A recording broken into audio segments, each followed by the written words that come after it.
perturb the cultural fact. Thus, ignoring the storyline tensions that impulse it, the pussy takes an active part in the archetypal conflicts and fights for life, i.e., fights to live or to survive. The lost Virya, on the other hand, presents two typical attitudes, normally, i.e., when the lost ego is submerged in the conscious subject and manifests only its volitive force, the Virya is an unconscious actor and ignores, like the pussy, the archetypal conflicts, the conflictive situations of life, controversy or war, always drag him along as an active protagonist without him ever coming to question his essence or suspecting the archetypal storyline. The second attitude is that which has already been anticipated.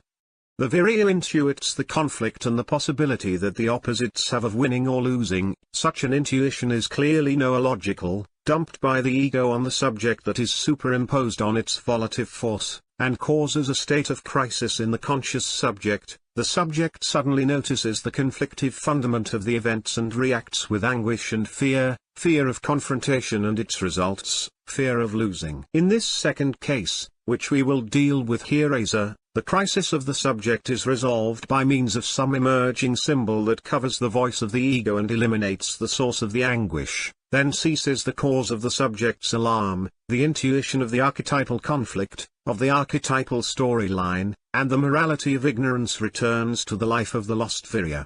The following step consists in taking sides and actively intervening in the struggle, defining a particular meaning in the axiological context, i.e., integrating oneself into the superstructure of the cultural fact. But not all take this step.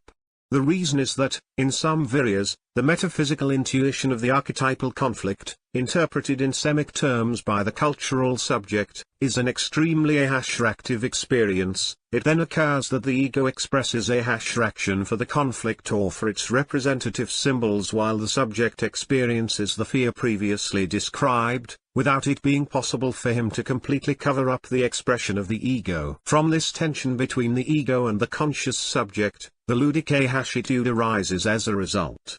In other words, many lost Viryas prefer not to engage in the conflict, yielding to the fear of the anemic subject, but, not being able to resist the desire to participate in the conflict or its symbols, under the influence of the ego, they adopt a cultural disguise and play the conflict, leaving to their puppets the task of resolving it. Basically, the player, recognizing the conflict, procures to prevent it from establishing itself in his own life because he is aware of the possibilities in which the opponents debate, win or lose. Confrontation. Why does he play? Answer: because the conflict attracts him and he desires to win without running, for it, actual risks.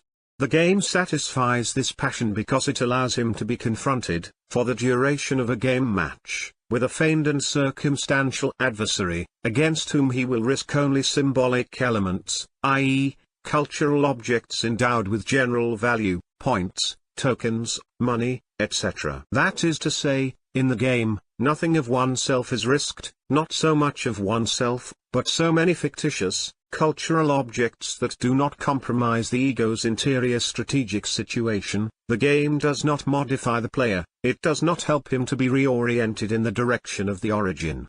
Synthesizing the definition, the player is he who has intuited the reality of the conflict and its possibilities, winning or losing, but, not being willing to concretely engage in a real conflict, for the unconfessed fear of losing, or even to renounce the passion of winning, he decides to play polemics or war. He participates in a simulated contest in which he feels safe because he knows that it is not for real, that the losses, in every case, will be cultural objects substantially different from his body, soul, or spirit. It is important to emphasize that the player is always aware that the game has an end, that it inevitably concludes after a prefixed time at the end of which he recovers his own personality. That is why he feels safe. Outside of the game, which he can leave at any time, is normality, the state in which he must remain indefinitely. This normality, in which his life fatally passes, is the player's axiological context, the cultural superstructure in which he plays a fixed role in the karmic storyline. In reality, he never abandons this cultural world because, while playing, he only simulates absenting himself from it, disguising himself for brief moments as a personage or party, projecting his passion for the conflict in cultural objects, masks, and marionettes. What does this attitude of the player not engaging in the actual conflict and his intervention, instead, in simulated confrontations signify? Answer: that the player has framed the conflict within the limits of the game and has posed it in symbolic terms. As can be seen, this is a much more complete operation than what the vulgarity of the ludic attitude allows us to suppose. The framing of the conflict is necessary in order to offer security to the player. Outside of the ludic framework is the normality of the cultural world. In the spatial or psychological area of said frame, a simulated, unreal conflict, where the symbolic representatives of the players confront each other, has to take place. And it is to these symbols, if we intend to comprehend the ludic attitude of the lost Virya, to which we must pay special attention. In effect, the symbols at play in the game, where have they come from?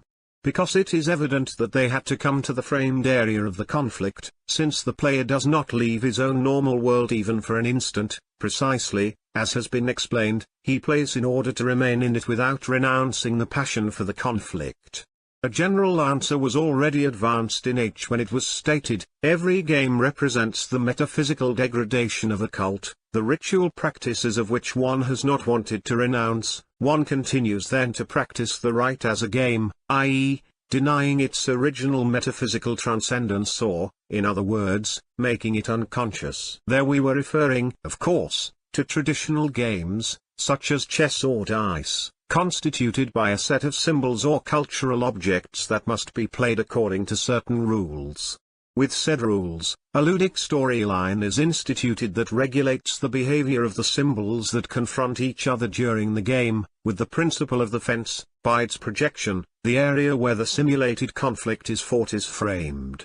Synarchic promotion of the ludic attitude. We have referred to traditional games to exemplify in general, but here we will emphasize that, in particular, the ludic attitude is adopted by the lost Virya in multiple situations of ordinary life. In these cases it is not a question of ancient degraded cults but of current events that the lost Virya reduces to the terms of a game, i.e., he frames them and poses them as a simulated conflict. Why does he do it? Answer: in particular, the lost Virya faces, as a game, those cultural facts that he desires to empty of dramatic content. He thus procures to participate in the cultural fact but without assuming any commitment or responsibility, removing the seriousness from his protagonistic role.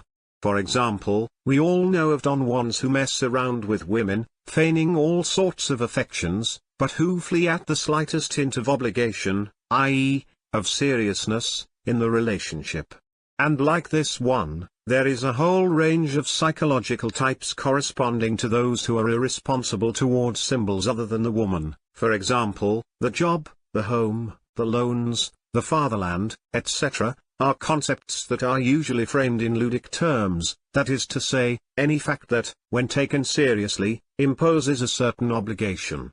The player in these cases attempts to evade any commitment that links him with the fact, removing any seriousness from it, denying its dramatic character and experiencing it as a game. The conditions of the ludic attitude are then fulfilled, framing the conflict within the limits of the game and its posing in symbolic terms. In the previous example, the Don Juan frames the conflict around a woman symbol. The game consists in seducing her, presenting himself to her by wearing a pleasant mask. He wins if the woman symbol surrenders to his puppetry, otherwise, he loses.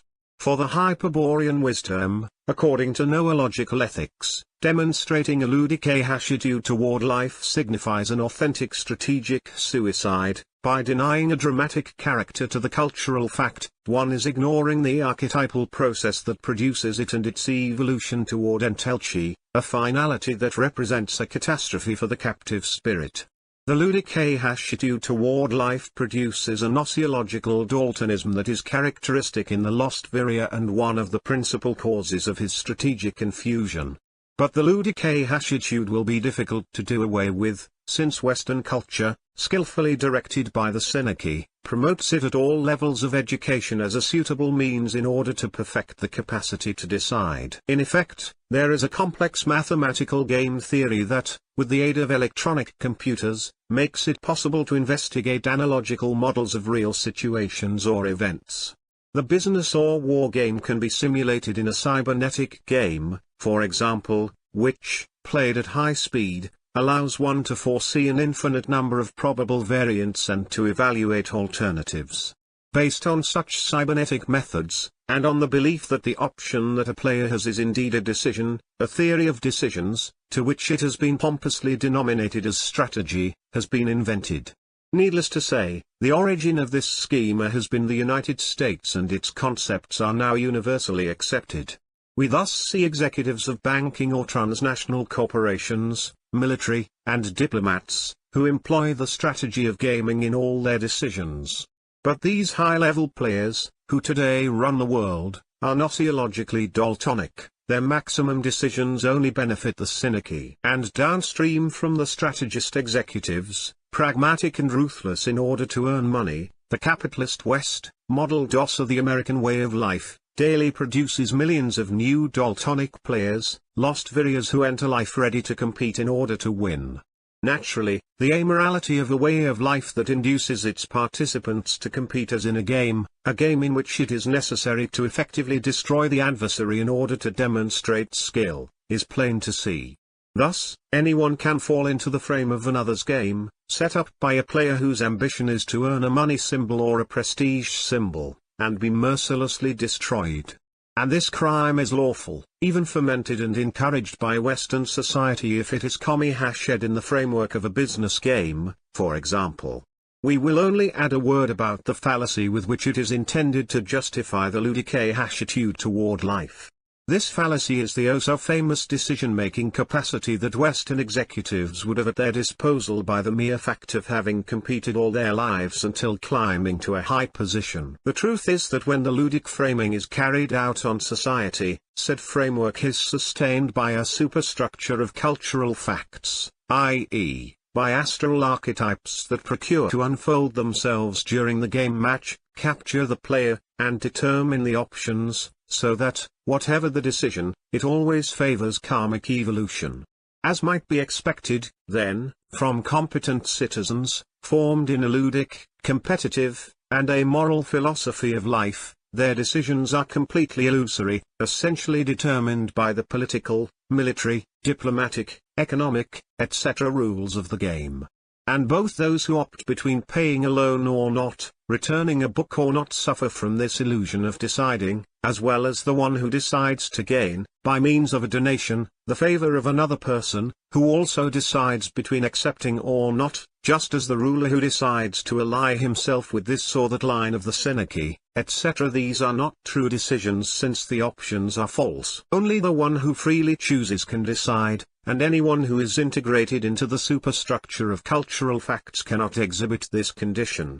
That is why the Hyperborean Wisdom affirms that only the one who has overcome all the ludic frames of reality is in the capacity to decide, the one who has taken that second step of Wotan's solution that makes it possible to gnostically know the deception of the material world, i.e., the one who has been converted into a Hyperborean initiate. A true decision is, for example, that which the Führer made when he declared total war on the potencies of Mahashur, or that of Lucifer when he seeded the Graal so that the Hyperborean lineages may be divinized.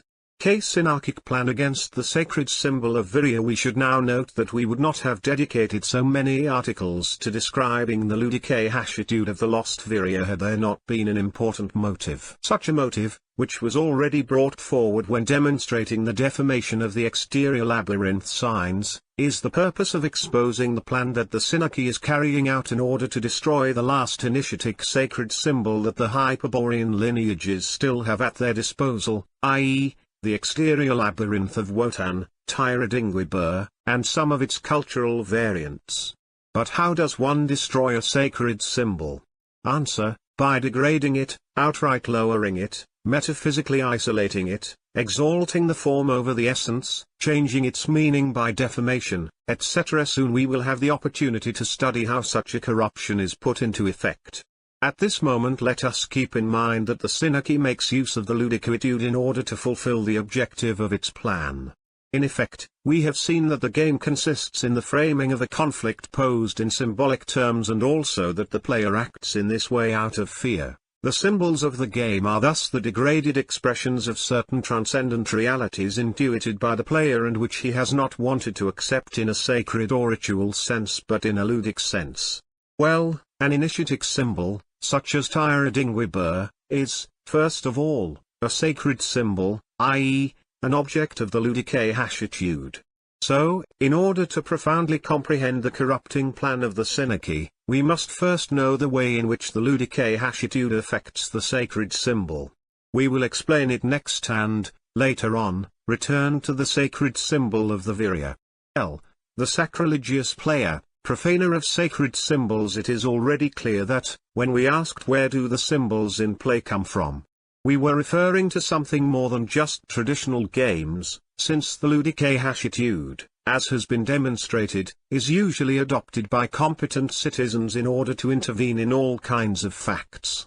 In the past, when the mystery schools still existed, the esoteric rituals had as their mission to put the initiates in contact with the divinity proper to the cult, i.e., with a universal archetype, Manu, myth, etc. This contact was performed by means of sacred symbols that were representing the divinity or to the path that was leading to it. Of course, such sacred symbols were corresponding to metaphysical realities to which one could only have access or a psychological preparation for the initiation into the mystery. In the beginning, then, the sacred initiatic symbols were outside of the world, they were metaphysical, they could not be seen in any way by profane eyes. The advance of the Kali Yuga motivated the transformation of the esoteric mysteries into exoteric religion and, in consequence, many sacred symbols were dragged down in that fall. From this fact come most of the traditional games, the symbols of which, today atrociously degraded, had a very ancient sacred and esoteric character. But, as we said, the principal culprit of the degradation of the sacred symbols is the ludique-hashitude of the lost Virya.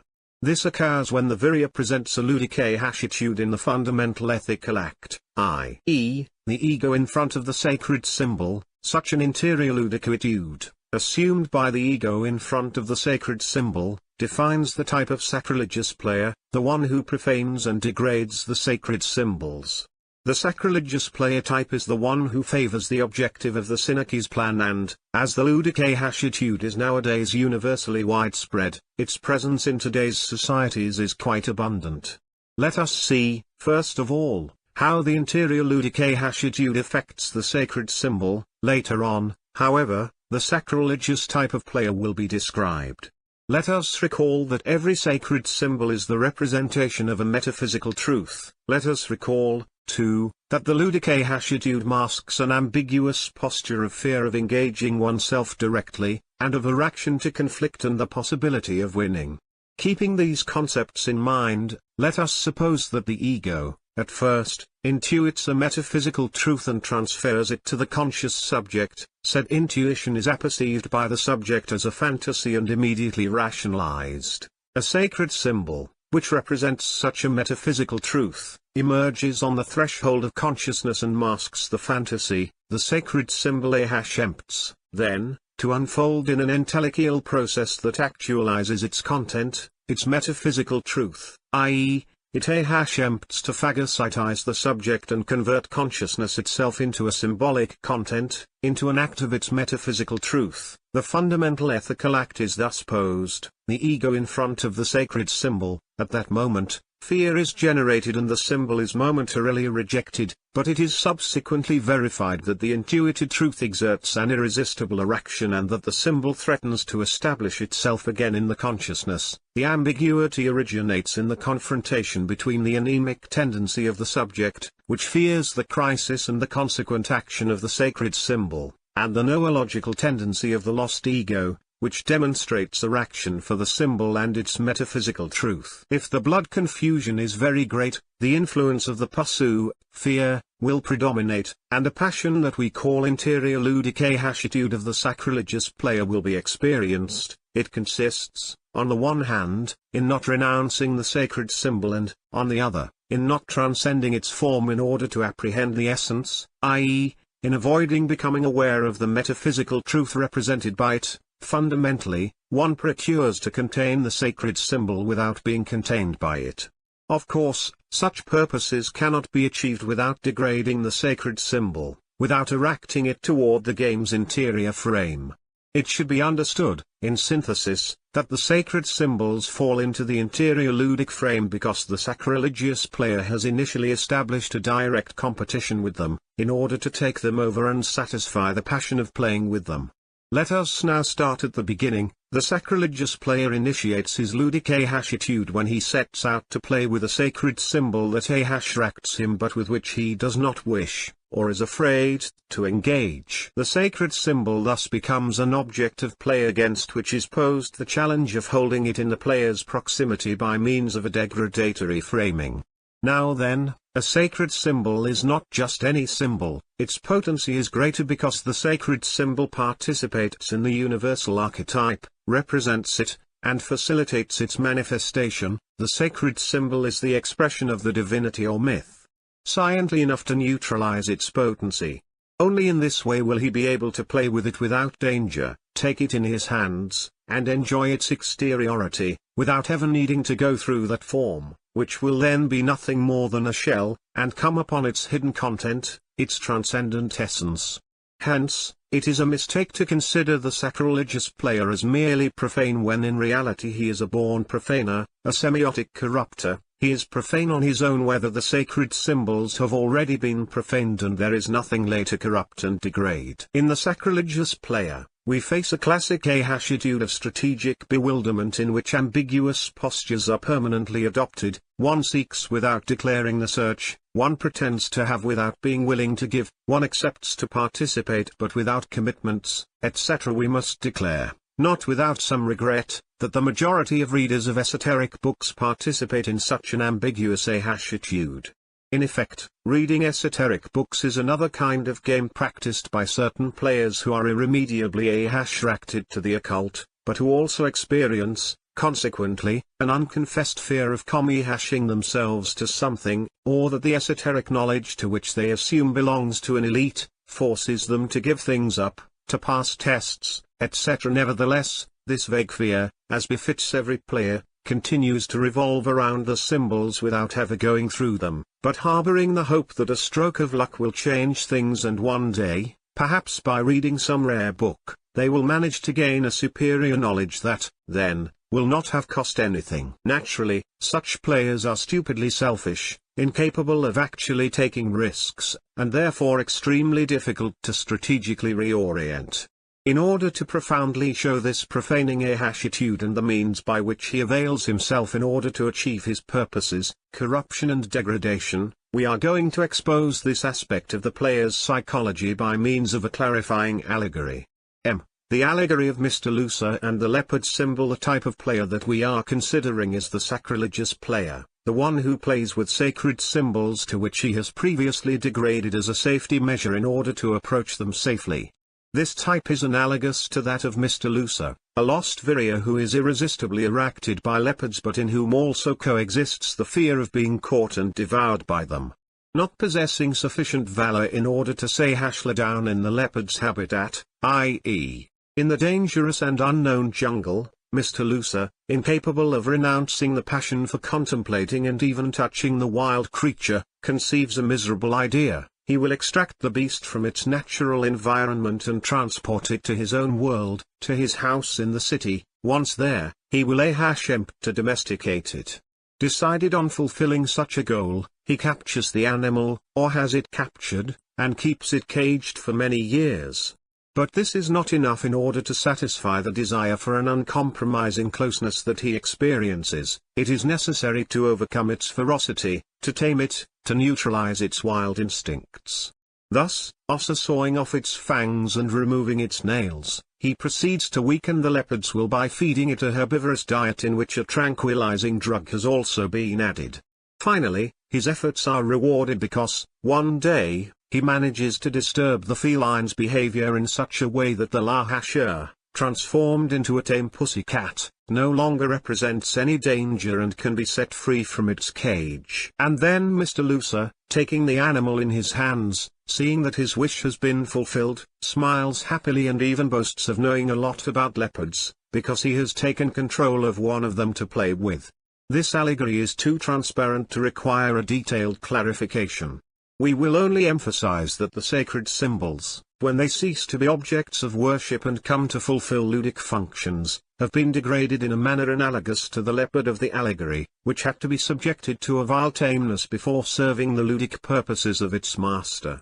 The jungle, the habitat of the wild animal, is the principal factor that determines its behavior, the landscape against which its existence is contrasted, the causal matrix that justifies and gives meaning to the wild way of being. That is to say, the jungle is the natural context that defines the meaning of the ontic leopard. Extracting the animal from this environment is equivalent to performing an ecological amputation, and the result of such an operation cannot be other than a mutilated wreck, a being that has lost its raison d'etre. On the other hand, a leopard contrasted against an urban landscape is undoubtedly a caricature that reminds us of the original one, that is, the memory of something that could be, but, there, on those paved roads, next to those television antennas, is not and will not be. Our man does not possess a leopard, then, but a decomposing being that will not take long to disintegrate. However, this possibility is of no concern, because what is desired is not to preserve the being, but its exterior appearance, its form. And that leopard form that has lost its wild essence, because it was inseparable from the jungle landscape, that rose-eggshell, is artificially inserted into the urban environment for the entertainment and solace of its captor. That is why when the animal is considered adapted to the human habitat, i.e., domesticated, the leopard has long since died, even if its cadaver is animated by a cultural phantasm created by man. Thus, it is understood that one can play with such a zombie leopard without danger, #hashtagging as close as one wants to its hollow form, but one will never be able to penetrate it and find anything more than previously deposited cultural concepts, i.e., those projected by the observer himself.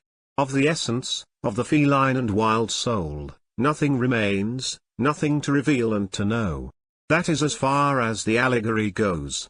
We now realize, much more than before, the profaning and degrading action of the sacrilegious players. In order to grasp what the sacred symbols in their hands are reduced to, we need only think of the domesticated leopard in the fable.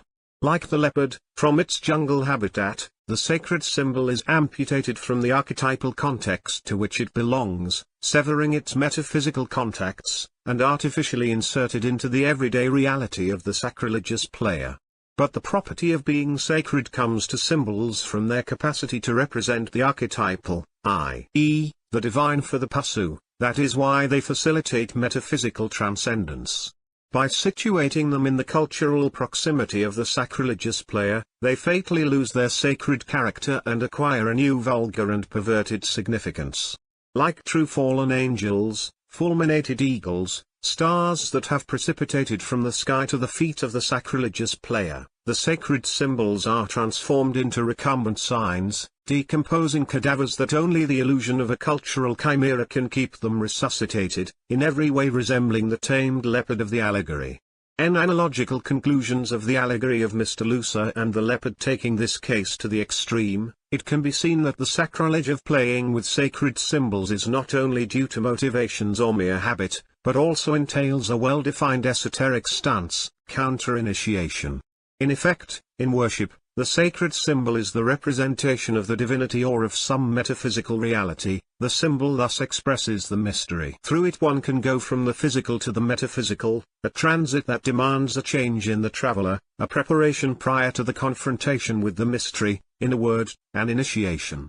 Of course, here we refer to the synarchic initiation, that which the priests administer by means of sacred initiatic symbols. In the course of this initiation into the mystery, the cynic initiate ends up with the conscious subject phagocytized by the autonomous myth and converts himself into a symbol, i.e., into a representative of the archetype or myth. Something very different is the Hyperborean initiation by means of the sacred symbol of the Virya, Tyradingwibur, performed with a luciferic graceful attitude that stops and inverts the entelecheial process of the symbol and that enables one to transcend the created archetypal form in order to experience the ecstasy of the uncreated rune. Synarchic initiation, on the other hand, requires that the initiate consummates a sacrifice before dealing with any sacred symbol. Etymologically, said term comes from the Latin expression sacrum facere and means, offering of a sacred object to a god.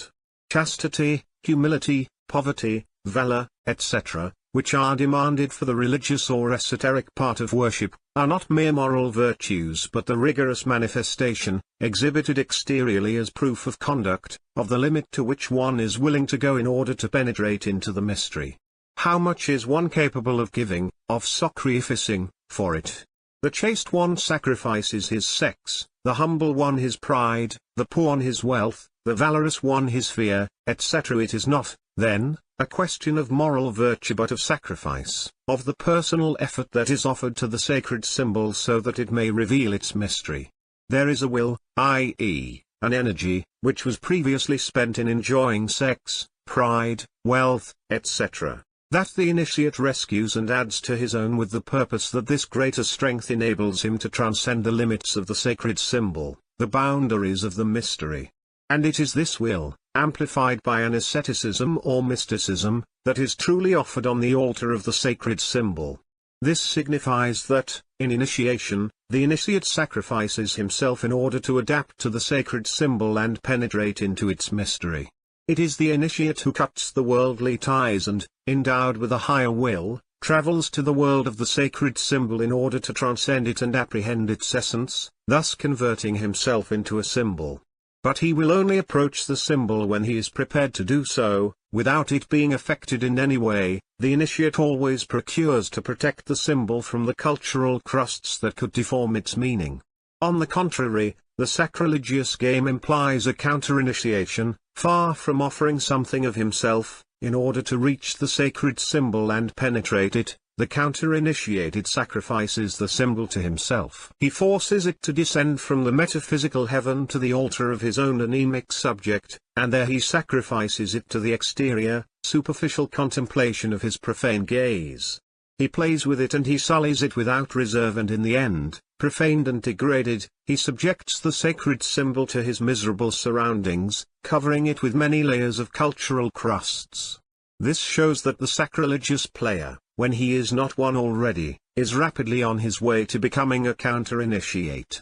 But we should not exaggerate when describing sacrilegious players, since the majority of them never become counter-initiated. Far from it, an adequate evaluation would be the following: Ossa the Cynic initiate, that is, Ossa the priest initiate, or the most perfect case of the sacralizing type. It is the sacrilegious player who is closest to the sacred symbols.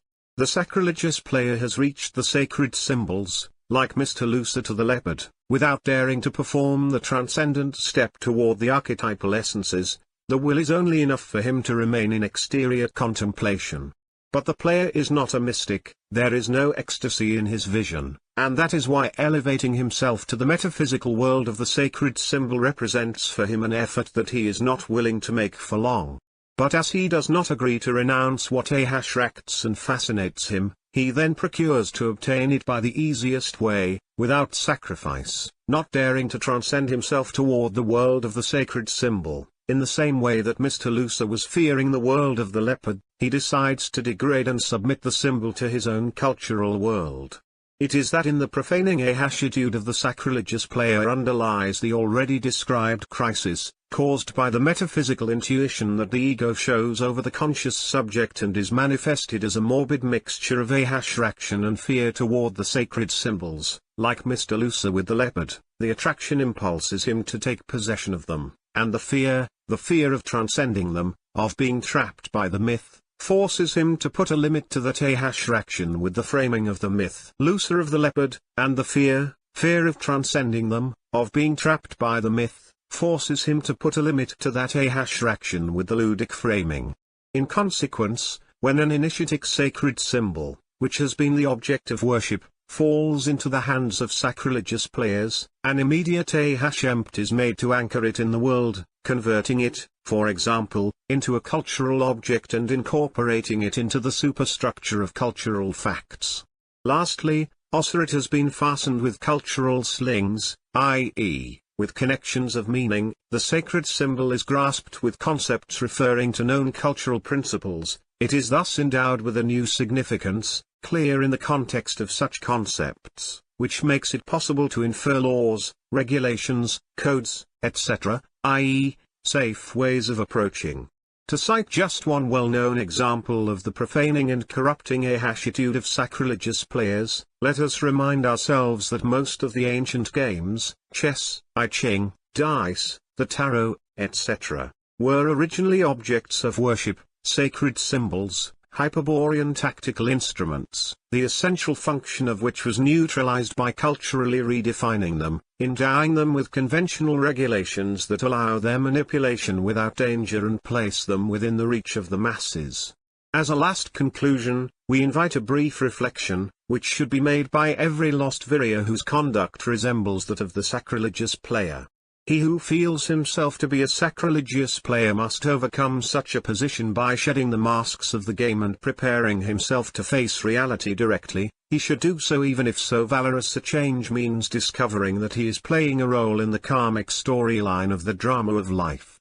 Recognizing the dramatic character of one's circumstance is the first great step on the path of strategic reorientation and the only valid starting point in order to initiate the struggle and transit that path toward the origin. Because this drama and this struggle, contrary to the illusion that the sacrilegious player believes to live, is serious, inevitable to face sooner or later, when the spirit, tired of games, appeals for the lost freedom.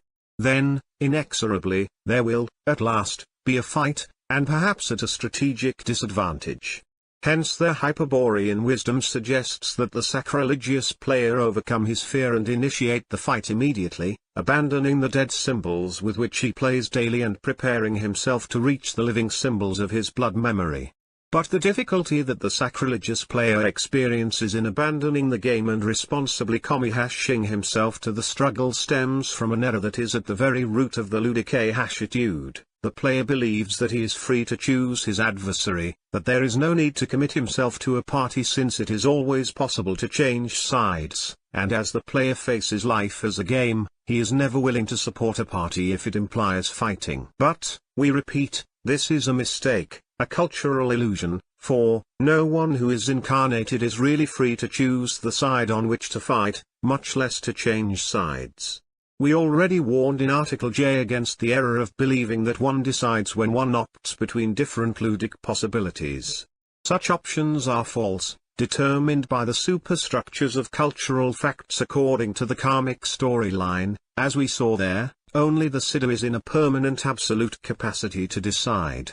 For the reasons pointed out, the lost Virya, if he belongs to the ludic type, is not free to decide, due to the spiritual enchainment in which his life passes, which is not play. The lost Virya has only one iron option, the only decision that he can make, based on the principle, for the gnosis of truth, freedom. Either he fights for the Hyperborean lineage, his party, or he exposes himself to certain destruction.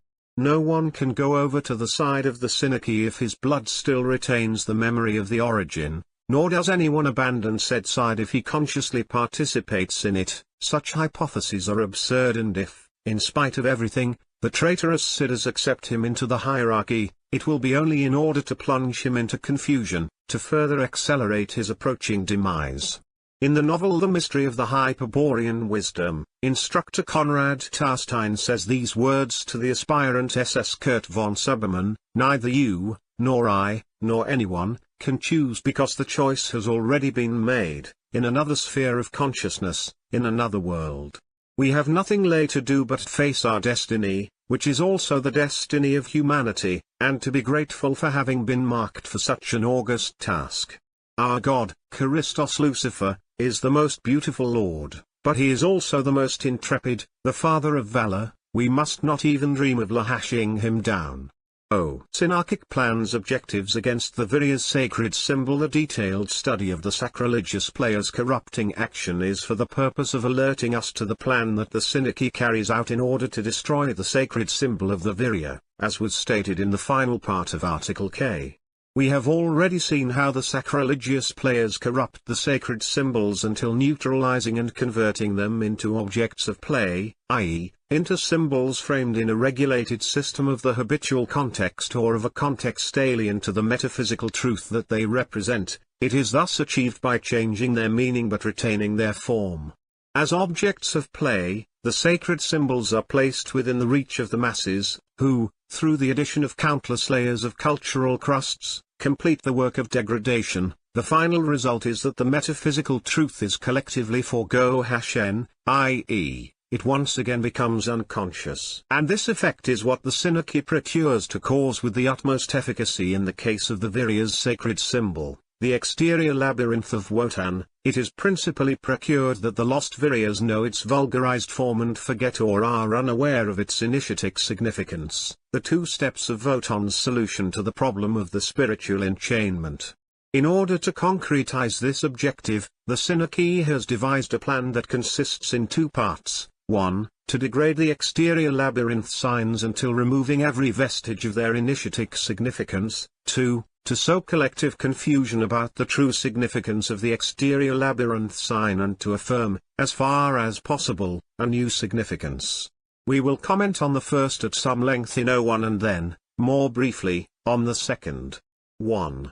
First part of the plan, degradation of the exterior labyrinth sign. In order to degrade a sacred symbol, one need do no more than put it within reach of sacrilegious players, unveil it to the interest of profaners so that they may corrupt it. To fulfill this first part of the plan, a variety of methods have been put into practice, which range from crossword puzzle mazes designed to vulgarize the symbolic form without making mention of it, to the pseudo-scientific lucubrations of the well-known authors of esoteric or anthropological books, agents of the Synergy, who unabashedly pretend to engage in a rationalist discussion around them. The objective, logically, is to prevent the lost Virya from executing the first step and jumping from the exterior labyrinth to the interior labyrinth, gnostically assimilating the significance that the exterior labyrinth reveals to the consciousness or schema of self, i.e., the notion of a deviated ego that searches, opts, and decides. The ludic attitude is the best defense that the Synergy has against this danger, since it leads the player to carry out an only exterior manipulation of the sign of the labyrinth, which he has previously framed, i.e., anchored in the cultural proximity of his exoteric and profane world. With this goal, for many years, the collective use of a maze game or labyrinth game, a pastime that consists of an exterior maze, drawn on a board, where one must seek the correct path that leads to the exit. There are several false paths, dead ends, hurdles, nets, etc., and, in some particular models, dice are used like in Game of the Goose. The advancement of electronics and the financial control that the Synergy exercises over the large corporations of the computer industry have come to lend an invaluable collaboration in this first part of the plan. The Synergy, in effect, is producing and stimulating its imitation, and distributing throughout the world, thousands of arcade games based on the principle of the maze game and controlled by an electronic computer. The machine has a screen or video peripheral, and buttons or joysticks, which the microprocessor is programmed by the manufacturer so that, at each new round, or game match, a different labyrinth, or maze, is represented on the screen. The game here consists in directing the Lee Hashler bright figure, usually a Lee Hashler man, through the channels of the maze in pursuit of the longed-for exit, while the internal controllers rate the blunders, dead ends, etc., with different scores that, at the end, when totaled, add up to one score. It is one when the Lee Hashler man reaches the exit, or the score is favorable, or the transit time is short, etc. Of course, outside of arcade games, low-cost maze programs make it possible for this game to be played on millions of personal computers that exist all over the world. It is evident that in this sophisticated maze game, everything that we have been warning about is condensed and summarized. The player's contemplation of the labyrinth framed on the video screen could not be more superficial. The cultural degradation of the symbol is, in this case, complete, just as it suits the synarchic plan. It is interesting to note that the bright Lee Hashler man, who must be guided through the tortuous paths of the maze game, fulfills the function of representing the player in the area of conflict. The player projects, onto this concrete representative, his alter ego, i.e., wand in the labyrinth, facing the conflict, running the risks, trying to win, is not the player but his alter ego, the bright Lihashla man who ceases to exist by a simple flip of the power switch.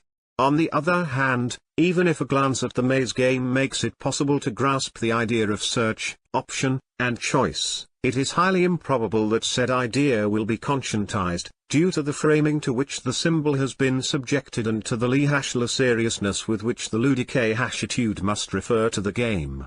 More clearly, the framing produces in the player the conviction that the significance, which reveals the exterior labyrinth, expresses only aspects of the game's operative mechanics. Search, option, choice are thus acts circumscribed to mere ludic functionality.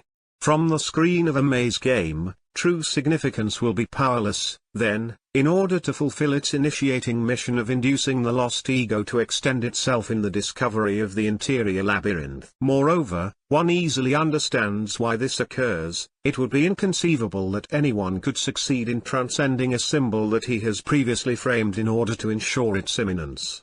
2. Second part of the plan, to confuse and disorientate the luciferic graceful type. The second part of the synarchic plan aimed at sowing collective confusion about the true meaning of the exterior labyrinth sign and affirming, as far as possible, a new meaning. The change of meaning is achieved by deforming the sacred symbol of the Virya and situating it in another context, for example that of a game, that is already clear. What is still to be determined is what kind of people this part of the plan is aimed at. In short, to whom is it intended to confuse? Certainly not the sacrilegious players, not even the vulgar players, for the first part of the plan is intended for them. For whom, then? Answer, the lost Viryas who unknowingly express the luciferic graceful type. In order to comprehend the answer, it is necessary to bear in mind that the mentioned plan is implemented with techniques of the psychosocial strategy. Said techniques, for example, make it possible, by means of a publicity campaign, to send a message throughout society and for it to be received only by a determinate stratum of the people, those, precisely, at whom the behavior is intended to be directed so that they become consumers, voters, collaborators, tourists, etc. Such a message is simply a symbol that is active and conditioning for the psychological type of the persons who make up the social stratum to which they are aimed, that is, the target group. The concept of the target group has the allegorical meaning of a ballistic objective, to hit the mark, according to the universal denomination that is given to it in psychosocial strategy. Using similar techniques, the first part of the plan was implemented, directing the symbol of the exterior labyrinth toward the target group of sacrilegious players. And analogously, but with much more elaborate and effective techniques, a message that condenses the second part of the plan is aimed at another target group, to confuse and disorient a sector of society about the significance of the exterior labyrinth sign. Such a sector is the one made up of those lost Viryas whose natural psychological profile renders them permeable to the true significance of the exterior labyrinth sign. They are those who could spontaneously jump from the exterior labyrinth to the interior labyrinth upon grasping the meaning of search, option, and choice, and it is they who are sought to be confused with the change of meaning. It is the target group made up, according to the previous answer, of lost Viryas of the luciferic graceful type.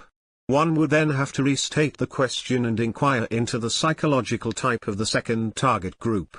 In effect, apart from the sacrilegious player, what other sufficiently definite and unmistakable type do we know of, so as to also be declared a target group and merit so precise an #hack on the part of the synarchy?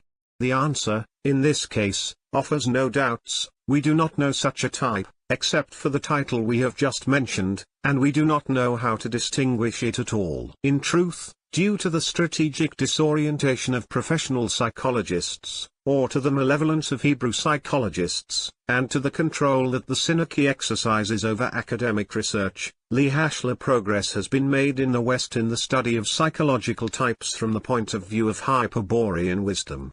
We have been able to observe this deficiency right here, in the difficulties that had to be overcome in order to expose the sacrilegious player type, for without such an exposition, who would have comprehended what we were referring to when alluding to the ludic ahashitude of the lost Virya and its degrading effect on the sacred symbols? And yet, with all that has been explained, it is far from being clear how said type is inserted into the total psychology of the lost Virya, namely, the ludic ahashitude is only one of the ahashitudes that it is possible to adopt toward the sacred symbol. Another would be, for example, the sacralizing ahashitude. The Synergy, of course, knows of the existence of these types even if it is very careful not to divulge it, and the proof is in the fact that the luciferic graceful type has shined a light on it as the target group of its plan against the sacred symbol of the Virya. In order to bring order to this subject, and to completely clarify the previous answer, a summary of the aberrant typology will be developed in the next section, which is based on the characterological criterion of noological ethics, i.e., on the observation of the interior ethical act, the ego in front of the sacred symbol. The characteristics that define the types of the aberrant typology are, then, the ahashitudes of the ego in front of the sacred symbol. The ludic ahashitude will define the ludic type, the sacralizing ahashitude the sacralizing type, and the luciferic graceful ahashitude the luciferic graceful type.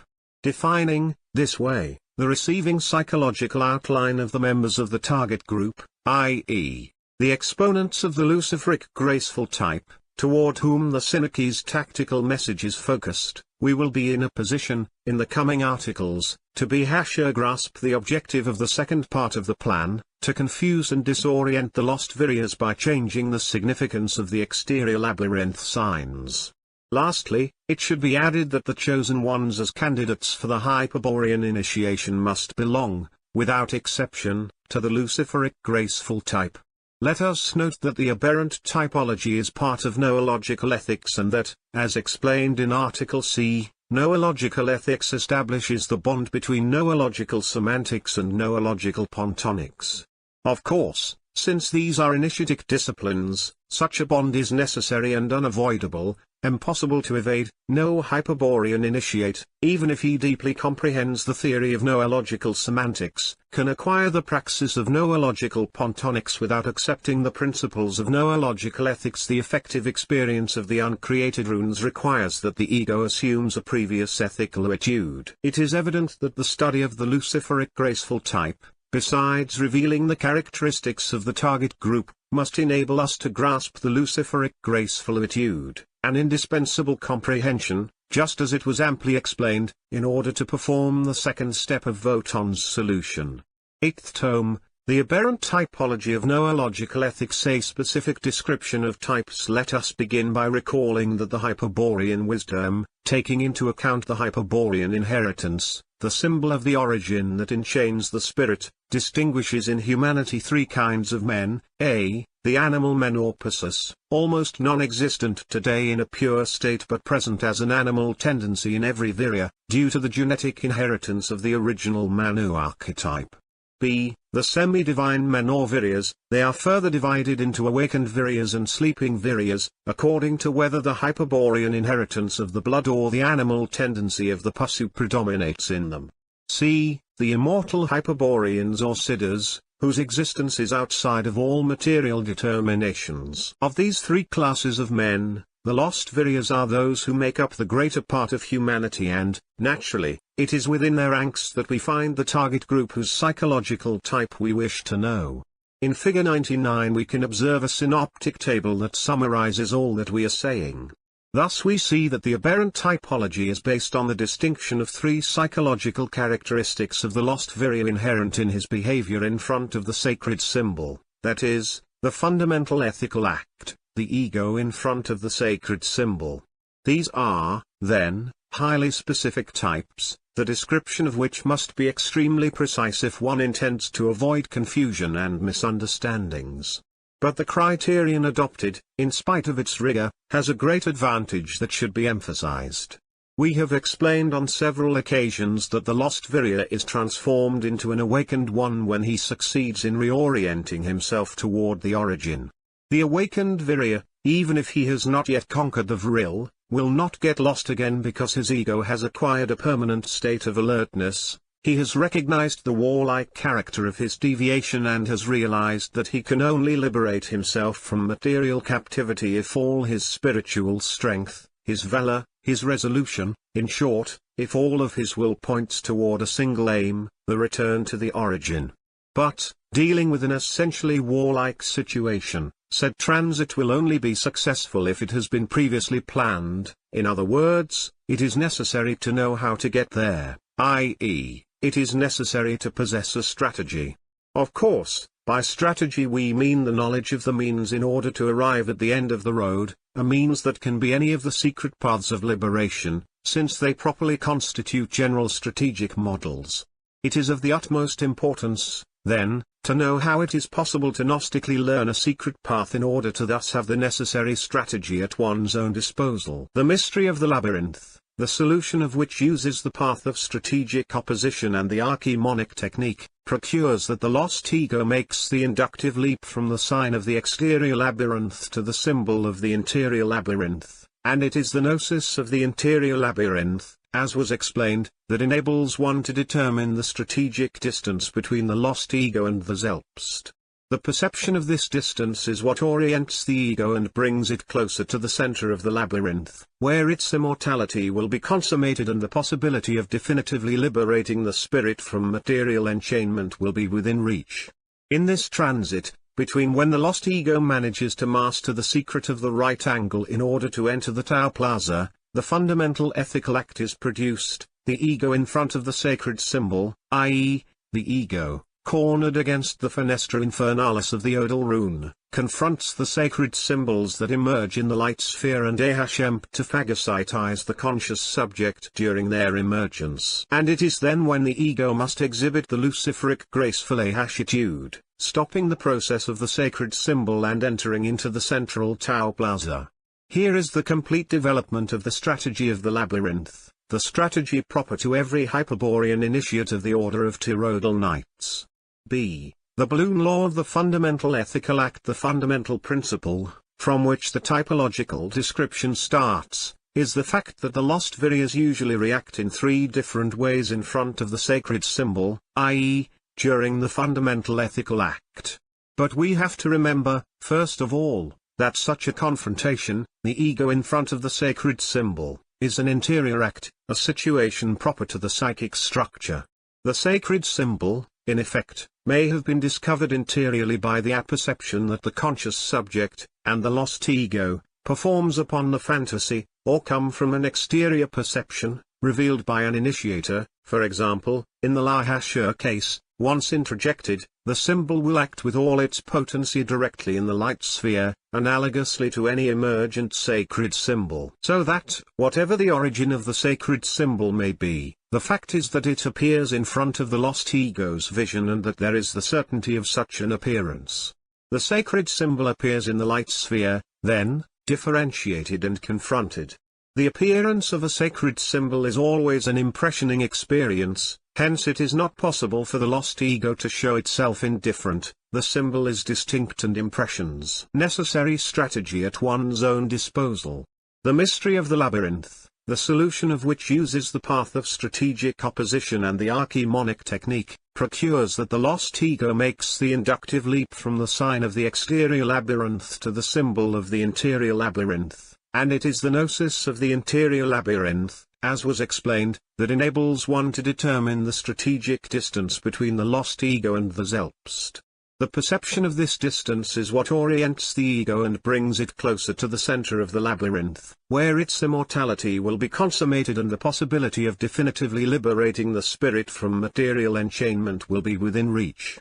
In this transit, between when the lost ego manages to master the secret of the right angle in order to enter the Tau Plaza, the fundamental ethical act is produced, the ego in front of the sacred symbol, i.e., the ego, cornered against the fenestra infernalis of the odal rune, confronts the sacred symbols that emerge in the light sphere and ahmt to phagocytize the conscious subject during their emergence. And it is then when the ego must exhibit the luciferic graceful attitude, stopping the process of the sacred symbol and entering into the central Tau Plaza.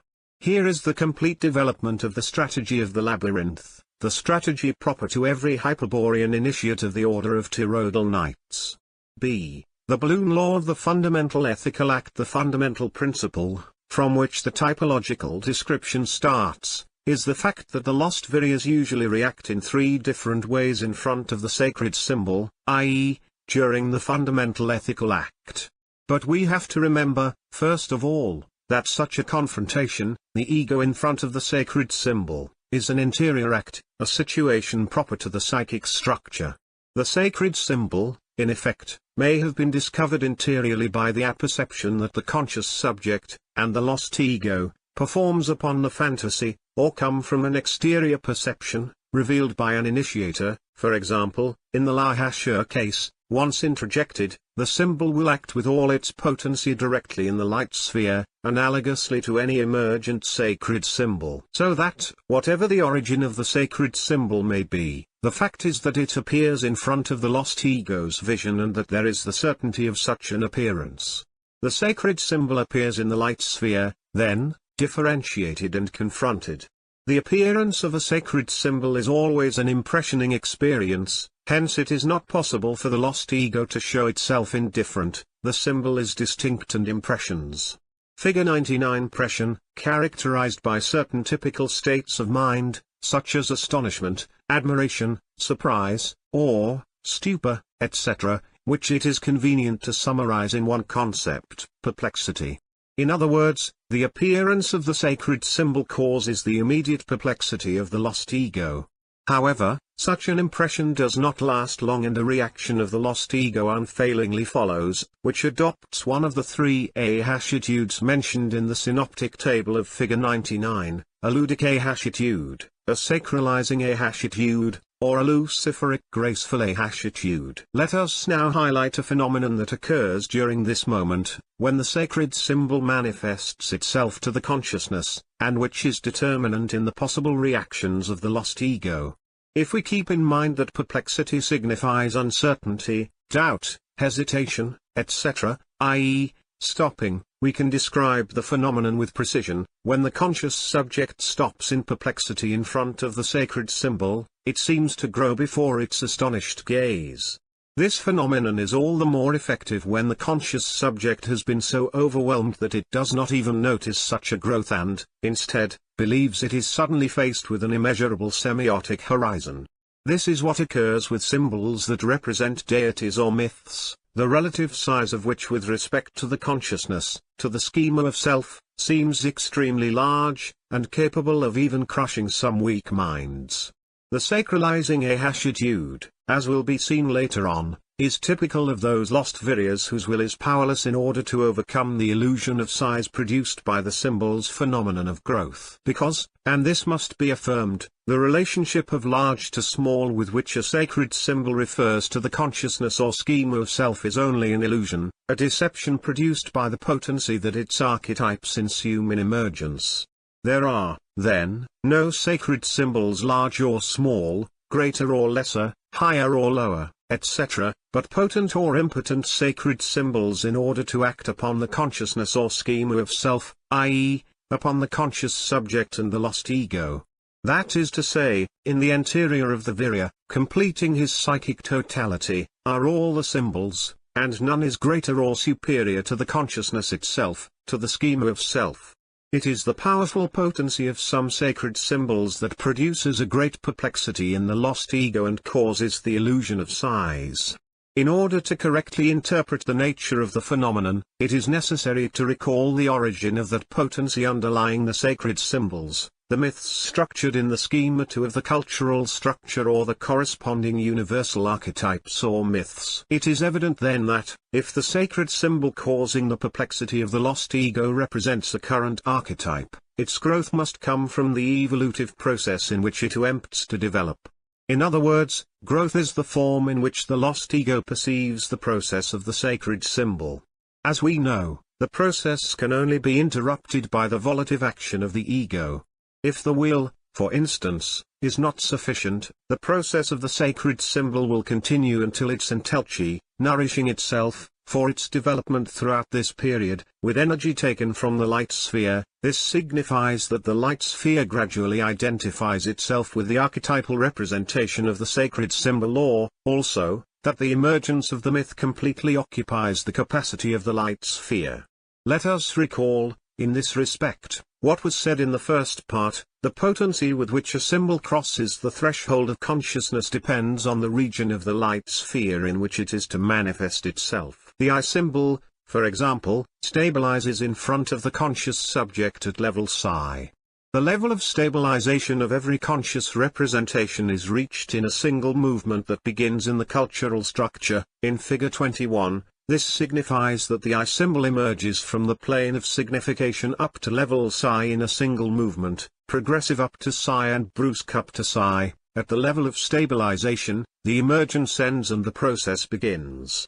The stability of a representation is experienced by the subject as the appearance of the image, as a symbol that suddenly emerges and becomes clear in the consciousness. But such stability does not indicate quietude but signals only a change in the activity of the symbol. From there begins an intellectual process that can completely alienate the subject's attention unless the lahasha has sufficient energy, in other words, will, in order to counteract it. Be that as it may, the Bohasham line is that, if there is no will to withdraw oneself from the archetypal process of the sacred symbol, or if it is insufficient, the process continues its evolution toward the final perfection or entelchi. In other words, the process stabilizes. In this conclusion of capital importance, it can be noticed that a relationship links will and stability. It is the relationship, allegorically known as the balloon law, which can be stated as follows: the lesser the will, the greater the stability of the process. If the balloon law is correctly interpreted, it will be found that the illusion of size is an expression or measure of said law and, therefore, that such an illusion depends on the relationship between the two factors, the will of the lost ego and the stability of the process. It should be noted, however, that the illusion of size, as an expression of the balloon law, gives an inverse measure of the will. More clearly, suppose someone is confronted with the vision of a symbol, the potency of which produces in his lost ego an overwhelming effect. For example, a Catholic impressioned with holy perplexity at the appearance of a bleeding heart crowned with thorns. The balloon law affirms, in these cases, that if the sacred symbol is regarded as enormous, large, widened, greater, superior, etc., such an illusion of great size indicates, inversely, how lihashla the will is. To perceive a large symbol is a sure sign of a small will, and naturally, at the extreme end of the scale, the pantheist, whose vision of God encompasses the totality of all that it is possible to see, according to the balloon law, possesses an almost non-existent individual will. It is now understood that, the three psychological types being defined by the reaction of the lost ego in front of the emerging sacred symbol, it will be the balloon law that will determine the degree of intensity with which such a reaction is put into effect. It is convenient, then, to deepen into the knowledge of the balloon law. This will be achieved in the following article by means of an allegory that will also enable us to analogically describe the three psychological types. C. The allegory of Mr. Ibero and the balloon. Within the allegory, we must distinguish two moments, characterized by different acts or icons. First, we will describe one act and establish some analogical correspondences. Finally, we will observe the second act and draw definitive conclusions. With things thus arranged, we can move on to the first act. In it we see a room of regular dimensions occupied by Mr. Ibero, who is surprised by an unforeseen event. In effect, Mr. Ibero is the owner of a pressurized cylinder full of a very valuable gas mixture, which practically constitutes his entire wealth. He does not wish, therefore, to lose the gas for anything in the world, and, that is why, he periodically watches the vent valve, making sure that it is well closed. Here is the reason for the surprise: this time, upon looking at the valve, he sees that it is open and that, above the cylinder, the heteromorphic figure of a polychromatic balloon is inflating without ceasing. Faced with the appearance of the balloon, Mr. Ibero notices, simultaneously, several things: that his valuable gas constantly feeds the balloon's swelling, that the polychromatism of its changing surface is very attractive to him, that, however, he admires its metamorphosis much more because, although it grows continuously, it never ends up taking a definitive form, etc. And, faced with an impression of such varied and even contradictory shades, Mr. Ribeiro stops perplexed for a long instant, observing that that pneumatic orb is extremely large. It will not be difficult to establish the analogous points of so simple an allegorical image. Thus, Mr. Ribeiro represents the ego of the lost Virya, perplexed in front of the appearance of the sacred symbol. The cylinder is equivalent to a deposit of unconscious psychic energy in the gas mixture, to said energy. And the valve corresponds to the organ, or function, by means of which the will of the ego manifests itself on the phenomenon. It is evident then that the balloon is a figure analogous to the sacred symbol. If we look closely we will see that the balloon, with its continuous growth, shows itself to be very similar to the process of the sacred symbol. The balloon, like the symbol, at the beginning of the phenomenon is only a germ, full of potential properties. The open valve allows the blowing of the gases to nourish the germ and develop its potency, actualizing all those forms seen by Mr. Ribeiro that are nothing more than moments of the phenomenon, states or phases of the process. The sacred symbol, too, like the balloon, is, at the beginning of the phenomenon, only a germ, i.e., a pure potential sign, the nourishing inflow of the unconscious psychic energy, which is made up like the mixture, produces the development of the germ symbol, the properties of which are actualized in the consciousness. Let us at no time forget that the process that we are studying, the appearance of the sacred symbol, is that by which a symbol becomes conscious and can be known. Every relationship between the ego and a symbol reveals a degree of conscious knowledge, whether the ego takes on the symbol with understanding or whether the symbol stands, inflated and threatening, in front of a powerless ego. In the first act, it is the inflation of the balloon, the dynamic subject that acts subjectively on Mr. Ribeiro who, on the contrary, remains passive, perplexed, in front of the phenomenon. The second act makes a record of Mr. Ribeiro's possible reactions that analogically correspond to the psychological types. In summary, the first act showed the action of the sacred symbol on the lost ego, i.e., the constitution of the fundamental ethical act. The second will show the reaction of the lost ego, a reaction that should be interpreted as the fundamental ethical attitude of the ego in front of the sacred symbol and that defines the psychological type of the lost Virya by his ludic, sacralizing, or luciferic graceful attitude. For the sake of clarity, it is convenient to separate the description of the three typic attitudes and present them one at a time. The second act comes, then, divided into three scenes, 1, 2, and 3.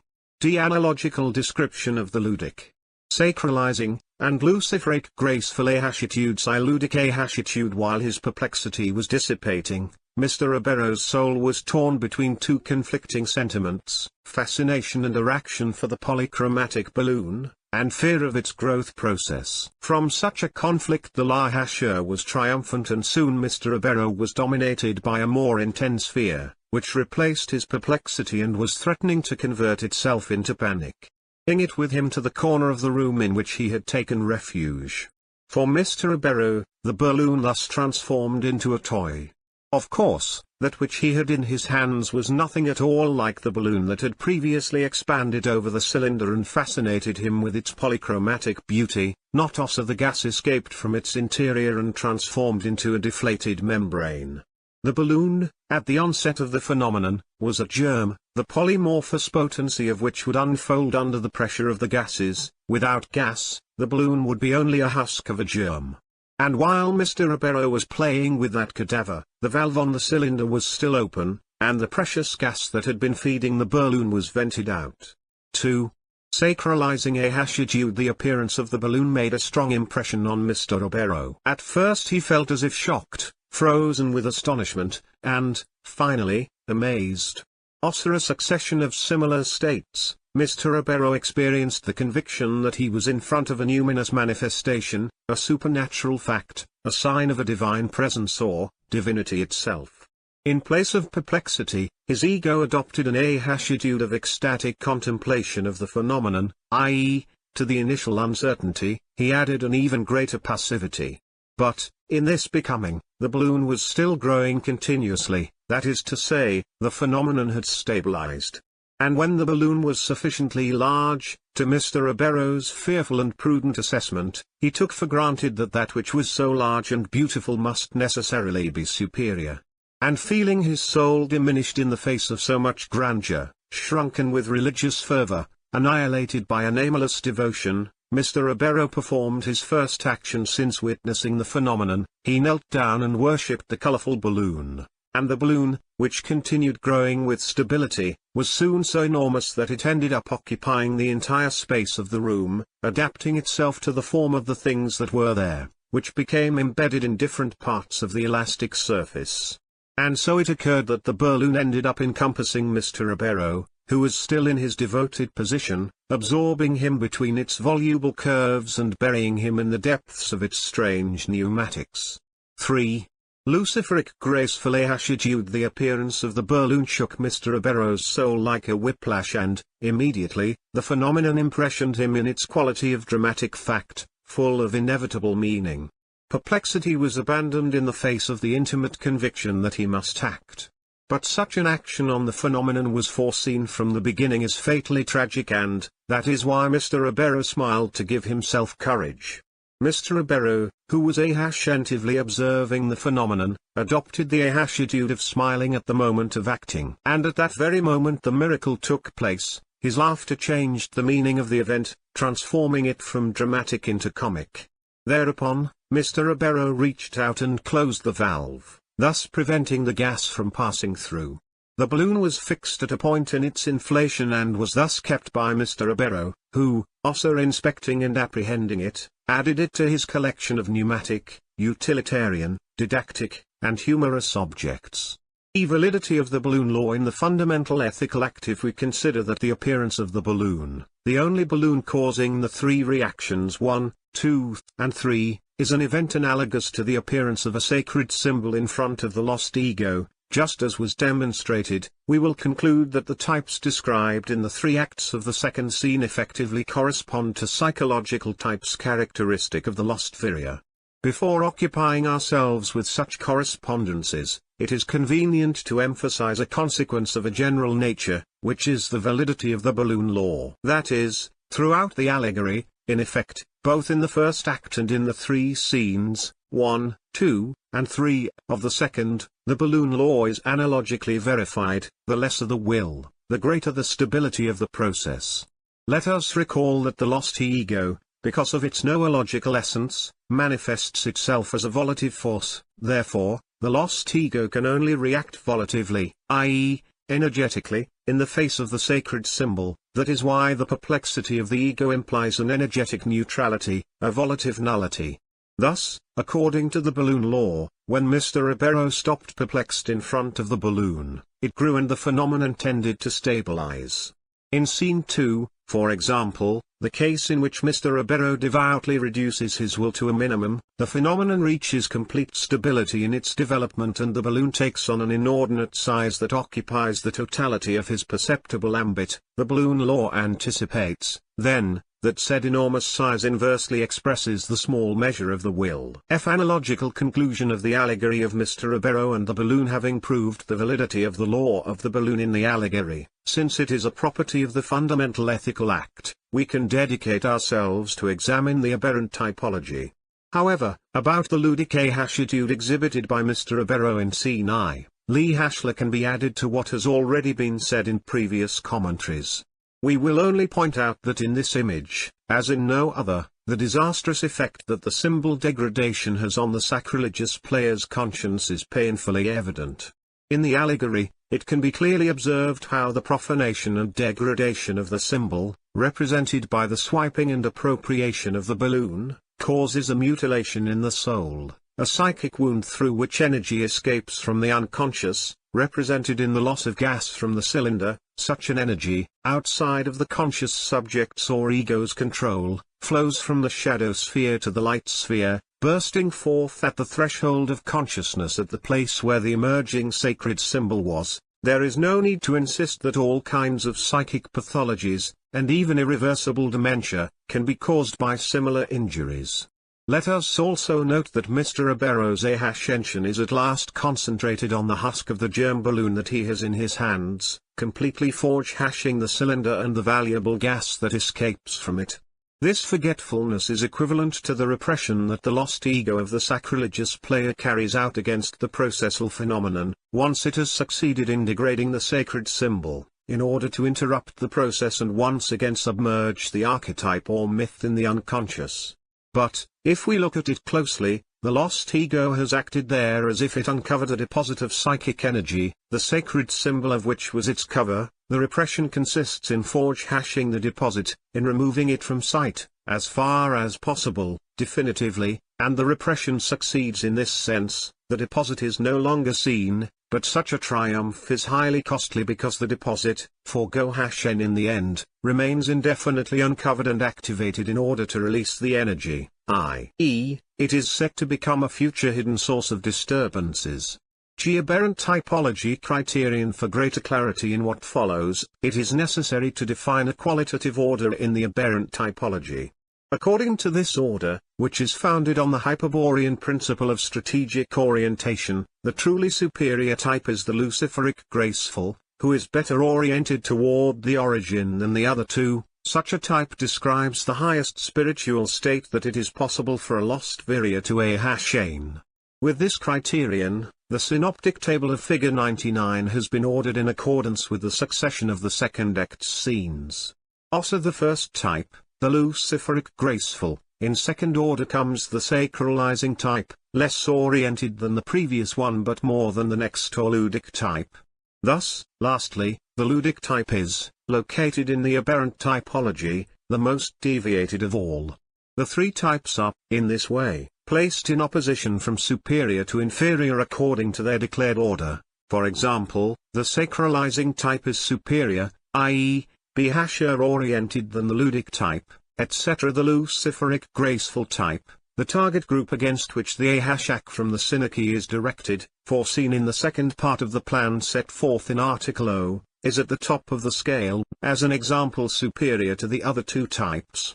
Each ludic type and sacralizing type. If the ludic type is characterized by the contradictory ahashitude of fear and erection for the sacred symbol, in an opposite way the sacralizing type stands out for the submission to the sacred symbol and the sublimation of the sacred symbol. In a previous example, Scene 2, which allegorically describes the sacralizing type, clearly shows the effectiveness with which the balloon law acts. In effect, the tendency to contemplate the sacred symbol is characteristic of this type, an ahashitude that requires, in order to be complete, the quietude of the anemic subject, the extreme passivity of the soul. Consequently, the will is thus weakened and reduced, and, in accordance with the balloon law, the symbol grows enormously, producing the illusion of size, which is an inverse measure of the will. This Lahasher effect was represented in the allegory by the overfilling inflation of the balloon. If we speak of illusion, we are alluding to appearances. The sacralizing type is, precisely, the one whose reality is exclusively made up of appearances. In order to prove it, we need only pay attention to the contemplative character. The contemplation of the sacred symbol never includes its examination or rational inspection, acts that are judged disrespectful and sacrilegious. On the contrary, of that contemplation, he is content with the most exterior and apparent aspect of the sacred symbol because he considers any further knowledge of it as a favor or a divine mercy. If he penetrates into the interior of the sacred symbol, if he makes contact with its archetypal essence, it is not due to an effort to know, to a movement carried out by the lost ego in order to reach it and pierce the veil, the appearance. It is the sacred symbol, inversely, that anesthetizes the lost ego and expands in the consciousness, in everything similar to Mr. Abero's balloon, absorbing it into its pneumatic depths. The sacred symbol thus reveals itself to the lost ego, also anesthetizing and phagocytizing it. And not only is such a catastrophe never resisted by the sacralizing type, but it is held in high esteem, being denominated the sacred ecstasy, divine ecstasy, unio dei, etc. I luciferic graceful type. Just as we demonstrated, in previous commentaries, that the ludic attitude originates partly in the fear of transcending symbols, it can also be demonstrated that the luciferic graceful attitude is founded on valor. It is evident, then, that said types are opposites. However, both attitudes, one originated in fear and the other founded on valor, are not to be considered as a pair of contrary opposites. The two are opposed but only as the superior is with the inferior, such as was explained in Article H. Now, according to Hyperborean wisdom, the luciferic graceful attitude is characteristic of every Hyperborean lineage. Even the berserker fury, proper to the Siddhas, could not be produced if the awakened ego had not previously acquired a luciferic graceful attitude, nor could the lost virya, of course, concretize the Hyperborean initiation if he did not adopt the ethical attitude prior to the isolation of the lost ego, i.e., the luciferic graceful attitude. But, as we have just affirmed that the luciferic graceful attitude is founded on valor, it is therefore of the utmost importance to inquire, what does valor signify in the fundamental ethical act, the ego in front of the sacred symbol, i.e., in the ambit where the luciferic graceful attitude is aroused? Answer: valor is the graceful will, that is to say, the charismatic will. In order to explain this concept, it is necessary to keep in mind the terms in which the fundamental ethical act is posed. The lost ego, perplexed before the appearance of the sacred symbol. In this case the luciferic graceful type is the only one of the three types that recognizes, a, that, between the sacred symbol and the lost ego, a tension has been created, b, that such a tension has dramatic significance. Comprehending the dramatic significance of the fundamental ethical act is essential because the tension comes from the force brought into play by the archetype behind the sacred symbol in order to capture the conscious subject, and the lost ego subsumed in it, to anesthetize and phagocytize it. Only the luciferic graceful type can effectively oppose this process of the sacred symbol. Here then, in more detail, is the definition of the concept of valor. Only those who have consciously perceived the dramatic tension between the lost ego and the sacred symbol, i.e., members of the luciferic graceful type, and oppose it with graceful will, possess true valor. This statement is denominated the noological definition of valor. The graceful will is the noological force that the ego applies against the emerging sacred symbol when it presents a luciferic graceful attitude. As will be seen, the graceful will provides an extra energy to the lost ego that enables it to stop the process of the sacred symbol, and to avoid the phagocytation of the consciousness, suspending the dramatic tension. That is why such a will is called graceful, because the extra energy provided is a product of the paraclete. With this same graceful will, the Hyperborean initiate or toroidal knight constructs the aerosphere around the Zelpst. It thus turns out that noological valor is the graceful will manifested by the ego during the fundamental ethical act. One should never forget this interiorness of the noological valor, especially in order to distinguish it from the vulgar concept of valor, which alludes to an exterior danger. Valor, in effect, is opposed to fear, but both acts refer to danger. Danger is feared, valor is not fearing danger. But in the vulgar signification, danger is always external or objective, which is why valor is defined as a characteristic of conduct, a trait of circumstantial behavior. In its Latin root, valeo, the word already alluded to an exteriourness or objectiveness. Valeo means to be strong, powerful, robust, etc. Valentis, or valiant, for example, was the strong one. It is understood then that by centering the definition of noological valor around the ego, in the interior ambit of the fundamental ethical act, we have moved too far away from the vulgar concept of valor. The danger that threatens the ego, the psychic phagocytation, comes from an emerging sacred symbol and hardly allows itself to be compared with the dangers of the exterior world. In consequence, the valor necessary in order to face such a danger cannot be derived from the exteriority of the behavior, but must be precisely and carefully defined on the very ground of its generation, that is, the fundamental ethical act, the ego in front of the sacred symbol. Of course, this interior definition of noological valor is only valid for the luciferic graceful type, a virial of Hyperborean lineage for whom valor is his spiritual essence and not a mere psychological covering or exterior posture. The berserker fury, in the extreme of blood purity, implies a complete mutation of the microcosm, a mutation that transforms every substance into a resolute energy, oriented toward the origin. The luciferic graceful ahashitude is, then, a valiant ahashitude, whether it is adopted in order to confront an emerging sacred symbol, or to take the second step of Wotan's solution and isolate the ego in the Oda Lacheman, marching then toward the origin. We have already warned, between the ego and the origin, is always the enemy. And the enemy can be any of the multiple forms of deception that the demiurge uses. Marching toward the origin implies, then, a terrible confrontation from which only the one who undertakes it, impulsed by unreserved bravery, irrepressible boldness, brilliant audacity, enlightened intrepidness, liberating daring, in short, by an irresistible valor that is pure fire because it starts from pure blood or phanhema, will be able to come out the victor.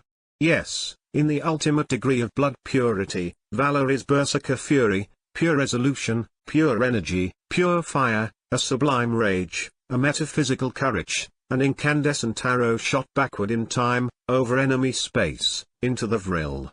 Then, when the ego arrow culminates that interior journey, on the frontiers of the eternal spirit, the original freedom will be recovered forever. There will be no more chains or deceptions, the madness of Mahashur and energy will be lay behind and only absolute valor will survive, because the Hyperborean spirit, the normal spirit sphere, eternal and infinite, is absolute valor. Effect of luciferic graceful ahashitude on dramatic tension. We have seen that the sacralizing type perceives the balloon law in a subjective form, as the sacred symbol's illusion of size. Analogously, the luciferic graceful type perceives the balloon law in an energetic form, as the dramatic tension of the sacred symbol. When Mr. Ribeiro, who has grasped the dramatic tension, laughs in order to give himself courage, this signifies that he has a graceful will at his disposal in order to face the situation. Dramatic tension, the energetic manifestation of the balloon law, tends to immobilize the lost ego by creating in its environment a microclimate of anguish, that is to say, a dramatic context. What is the benefit that the luciferic graceful ahashitude grants in that dramatic circumstance? Answer: the luciferic graceful attitude suspends the dramatic tension. That is why Mr. Ribeiro can calmly close the valve, i.e., apply his will and stop the phenomenon, i.e., interrupt the process of the archetype, then, without altering himself in any way, i.e., without the lost ego being affected, he dedicates himself to inspecting the balloon, i.e., the lost ego apprehends the sacred symbol. And this Gnostic ahashitude, purely spiritual, valorous to the point of recklessness, which laughs at danger and takes what suits it without asking anyone's permission, is, needless to insist on it, truly luciferic. Moreover, if the luciferic graceful ahashitude suspends dramatic tension, what does one perceive instead? Answer: a comical situation, funny but glaringly false. Under the luciferic gaze, the dramatic circumstance loses its tragic or distressing atmosphere and reveals itself, instead, to be contrived and fictitious. That is why it is said that the luciferic gaze is beaming, that laughter shines in the eyes, a gaze that the demons and some fools find offensive but in front of which the deception is irremediably made manifest. If we had sufficient valor to look at the universe and laugh with the laughter of Lucifer, we would see how that accursed illusion dissolves into the primordial chaos. In synthesis, the luciferic graceful ahashitude breaks the balloon law, confirming the sentence that enunciates, to break the laws of the universe is the essence of the luciferic. Popular wisdom, of course, perfectly knows the principle that laughter suspends dramatic tension, even if projected on external situations or cultural facts.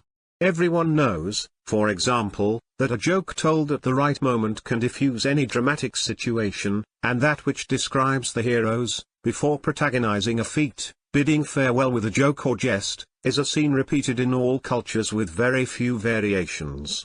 Summarizing, the luciferic graceful type will never assume the ludic or sacralizing ahashitude in front of the sacred symbol, attempting to degrade it or submerging himself in it, But, inversely, he will have the possibility of transcending it and becoming aware of its archetypal essence. If the potency of the sacred symbol is, or appears to be, too intense, to such a degree that it initially surpasses the consciousness capacity for assimilation, he will not fear, he will instead exhibit a luciferic graceful attitude that will enable him to overcome the perplexity before the big one, suspend the dramatic tension, break the balloon law, and thus cross, valiantly, proudly, and beamingly, the formal limits of the sacred symbol.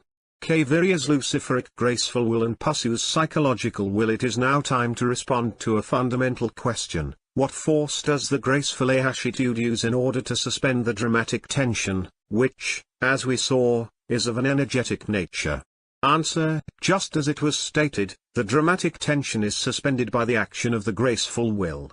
However, this answer is not entirely exact because it lacks the details that clarify that the suspension of dramatic tension is the effect of something more than a mere opposition of forces. In more detail, then, the dramatic tension is an energy applied against the ego, but an energy that grows in accordance with the evolutive process of the archetype. This growing energy is opposed by the graceful will in order to counteract and suspend it, but this will only be possible if the volitive energy grows in the same measure as the dramatic tension. By this we mean that the will is somehow reinforced by the graceful attitude, i.e., that it receives an extra energy. The suspension of the dramatic tension does not come, then, from mere opposition, from a physico-mathematical relationship of forces, but from a magical contribution of energy.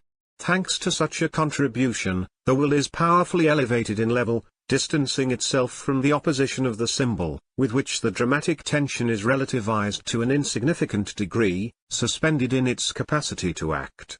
The ego obtains the powerful contribution of energy, which, moreover, is not incremental but instantaneous, by charismatic bonding, a contact that constitutes one of the principles of the psychosocial strategy. The charismatic bonding establishes a transcendent contact with the Paraclete, which is, in truth, the one that provides the extra energy. Regarding the Paraclete, on page 250 the following definition is given: the charismatic agent is perpetually present on a plane absolutely transcendent to the immanent world of Mahashur and is denominated Paraclete. But this Paraclete is not one of the persons of the Catholic Trinity but a very ancient concept of the Hyperborean wisdom that is worth repeating here. The Paraclete is not an aspect of God but the will of God. It is understood that the definition alludes to the Hyperborean God, the incognizable, and not to the Pantocrator or Demiurge. The will of the true God is denominated Paraclete or graceful will of the incognizable. Now, how, being absolutely transcendent, can the Paraclete contribute energy, i.e., graceful will, to the lost ego? Answer: we will explain it analogically, based on the following quotation: the ego is capable of controlling the process of the sacred symbols if it presents, in front of them, a luciferic graceful attitude. In other words, when the subrunic crisis of the conscious subject comes, the oriented ego finds itself leaned against the right angle of the odal archeman and in front of the threshold of consciousness. In front of it emerges, then, a sacred symbol that attempts to unfold with great potency. If that unfolding concretizes, the oriented ego will once again be lost, but the ego manages to stop its process, and even to invert its direction in order to explore its archetypal essence, presenting a luciferic graceful attitude. To this, we may add, as a response, that the luciferic graceful attitude enables the runic ecstasy of the right angle against which the oriented ego is leaned. The right angle, in effect, is an ancient limiting rune called La. And in the runic ecstasy, as it was said, the Paraclete will manifest itself at the request of the ego, providing the irresistible and transmuting force of the incognizable's will. If the spirit, the Selbst, the ego, calls for him, the true God will manifest himself during the runic ecstasy, not gnostically, but volitively. That is why it is not possible to know the incognizable but to ascertain the action of his strength, which reinforces the aerosphere. In synthesis, the oriented ego, by assuming the luciferic graceful attitude, experiences a runic ecstasy that puts it into a charismatic bonding with the Paraclete. Hence the dramatic tension is its own act, i.e., its valor, since such an act is performed with a graceful will. And that attitude of valor, of the graceful will, which suspends the dramatic tension in the fundamental ethical act, is noological honor, the only moral action of the virya. Contrary to this graceful will coming from the spirit, the act of which is honor, the psychological will of the Pasu is an anemic force, devoid of ethical meaning. The psychological will, like everything anemic, is linked to the organic. A deficient diet, or an excess of sexual activity, or organic fatigue of any kind, can enervate, on a dime, the psychological will, the recovery of which depends, then, on the normalization of the altered organic function. The graceful will, on the other hand, being of a noological origin, i.e., coming from an absolutely transcendent, eternal, and infinite being, like the spirit, is independent of the organic. The graceful will of the virya, the hero, the warrior, is not only potent enough to overcome any obstacle that stands in its way but, above all, it is potent enough to overcome its own inner demons, the myths and sacred symbols, and the weaknesses that enervate the psychological will of the anemic subject. L. The Paraclete, its grace and charisma. In Article D, page 784, the following conclusion was stated: in synthesis, the construction of the aerosphere consists in this: the ego, with a luciferic graceful attitude, must get the Paraclete to manifest itself during the runic ecstasy, i.e., to coincide in the actual infinite. Its presence will not bring any knowledge apart from the truth of the uncreated rune, but, instead, it will transmute the psychic structure of the virya by creating a sphere of egoic will around the Zelpst. The aerosphere, the content of which is an extra energy provided by the Paraclete, is thus converted into a source of volitive force that the ego consumes in order to reinforce its own volitive essence. Such is the grace of the true God, that the reverted and enchained spirit never lacks the necessary strength in order to concretize its liberation. If the volitive force is insufficient, the ego will always have the possibility of calling on the Paraclete's aid.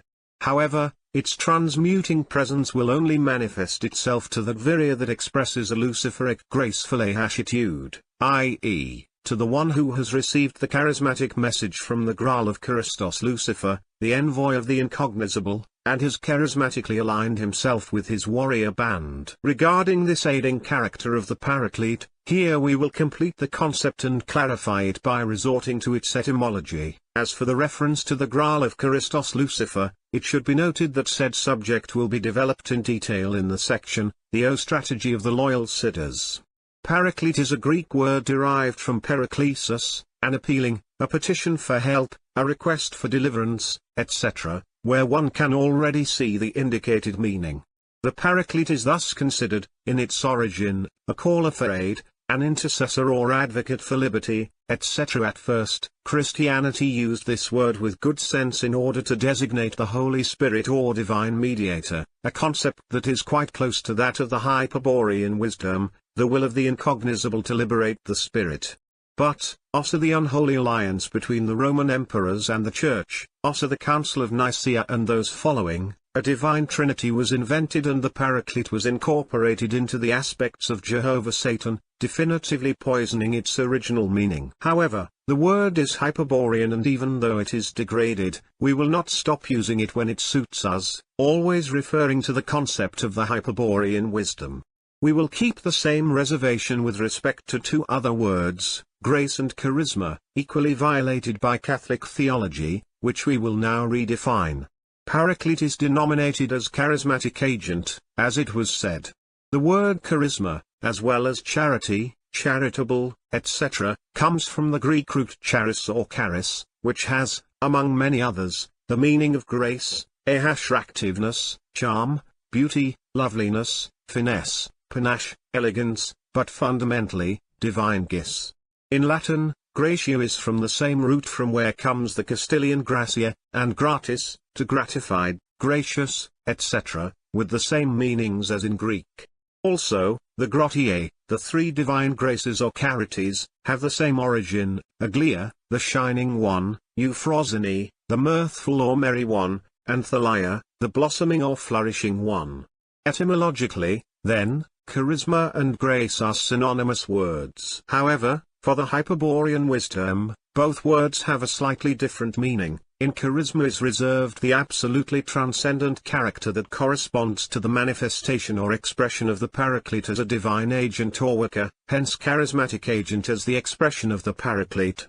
Grace, on the other hand, is used in order to indicate the ahashitude of the Virya, when he establishes the charismatic bonding, i.e., the Luciferic graceful ahashitude. The Luciferic graceful type participates in the Hyperborean mystique of scene, in coincidence with the runic ecstasy, i.e., when the ego coincides in the actual infinite with the uncreated rune. This concept allows us to understand, with greater exactitude, the definition of the Hyperborean mystique presented in the first part. In order to do so, the concept of charismatic bonding must be endowed with its collective significance. That is to say, if, on the one hand, charismatic bonding signifies the contact of the ego with the Paraclete, on the other hand it also signifies the contact of the Viryas with each other by a charismatic coincidence in the framework of a Hyperborean mystique, i.e., in its strategic area. That is why the mystique is defined, page 254, as a form sustained by a being called charisma. It can now be seen that under this form, which can be nothing but runic, there is a strategic area in which the Viryas are connected by the pure blood, by the symbol of the origin present in the pure blood. Such a connection, which bonds the Viryas with their charismatic center or leader, is also an ecstatic experience denominated mystical ecstasy, the charismatic bonding, then, at the same time that it connects the ego of the initiate with the Paraclete, converts him into the strategic center of a mystique and infallibly bonds him with the lost Viryas who perceive his charisma. This charisma, which the leaders possess to a high degree and that seems to be an indispensable element to guarantee success in the conduction of communities and the foundation of enduring collective organizations, is the principle on which a mystique is based. Indeed, a Hyperborean mystique, or simply mystique, is always the collective perception of a charisma that in turn can be sustained by the presence of a visible leader or arise from a small group of hidden persons. But, whatever the case, the charismatic bonding between Viryas always has, as its center, the blood, the symbol of the origin that constitutes the common inheritance of the Hyperborean lineage.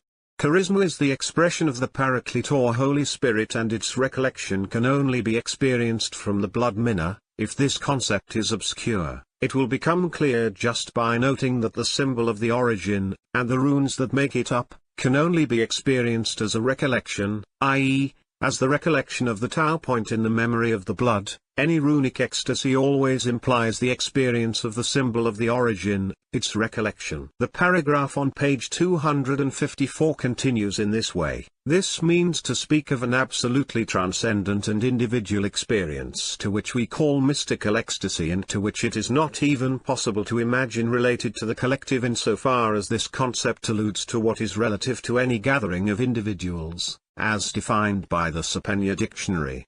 What do we then mean when speaking of a collective perception of the charisma? Answer, that, in the framework of the mystique, individual charismatic experiences, different and unique in themselves, synchronistically coincide in time and space. Which does not at all mean that such experiences are collective in the sense in which we call common experiences or phenomena of which perception, one and the same, is shared by many, such as the observation of an eclipse or the hearing of a melody. As we see, for the Hyperborean wisdom the charisma is the being that supports that form called mystique, but, such a form and such a being are absolutely transcendent. How can they be known then? Answer, not with reason or with any anemic subject, i.e., not with the soul, not with the heart, etc. One can only perceive the Hyperborean mystique with the blood, in that strategic contact between the blood and the lost ego that we explain with the allegory of the imprisoned ego, when the ego, detached from all reason, from all instinct, listens to the Siddha's song of Amor.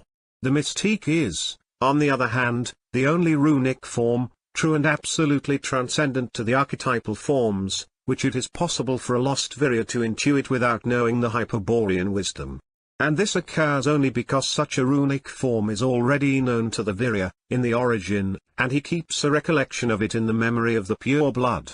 The Hyperborean mystique is not a force field phenomenon as affirmed on page 238 of the first part, but a synchronistic and acausal mode of transcendent contact between members of Hyperborean lineage, Viryas and Siddhas, and with the Paraclete. It is responsible for the charismatic bonding between Viryas and loyal Siddhas known as the Katina Aurea or Golden Chain. The Pasu do bond with each other, and with the demons of Chang Shambhala, by a field phenomenon akin to the magnetism of profane physics, caused in truth by the gravis atoms of physical space. But this coarse gregarious contact, typical of collective hysteria, should not be confused with charismatic bonding. The Virya is an essentially dual entity, in his being coexists, together with his anemic nature, the transcendent manifestation of the spirit, the ego that reflects, to a greater or lesser extent, the infinite ego. That is to say, in the Virya coexists an animal inheritance and a Hyperborean inheritance. When he awakens, when the charismatic bonding of the golden chain puts him in contact with the loyal Siddhas or with a leader and he accesses the ways of liberation, then the infinite ego manifests in the symbol of the origin, giving rise to the Zelpst and to the possibility of projecting from there the sign of the origin on the sign of the fence, producing an infinite fence. Thus is born the Hyperborean mystique, which is nothing more than an infinite fence with a charismatic content, a strategic space. The archeman that the Virya produces as an individual act of war is, in truth, a personal mystique, while the racial mystique is only the general case of the former, the determination of an archeman or strategic space for the transmutation and spiritual liberation of an entire charismatic community. Let us synthesize the concept. The luciferic graceful types of the lost Virya act, commonly without knowing it, within a Hyperborean mystique. When they face a sacred symbol and appeal to the graceful will in order to suspend the dramatic tension, it is an unmistakable sign that they have charismatic bonding with a charismatic leader, the Führer, for example, a loyal Siddha, with Christos Lucifer, or with Wotan, etc. In any case, the lost Virya receives an extra charge of volitive energy directly from the Paraclete that enables him to graciously notice the comedy staged by the archetype or the myth and to suspend the dramatic tension. The lost ego is then momentarily inundated with valor, transmuted by the graceful will, alert, and resolved to act, in order to stop the process of the sacred symbol while at the same time transcending it and recognizing its archetypal essence. But the extra energy that the Paraclete bestows is not a content of the lost ego, nor even of the Zelpst, but of the aerosphere, which is to be considered, also as a personal mystique or runic form. The principle that charisma or the charismatic agent can only be the content of a mystique is thus fulfilled. This is what happens with the luciferic graceful type. He becomes the charismatic center of a mystique, his aerosphere, which starts from him and can be transmitted, through charismatic bonding, to other Viryas who perceive it with the pure blood. That is why the natural chiefs command and no one disputes their command. They all know, with the blood, that he really is superior. It is the valor, the graceful will, which reveals his condition of charismatic leader. Why does one participate in a mystique? Answer: because of the minu or memory contained in the pure blood, because of the Hyperborean potency of the lineage. Hence, it is meaningless to speak collectively of the Hyperborean lineages or to suppose that their members can be framed in the Parhashurns of the psychology of the multitudes. They are the characteristics of the Pasu that fit into such Parhashurns, characteristics, also, of animal populations, in the multitudes, made up of heterogeneous groups. The animal tendencies of the Pasu and each one of the members' purity of blood, give rise to two simultaneous and opposing facts. Animal tendencies produce a collective phenomenon of gregarianism or group soul. The pure blood actualizes the fact of the Hyperborean race by charismatically bonding its members in the runic framework of the mystique. Both facts constitute two fundamental principles in the techniques of social control, such as is demonstrated in Treatise on the SS Psychosocial Strategy. Thus, within a mystique, there are no collective, force field, causal, etc., phenomena, but a charismatic bonding, synchronistic and acausal, which directly relates, Virya by space for the transmutation and spiritual liberation of an entire charismatic community. Let us synthesize the concept. The luciferic graceful types of the lost Virya act, commonly without knowing it, within a Hyperborean mystique. When they face a sacred symbol and appeal to the graceful will in order to suspend the dramatic tension, it is an unmistakable sign that they have charismatic bonding with a charismatic leader, the Führer, for example, a loyal Siddha, with Christos Lucifer, or with Wotan, etc. In any case, the lost Virya receives an extra charge of volitive energy directly from the Paraclete that enables him to graciously notice the comedy staged by the archetype or the myth and to suspend the dramatic tension. The lost ego is then momentarily inundated with valor, transmuted by the graceful will, alert, and resolved to act, in order to stop the process of the sacred symbol while at the same time transcending it and recognizing its archetypal essence. But the extra energy that the Paraclete bestows is not a content of the lost ego, nor even of the Selbst, but of the aerosphere, which is to be considered, also as a personal mystique or runic form, the principle that charisma or the charismatic agent can only be the content of a mystique is thus fulfilled.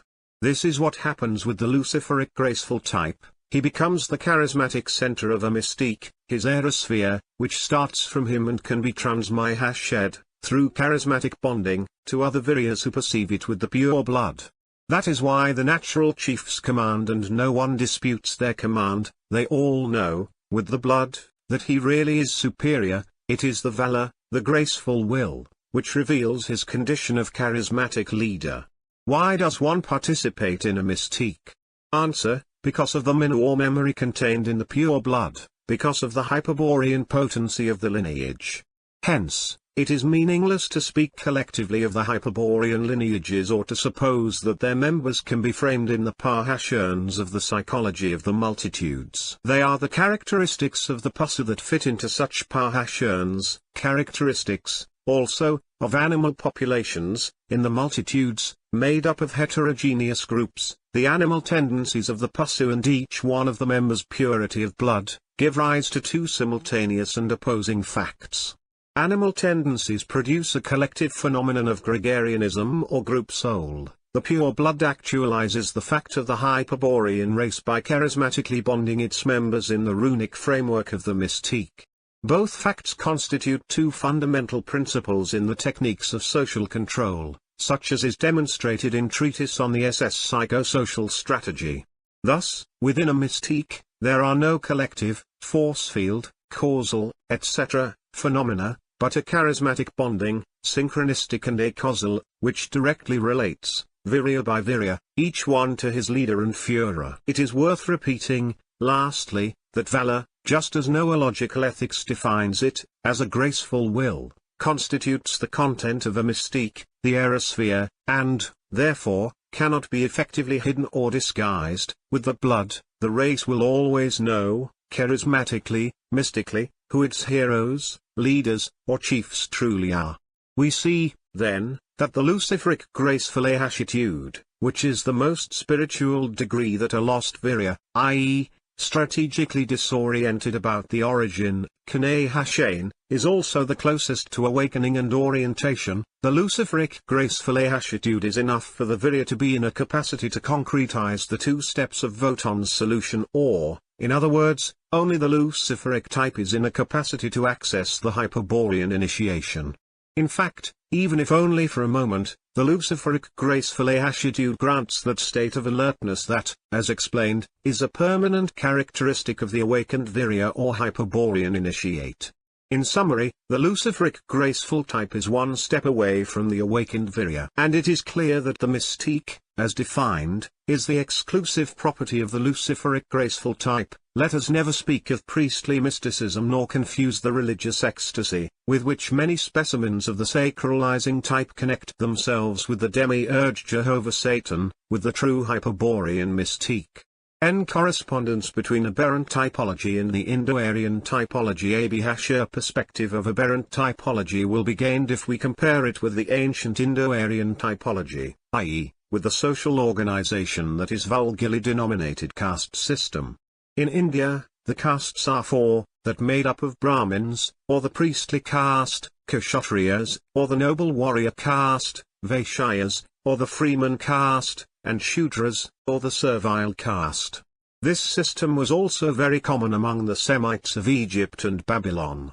But this should not be surprising because it is in fact a common Atlantean heritage, since that civilization, in its last era, was organized on the basis of the same system. Now, referring exclusively to the Hindu system, we can say that, with some goodwill, it is possible to relate it to the aberrant typology if we liken the Shudra to the Pasu and invert the Brahmins with the Kshatriyas, and, on a transcendent plane, we identify the Rishis with the loyal Siddhas, i.e., with the lords of Agatha. In the synoptic table of figure 100, both typologies can be seen compared.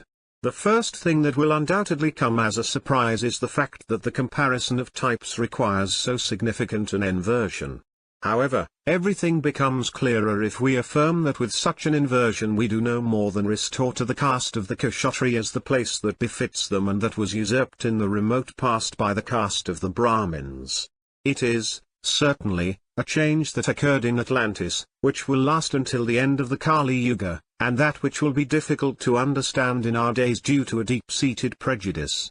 We allude to the widespread belief in the superiority of the priestly caste over the warrior caste, which is nothing more than another synarchic disinformation tactic with the aim of contributing to create the maximum confusion in this Mahashar. Many authors of esoteric books have sustained in the last century the thesis that the same Kali Yuga, i.e., the period of the greatest spiritual decadence that we have in memory, would have no other origin than the rebellion of the Kshatriyas. These authors, including René Guénon and the Theosophists whom he combated, like H. P. Blavatsky, Rudolf Steiner, etc., worked in support of a current of Atlantean philosophical esoteric thought, of clear Shambhalic inspiration, which seeks to exalt the Siddhas of the dark side as masters of wisdom of the white hierarchy, hiding their nefarious condition of the original traitors of the Hyperborean race of spirits. But the truth is very different because, according to the Hyperborean Wisdom, it corresponds to the synoptic table of aberrant typology. To put things in their place, it is necessary to have certain data and a subsequent clarification. The data are the following: in the Christian Luciferic period of Atlantis, society was organized on the basis of very ancient Hyperborean principles, also in 4 castes. The spiritual hierarchy of such castes was this: first, the warrior caste; second, the priestly caste; third, the citizen caste; and fourth, the servile caste. The fact that there were also 4 races, red, yellow, black, and white, should not cause confusion, for the first 3 were jointly making up 3 castes, and the last, white, was numerically insignificant as it was constituting a special caste of sacred constructors. What occurred next? At a later period, rightly termed satanic, the traitorous Siddhas gained complete control of civilization, destroyed the universal empire model on which it was organized, and ruled it with an iron hand through the priestly caste, who came to be known as the Lords of the Dark Side. In order to fulfill their evolutive plans, the traitorous Siddhas reorganized society under the dominion of the priestly caste, which they elevate to the first level, thus creating the system that all the peoples of antiquity knew, except those who descend directly from the Cro-Magnons, i.e., from the Atlantean white race, or are tributaries of their wisdom. Here is the data. Now, let us move on to the promised clarification. Figure 100. If, as we affirm, a change in the hierarchical order of the upper castes took place in the satanic period of Atlantis, is it possible that such a fraudulent alteration has lasted until the present day? And, if so, how was it instrumented? In order to find the answers, it is necessary to touch on a subject that constitutes the key to the whole deception. At that time, the traitorous Siddhas decided to support their strategy by the creation of a suitable myth. Said myth, which is responsible for the repetition of the error until the present day, is denominated dual power and has been represented with a plurality of similar symbols: Gemini, Labris or the Cretan double axe, 2-headed eagle, 2 swords, etc. The following paragraph, already seen in the article The Resignation of Wotan, is related to this fact. At that time, in the world, the social crisis that accompanied the sinking of Atlantis was unleashed. 2 of the 3 castes that made up Atlantean society, the warrior caste and the priestly caste, were locked in an all-out war. The priestly caste was supported by the traitorous Siddhas and the warrior caste by the loyal Siddhas. In the midst of this conflict came to fall the objects that Freya Partridge released before nuptially reintegrating with Wotan. The emerald labrys did not touch the ground because the priests intercepted it in the air and, giving displays of great joy, incorporated it into their own strategy. Since then it contributes, archetypally, to perpetuate the fable of the spiritual superiority that the priestly caste would hold over the warrior caste. It is worth clarifying that the theme of the myth was Hyperborean, known in Atlantis since the Luciferic period when it was serving as the basis for the organization of the model, or way of collective liberation, the Universal Empire. The action of the traitorous Siddhas consisted in resigning a powerful psychoid archetype to operate from the universal collective unconscious in the alteration of the traditional theme. The Hyperborean tradition affirmed that there are two powers that must be differentiated in every social organization, the spiritual power and the temporal power. Such powers keep the following opposition: the spiritual power is superior, strategically superior, to the temporal power. Well, based on this doctrine, the traitorous Siddhas elaborated the dual power myth.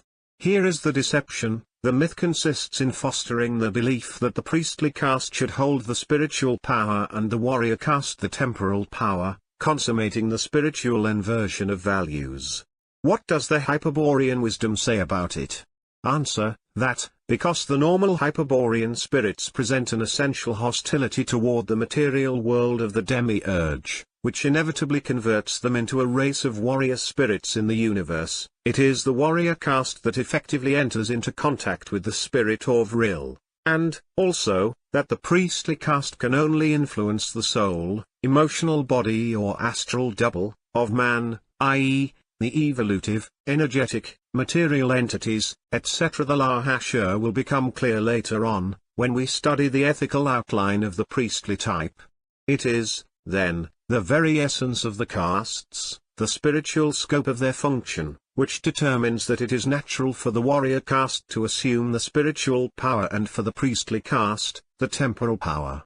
The inversion of castes carried out in Atlantis, responsible to a great extent for the famous sinking, and the evolutive action of the dual power myth, have created a permanent conflict ever since.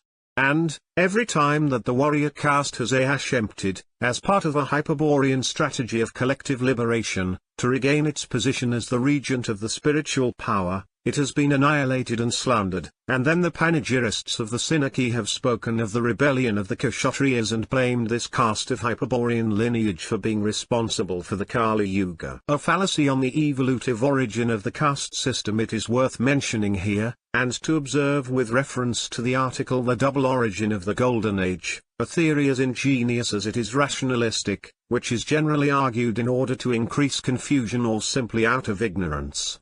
It is that which associates the solar with the warrior caste and the lunar with the priestly caste. This seemingly innocent theory has the hidden aim of explaining the appearance of the caste system by evolution, thus procuring to deny its Hyperborean origin. In effect, if the priestly caste is solar, this allows the esoteric rationalists to establish an ingenious relationship with the Golden Age, and the same, if the priestly caste is lunar, it is associated with the Silver Age.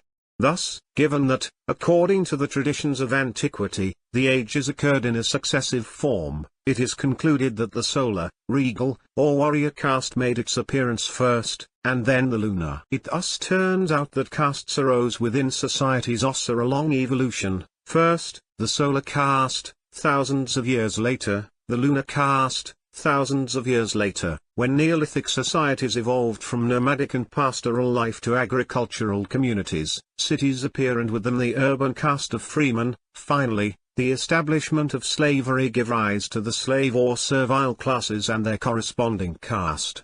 The following example proves that all this reasoning is nonsense. Suppose that within 50,000 years some esoteric rationalists of the future explore the ruins of the United States of America. And suppose also that, from that examination, they conclude that the primitive Americans arrived at that system of government, called democracy, along evolution. First, the executive power appeared, thousands of years, the legislative power, and, thousands of years later, de Rosario because, just as the Constitution of the USA consecrated the three powers simultaneously in 1789, which since then began to function held by revolving castes of public figures, like so in Atlantis, during the Luciferic period, the Universal Empire's choice way of collective liberation consecrated the caste system simultaneously, first, the royal, noble, and warrior caste, second, the priestly caste, third, the citizen caste, fourth, the servile or slave caste. This is the truth that the Synagogue tries to hide or distort. P. Superiority of the Luciferic graceful type Kshatriya over the other types, as we saw, the warrior caste, its type, is naturally apt in order to establish the noological contact with the spirit, while the priestly caste can only achieve a psychological contact with the soul, with the anemic part of the virya. If we study the synoptic table in Figure 100, where the aberrant typology has been related to the ancient caste system, not only will this affirmation become evident, but we will have a unique opportunity to understand in depth the psychological type of the priestly caste by equating it with the sacralizing type. There seem to be no doubts, by virtue of all that has been said about the undoubtable relationship that links the Luciferic graceful type with the Kshatriya or Indo-Aryan warrior type. We have recently defined the former as one step away from the awakened virya or Hyperborean initiate, and the Lahasha is the prototype of the Hyperborean warrior. In synthesis, the awakened virya is a Kshatriya. That is why the Kshatriya caste, if its purity of blood is sufficient, must be considered superior to the priestly caste, as long as such purity enables its members to discover a way of liberation for the spirit and to conquer the vril. Being clear about the equivalence of the Luciferic graceful type Kshatriya, it must be pointed out that the priestly type is only a religious figure derived from the sacralizing type. As will be seen, the figure of the professional military man also corresponds to this type. Moreover, if we seek a typical characteristic in order to define the priestly type, the most appropriate thing to do is to begin by examining the ethical psychological aspect of his acts, since the priest, not only feigns a moral conduct, but is also the principal producer of moral doctrines. Dealing with such a character, it is convenient to observe the three types of the aberrant typology from the ethical psychological point of view. This is what will be done in the next section. However, it is worth repeating here that the priestly type, of the Indo-Aryan or Western typology, is only one of the subtypes that can be derived from the sacralizing type. A communist youth, for example, who, with his conscience subjugated by the myth of the general strike, agitates the workers of a factory with the intention that they too be captured by said myth, is another classic subtype derived from the sacralizing type. A religious subtype denominated subversive and revolutionary agitator, the general strike, is the sacred symbol that has impressioned the agitator's lost ego, like the balloon to Mr. Ibero in Scene 2 of Act 2. Due to the balloon law, a dramatic tension has been created, in the consciousness, that feeds the appearance that the general strike is a great truth, a supreme principle for which it is possible to make any sacrifice, even to give one's life. The agitator, then, is in turn agitated by a myth, an unconscious archetype, which does not have religious but social features, but before which he bows, like the priest in front of the sacred symbol, and to which he sacrifices, like the priest, his psychological will. He renders cult to it and agitates others so that they share his certainty. He evangelizes them, inciting them to believe in the benefits that the myth will bring: economic progress, social justice, political liberation, the end of labor exploitation, etc. But all these benefits are only images of the inflation of the balloon, the illusion that the myth creates in order to be able to keep on developing, because the general strike brings nothing of the sort and, on the contrary, if it is allowed to grow too much, like Mr. Ibero's balloon, it ends up suffocating all movement, all freedom, converting society into that rigid structure called Soviet.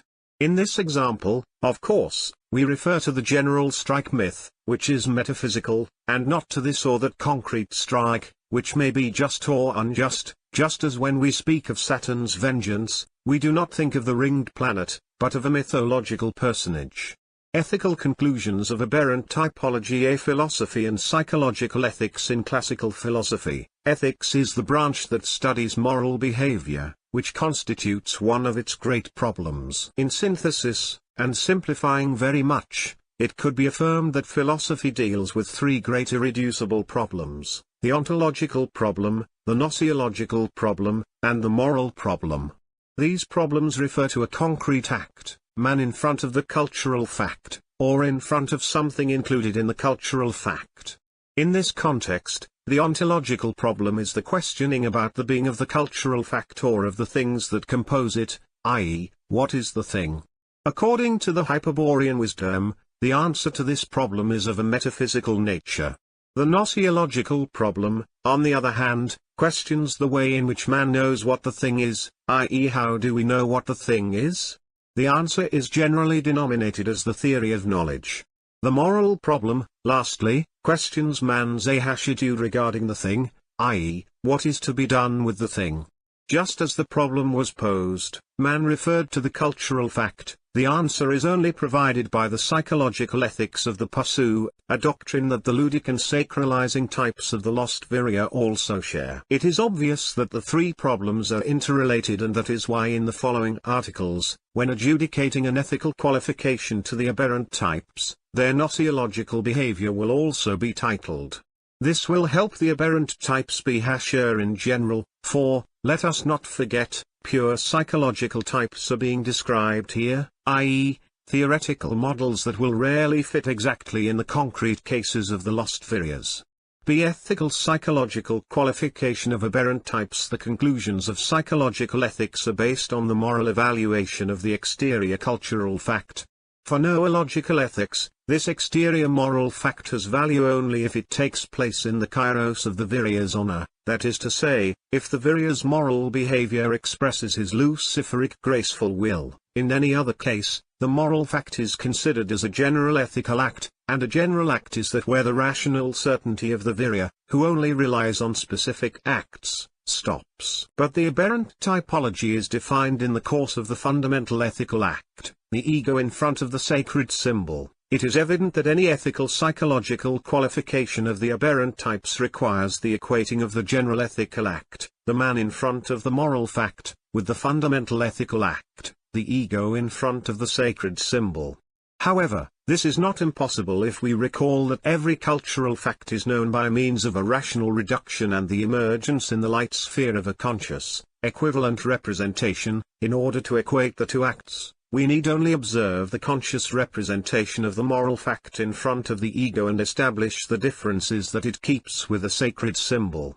The principal difference lies in the profane, or rather prosaic, nature of the symbol that represents the moral fact, as opposed to the special and respectable character of the sacred symbol. However, the symbol of the moral fact, analogously to the sacred symbol, will attempt to unfold in an evolutive process by impulse of the universal archetypes. What distinguishes both symbols, at the moment of their manifestation in front of the ego, is the active potency. The sacred symbol always has sufficient potency in order to confront a perplexed ego and attempt to anesthetize and phagocytize it. The symbol of the moral fact rarely goes so far, except in the cases in which the psychoid archetype or the myth that sustains the cultural fact is discovered and introjected under a moral form. Then, the symbol of the moral fact in no way differs from a sacred symbol because, like the Lahashur, it represents a universal archetype.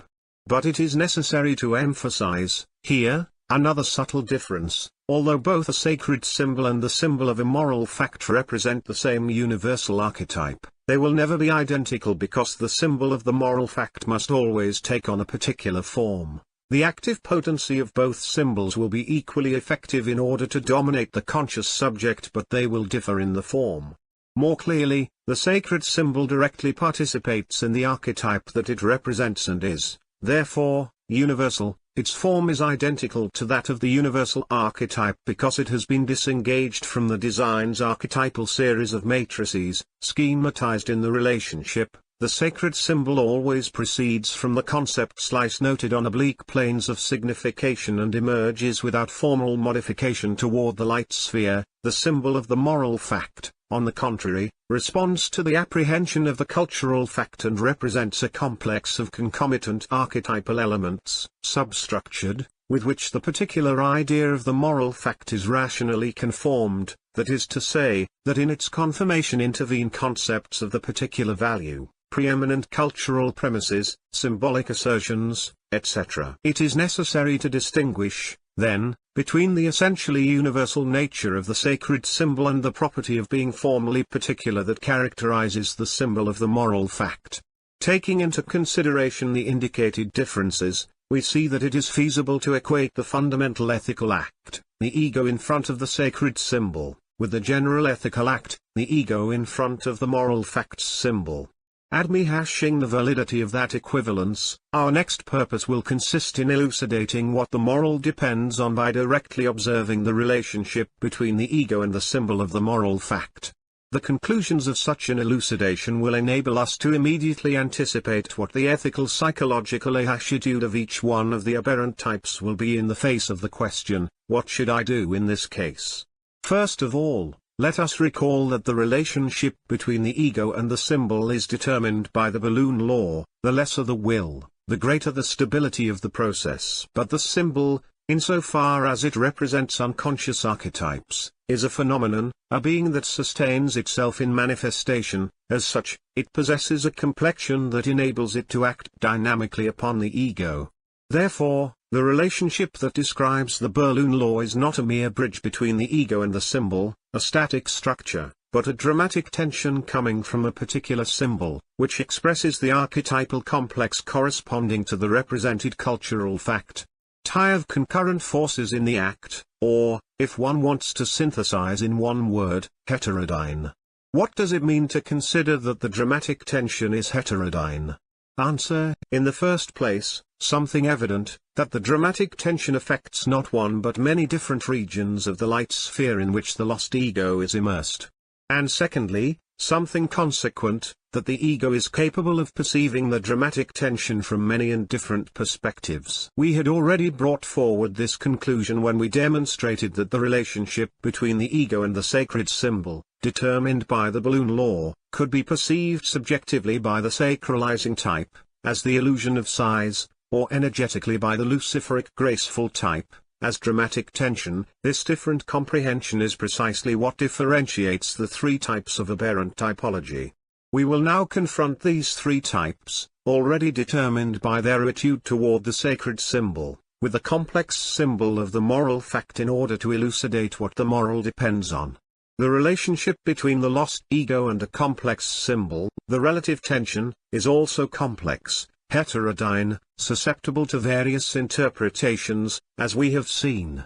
For all the aspects that the symbol presents, various forms of its relationship to the ego will be established. Of all the possible significances to which the relative tension of the relationship could be reduced, there is one that is moral and that we need to discover. We want to know, first of all, what terms the relationship has been translated to so that we can recognize, without any doubt, that it has taken on a moral character. Having thus posed the problem, without too many pretensions, the following general answer must be considered satisfactory: when, in interpreting the relationship between the ego and a complex symbol, a principle of benevolence or a principle of justice arises, then the cultural fact, which the symbol represents, is evaluated as a moral fact. We have summarized the reduction to which the relationship between the ego and the symbol can be ethically synthesized in the two principles of benevolence and of justice for reasons of clarity and brevity in the development of the subject, and for also taking into consideration that every other virtue or moral principle can be derived from them. For example, from the first, come some less basic principles of obligation, the principle of utility, the principle of not harming, the principle of not restricting anyone's liberty, etc. And from the second, others are derived, for example, equality of treatment and equality in the eyes of the law, etc. Others like charity, valor, forbearance, honesty, gratitude, consideration, etc., can undoubtedly be derived from the two mentioned principles. For all these reasons, we will denominate such principles of benevolence and justice, cardinal principles of psychological ethics.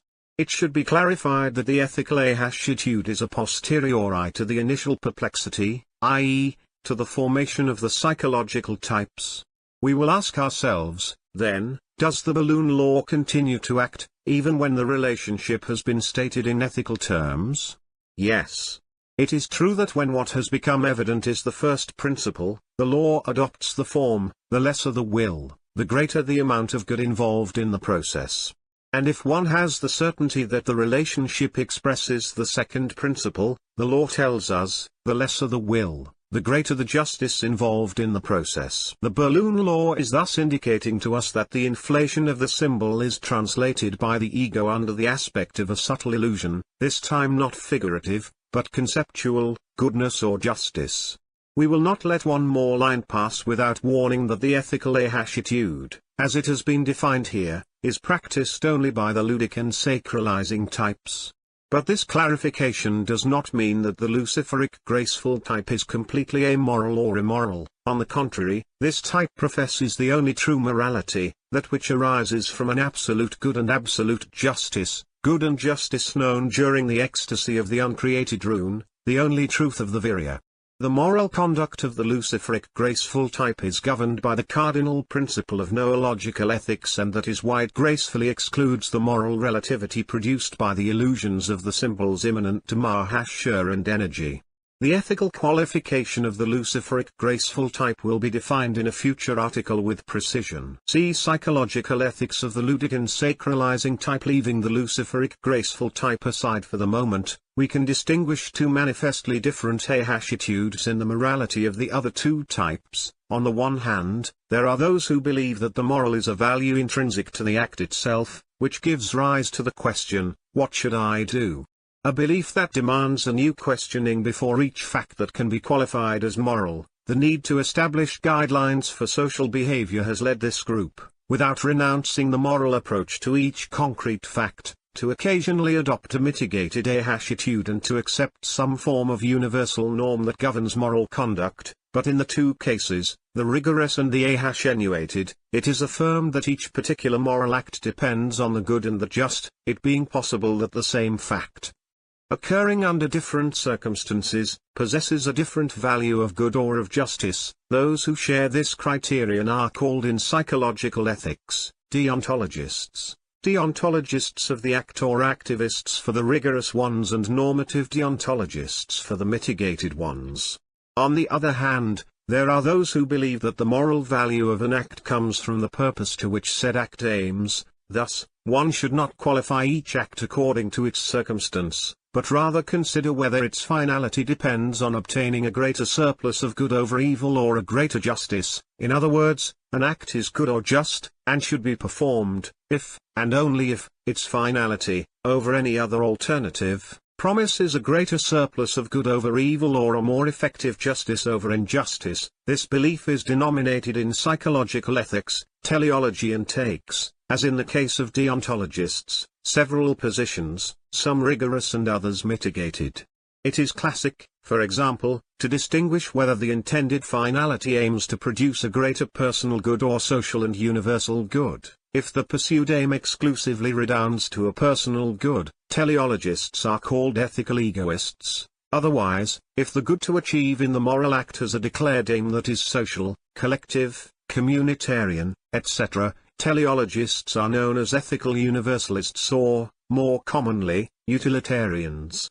With reference to aberrant typology, it is understood that, due to the tendency to frame the facts, characteristic of the ludic attitude, the members of the ludic type take into account the concrete moral duty, intrinsic to each particular act, and can be qualified in their great majority as ethical deontologists.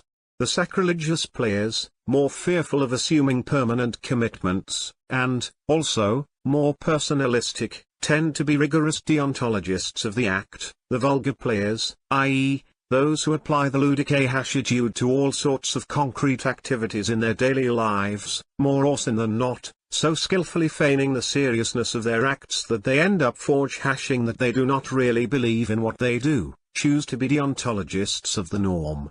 It is clear that, as society is constituted by an overwhelming majority of vulgar players, they are those who have ended up imposing the current morality. Such ethics is strictly cultural, based on concrete rules of morality that allow one to decide, in the face of a particular fact, it is good, it is just, etc., and has become deeply embedded in the organic structure of society, for example, in justice, which has been codified in laws that generally start from deontological norms.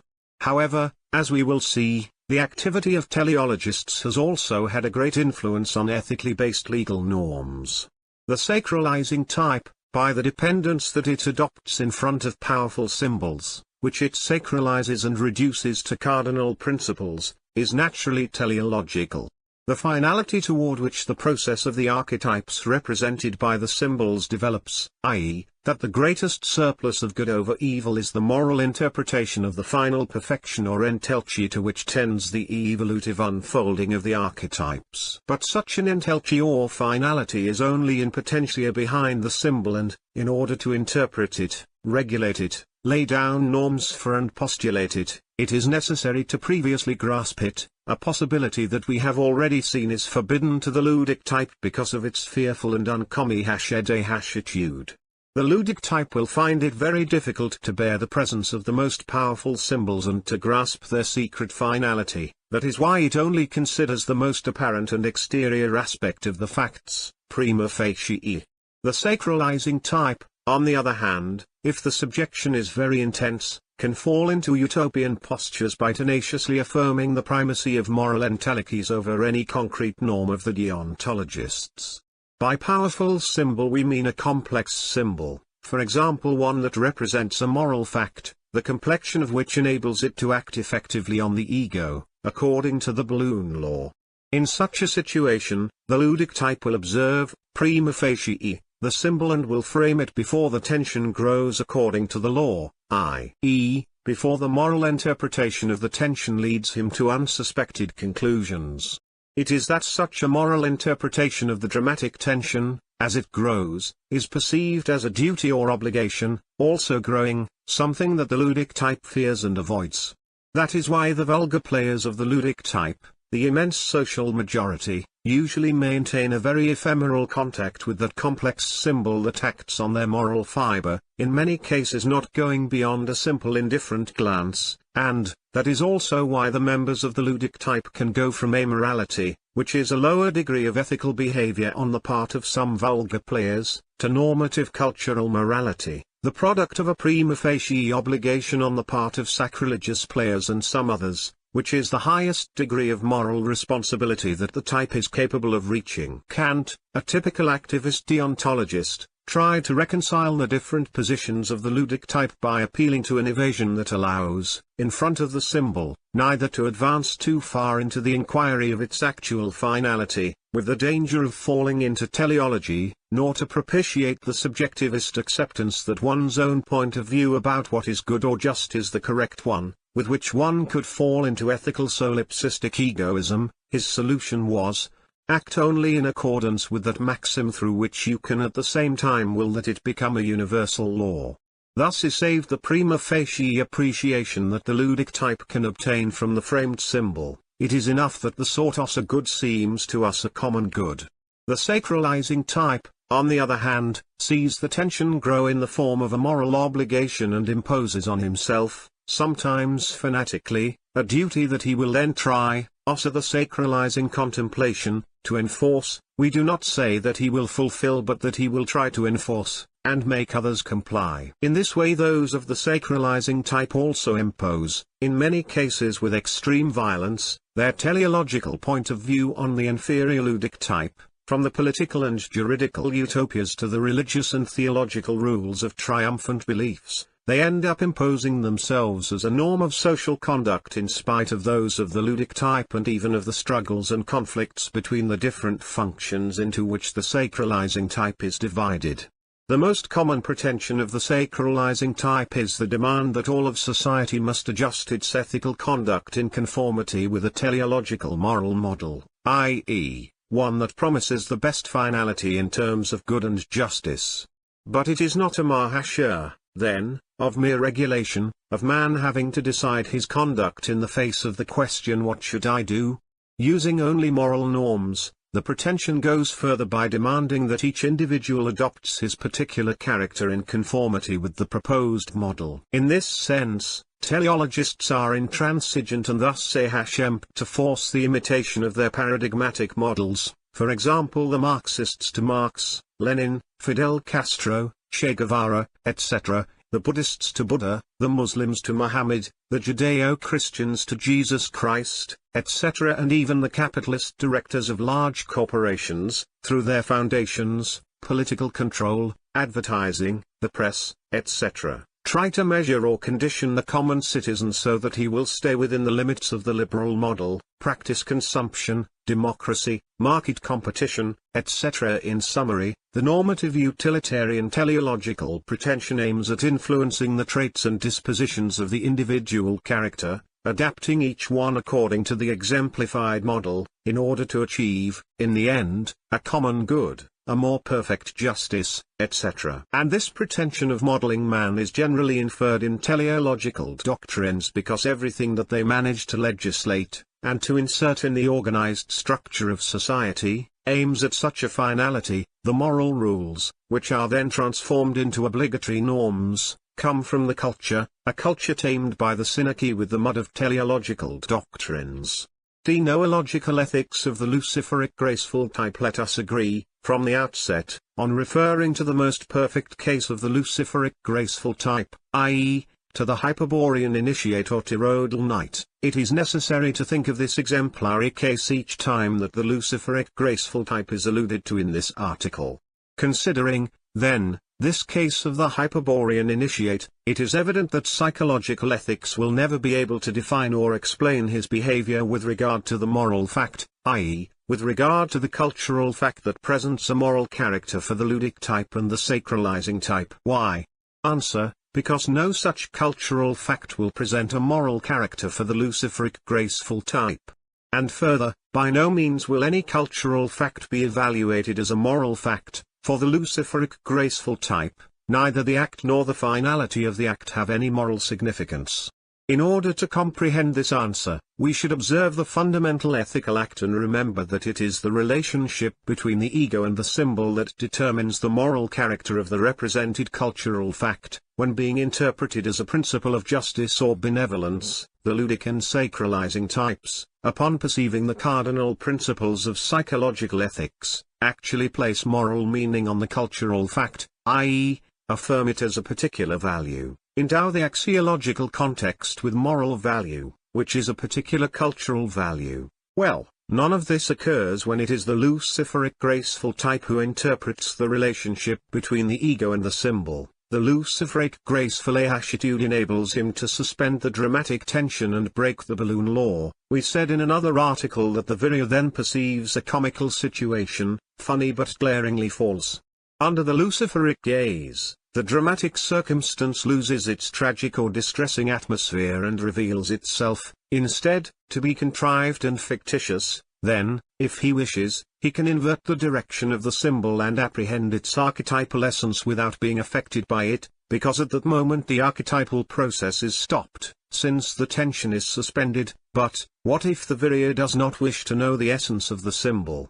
Answer: that, the tension being suspended by the action of the graceful will, the relationship between the ego and the symbol has been dissolved. But this relationship, this relative tension, is neither more nor less than the representation of an exterior connection of meaning, the bond that imparts particular value to a cultural object, in this case, to a moral object. Its dissolution implies its external non-affirmation.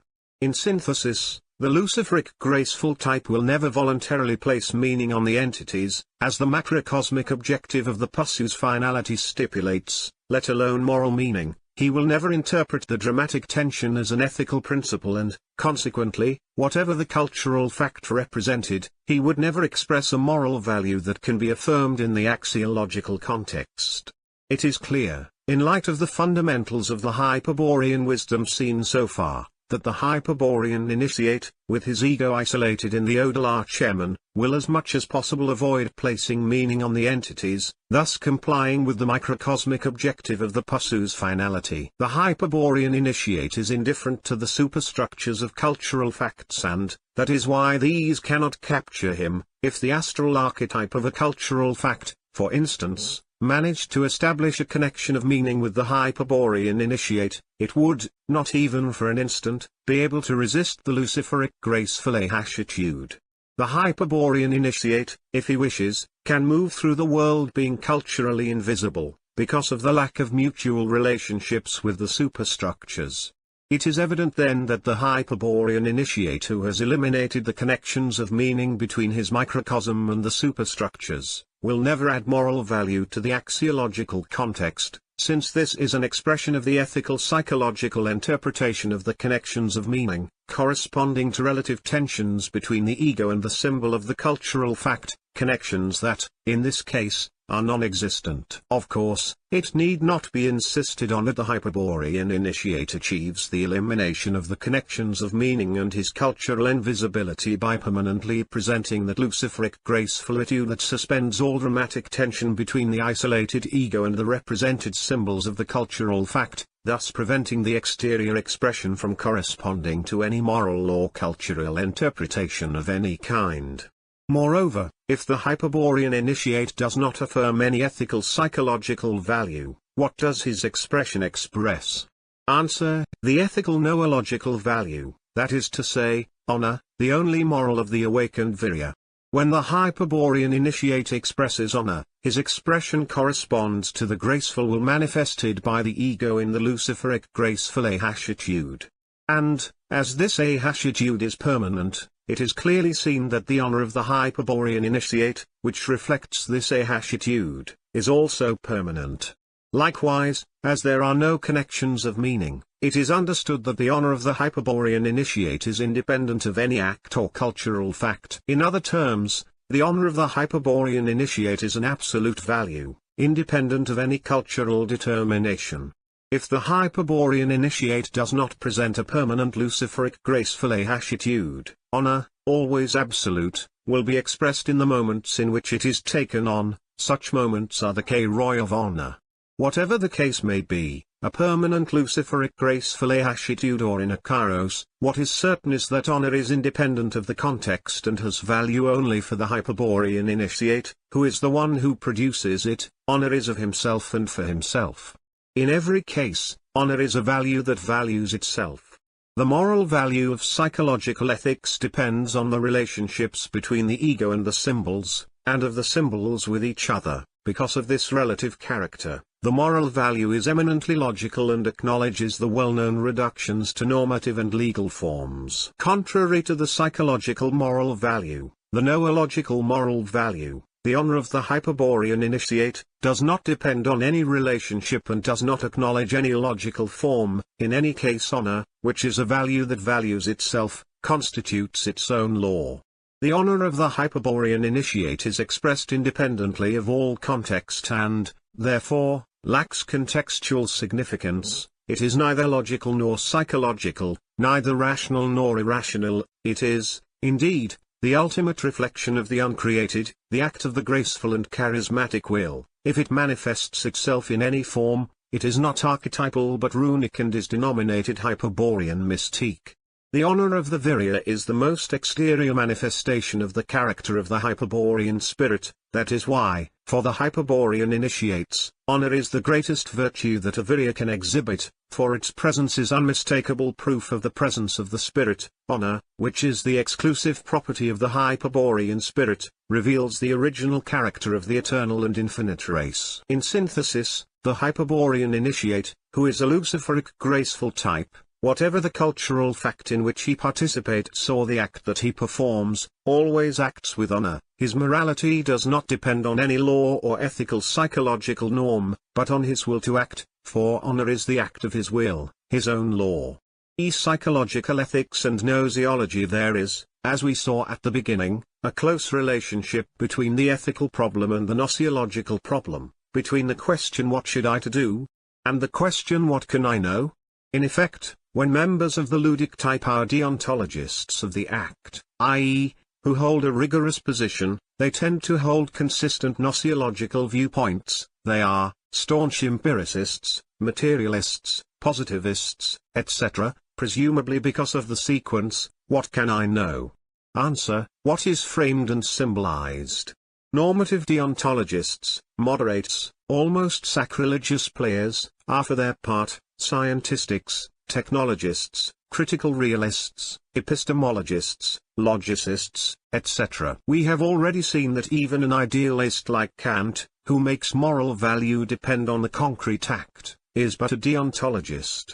The teleologists of the sacralizing type, in affirming the value of the finality of the act above any other principle, are necessarily causalists from the gnoseological point of view. If they are simultaneously materialists, they can be, then, determinists, dialecticians, evolutionists, transformists, etc. If they hold, on the other hand, some eschatological theory, they will be religious, devout, believers, esoterics, etc. and, fundamentally, priests. Returning to the gnoseological problem, it is enough to reflect on what has been said in order to realize that the whole discussion, and the titles that we have assimilated to the ethical positions, come from the choice between the following alternatives: I. There is no order in the universe. 2. There is an order. 3. It is progressively being elaborated. Naturally, starting from any of these premises, the answers to the question what can I know will fundamentally vary. According to I, the answer may be, we will know with certainty as far as the accidental and contingent permit, a typical answer of deontology. According to 2, we can know everything, with absolute certainty, to the extent that we arrive at the final causes, a classic answer of teleology.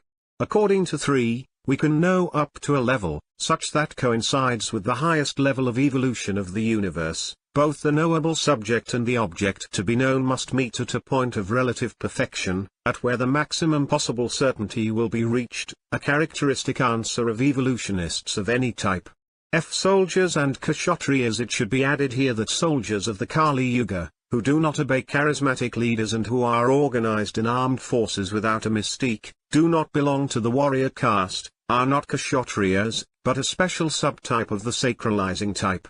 The difference between the military and the priest subtype is in that, in front of the sacred symbol, the priest affirms the essence over the form and the military affirms the form over the essence. Indeed, it is verified that behind the form of the sacred symbols, circle, cross, heart, serpent, etc., the priest always sees a mystery or, in the worst case, a transcendent or metaphysical significance.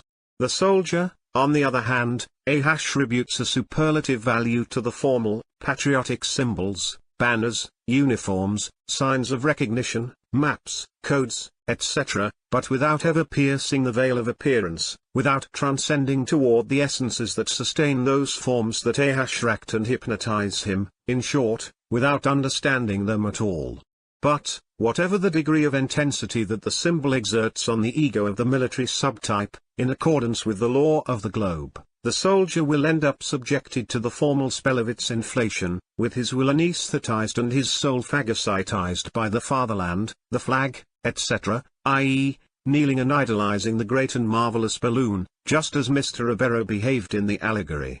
Types and professions. Aberrant types and particular professions. G. Certainly, within the sacralizing type, we have made the distinction of several subtypes, though only naming them in passing: priest, soldier, social revolutionary, etc. In this section, we will not only confirm such a distinction, but also demonstrate the existence of other subtypes, all of which respond in their psychological profile to that type that we saw in scene 2 of Mr. Aberro's allegory. However, it should be clarified here that the classification into the subtypes of aberrant typology is not based solely on interior behavior, since it also takes into account the social function that each type, the ludic or the sacralizing, fulfills in the world. We will synthetically present the Hyperborean Wisdom's criterion in order to classify societies according to the professional role of their members. According to this criterion, in any sociological consideration, a distinction must be made between those professions that take up, for those who practice them, only a part of their vital time, and those others that require total dedication and consume all the vital time available. The former are called particular professions and are characterized because there is a complete description of them, in the social-cultural domain, in such a way that they can be learned. Whoever learns a particular trade or profession is trained in order to fulfill, for a certain time, a communally recognized social role, outside of that social time, during which the professional identifies himself with his profession. It is possible to live life, his life. Evidently, the professional role is an actor's role in the drama of life, and, in the collective acceptance that such a performance should only be given on a particular schedule, the hand of the players must be seen. The ludic type, in effect, insofar as he achieves a certain influence in the organization of society, tries to protect himself by strictly delimiting the special and temporal outline of the professional role. Protect himself from what? From the phagocytation that could produce a permanent identification with the professional role, which is in truth a mask, a disguise, an appearance that represents a dominant collective archetype. Here is a principle of the psychosocial strategy. Every unconscious collective archetype can be made collectively conscious if it is described by means of a conventional system of signs and presented to the community for its knowledge. It therefore describes as well as possible the model of the professional role, and to temporarily frame such a role in a schedule is, above all, a security measure, a guarantee that one can exit the role at some point, off the clock, and one's own personality will be recovered. As we said, it is necessary to see here the typical ludic attitude, to frame a situation within certain safe limits and to pose it in symbolic terms. Naturally, the role's professional model, once described, is incorporated into the terrestrial shadow sphere as a universal collective archetype. It becomes dominant when it succeeds in capturing a.g. Certainly, within the sacralizing type, we have made the distinction of several subtypes, though only naming them in passing: priest, soldier, social revolutionary, etc. In this section, we will not only confirm such a distinction, but also demonstrate the existence of other subtypes, all of which respond in their psychological profile to that type that we saw in Scene 2 of Mr. Ribero's allegory. However, it should be clarified here that the classification into the subtypes of aberrant typology is not based solely on interior behavior, since it also takes into account the social function that each type, the ludic or the sacralizing, fulfills in the world. We will synthetically present the Hyperborean Wisdom's criterion in order to classify societies according to the professional role of their members. According to this criterion, in any sociological consideration, a distinction must be made between those professions that take up, for those who practice them, only a part of their vital time, and those others that require total dedication and consume all the vital time available. The former are called particular professions and are characterized because there is a complete description of them, in the social-cultural domain, in such a way that they can be learned. Whoever learns a particular trade or profession is trained in order to fulfill, for a certain time, a communally recognized social role, outside of that social time, during which the professional identifies himself with his profession. It is possible to live life, his life. Evidently, the professional role is an actor's role in the drama of life, and, in the collective acceptance that such a performance should only be given on a particular schedule, the hand of the players must be seen. The ludic type, in effect, insofar as he achieves a certain influence in the organization of society, tries to protect himself by strictly delimiting the special and temporal outline of the professional role. Protect himself from what? From the phagocytation that could produce a permanent identification with the professional role, which is in truth a mask, a disguise, an appearance that represents a dominant collective archetype. Here is a principle of the psychosocial strategy. Every unconscious collective archetype can be made collectively conscious if it is described by means of a conventional system of signs and presented to the community for its knowledge. It therefore describes as well as possible the model of the professional role, and to temporarily frame such a role in a schedule is, above all, a security measure, a guarantee that one can exit the role at some point, off the clock, and one's own personality will be recovered. As we said, it is necessary to see here the typical ludic attitude, to frame a situation within certain safe limits and to pose it in symbolic terms. Naturally, the role's professional model, once described, is incorporated into the terrestrial shadow sphere as a universal collective archetype. It becomes dominant when it succeeds in capturing a professional in the superstructure of the cultural fact and attempts to develop through him, seeking to concretize the entelche of the profession. One then runs the risk of becoming a fanatic of the profession, an always-on professional, those medical apostles that we all know, for example, or the also fanatical, but ill-fated, business executives or businessmen whom, unfortunately, we also know and whose dedication to the profession absorbs all their time and prevents them from distinguishing where their professional role ends and where the man begins. But the one who respects his schedule is easily saved from this danger. He separates his private life from the collective, he forgets his professional role, which he has fulfilled each day, in the same manner that the player forgets his matches or each game.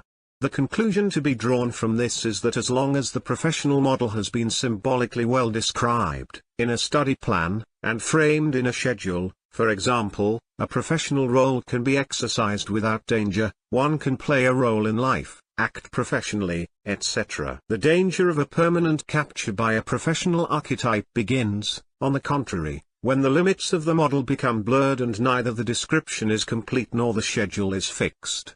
This would occur, for example, with the guilds of the Middle Ages, within which it was almost impossible to distinguish the humanity that could exist in a craftsman outside of his professional craftsmanship. A cordonnier or shoemaker was always such a one, at all times, and nothing else could be expected of him but to think of leather and nails. If he was belonging to a dynasty of craftsmen, the name of his trade would be shaped to his own identity, and there would thus be a Cordonnier family, whose members could be called Peter Cordonnier or Hugo Cordonnier Fils, etc. A professional craftsman was thus belonging to a professional community from which he was rarely able to stand out. There was no individuality there, but collectivity. He was, in a word, immersed in the collective unconscious. At present, progress has been made toward the performance of a professional role that permits the simultaneous development of other spheres of the personality. One can be a professional and an individual at the same time.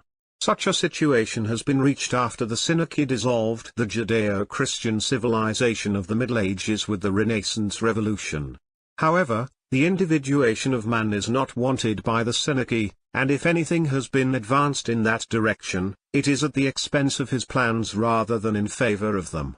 The Synarchy aims only at the complete manifestation and collectivization of humanity, except, of course, the members of the sacred Hebrew race, for whom the mentioned Renaissance Revolution, as well as the French Revolution, was waged for their social liberation and economic elevation. But the present system is far from being perfect, since it has been created by the ludic type and records in its constitution the player's characteristic fear, being instead a constant producer of psychic illnesses. There is a classic neurosis suffered by those who wage an unconscious struggle against the professional archetype. If it absorbs them, they feel alienated and suffer from stress. If, according to the balloon law, the professional symbol is more attractive to them than their life itself and they do not achieve full individuality, they then discover that they cannot abandon their profession, or any other role that takes them away from life, without going into a dark and abysmal terrain. The limits of the professional role are thus the limits of the crisis, within the profession, or any role or disguise. Life goes on as in a game, but such a game that the falsity and futility of the plot is noticed at every instant. Outside of the roles is the existential void, the anguish of nothingness, of being nothing, which the existentialists have also shown and which is not easy to face. When loneliness has been experienced, there is no other alternative but to abandon every role, every profession, every disguise, every mask, every game, and play seriously, asserting the Hyperborean lineage, aiming existence toward the absolute indeterminacy of the vril, situating the lost ego in the Selbst and allowing the manifestation of the eternal spirit, transcending the mold of the types and the trap of the archetypal principles. Of course, It is necessary to be valiant to the utmost, and valor is a scarce commodity in the ludic and sacralizing types, in the following words, which the cynic writer Lanza del Vosto puts in the mouth of his Judas with the intention of discrediting the luciferic graceful type. It is clearly verified what the luciferic attitude toward the problem should be. One fool says, I am the tetrarch. Another said, I am a jug. A third fool says, I am God. And he speaks, thinks, sees, as if he were king, jug, God. The sensible man says, I am a carpenter, and he speaks, thinks, sees as if he were. The sensible man is a small-minded fool. Wise is the man who refuses to take on a persona, who is content to play the role of a man. A man may want to take on any character, to speak, think, see, as if he were one. But, because he wanted to be, he knows that he is not. To be is to be stone and dirt. It would be God's doing if by chance he were. But man is superior to these things in his lightness. He is not, he passes. He whistles, he laughs, he thinks, he passes.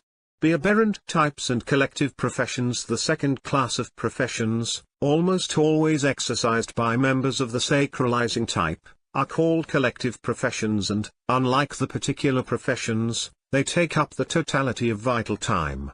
They also differ from the former in that, except for the traditional outline, they are not totally described, being more than likely that whoever professes them becomes immediately captured by the corresponding archetype.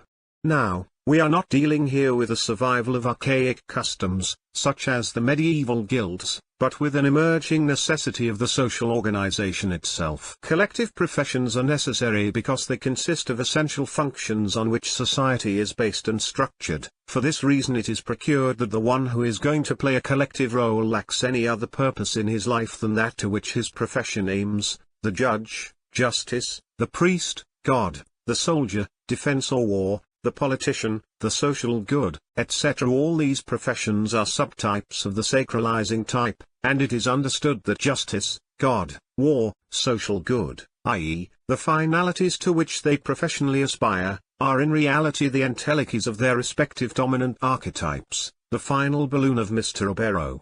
But, as it is necessary for someone to play these roles, and given that without them society would not exist, the social structure reserves and protects the occupations, the jobs, which must be occupied not by men but by functionaries, that is, by those who carry out the essential functions. Although entering such positions implies immersion into the collective, the blurring of one's own personality, the identification of the individual ego with a social ego, the judge, when he judges, does not speak for himself, but for the whole of society. His voice is the voice of justice. It is not the ego of the priest that absolves from sins, but the voice of God that speaks for him. And when the soldier gives his speech on the patriotic day, his voice is the voice of the fatherland. This psychological participation between the individual subject and a collective subject, fundamentally comes about because, unlike particular professions, collective professions are not completely framed, neither spatially nor temporally, as has been said.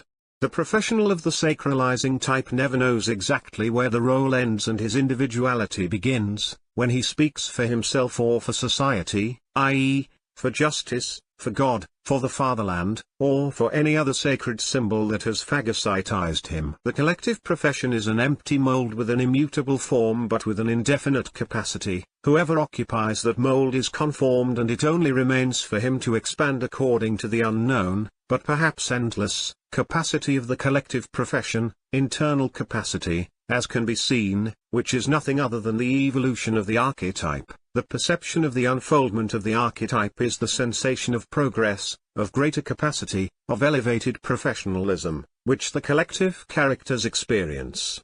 But it is useless to seek because there can be no individuality behind this mask. Who has not heard of someone who disappeared behind the trappings of an official post?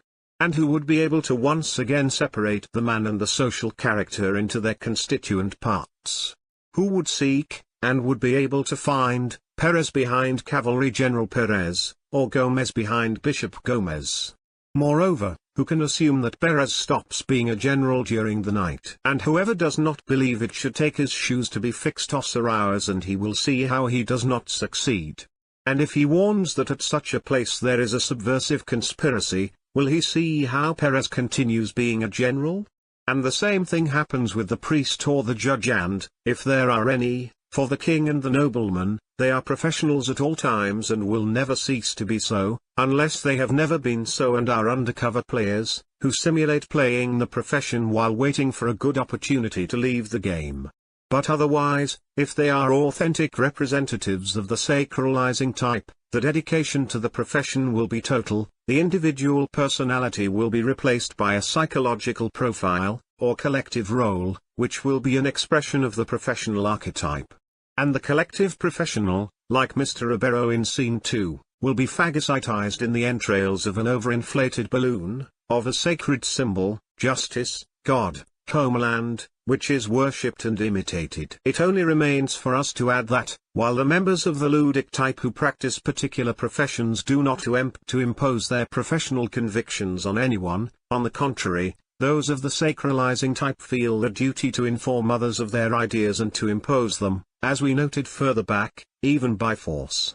Thus, a society will see parade honorable figures of legislators whose juridical and moral viewpoints must be considered paradigmatic, and no less august national military heroes, founding fathers whose geopolitical slogans still resonate and stir to fervent defense, and what to say of the holy priests whose exemplary lives have been the object of the admiration and imitation of entire generations. Evidently, we are not dealing with men but with archetypes that evolve through men, hence their danger. In the void of humanity that can be guessed behind each one of these personages of history, one notices that it is as useless to seek individuality in a collective professional as it is to attempt to discuss with him his point of view. Useless and dangerous, we repeat, because with archetypes, there is no discussion, they are inhuman by nature, and if they have taken possession of a man, they dehumanize him as well, transforming him into a shell. With archetypes, only two attitudes are valid: either one possesses sufficient will in order to resist their capture, or one must submit to them. The danger consists, then, in being caught by the archetype directly, or that a personalized archetype, i.e., a collective professional, suspects that our ideas are not those that suit the good of justice, of religion, or of the fatherland. In either case the option is the same, either to resist or to submit. But we must avoid falling into the naive belief that when we refer to collective professions we are thinking of official positions or jobs. We already said that every collective profession masks a necessary social function, so it would not be difficult to draw from such an affirmation the naive conclusion that in every firmly established and organized society, collective professions must necessarily result in an official post. The truth is that the official position is necessary but not good enough, and let us see why. An official position is the last terminus of an action, the first movement of which the collective archetype produces. Thus, seen from the point of view of the archetype, it is not good enough for the position to be vacant, even if it is necessary, if there is not the right man to fill it.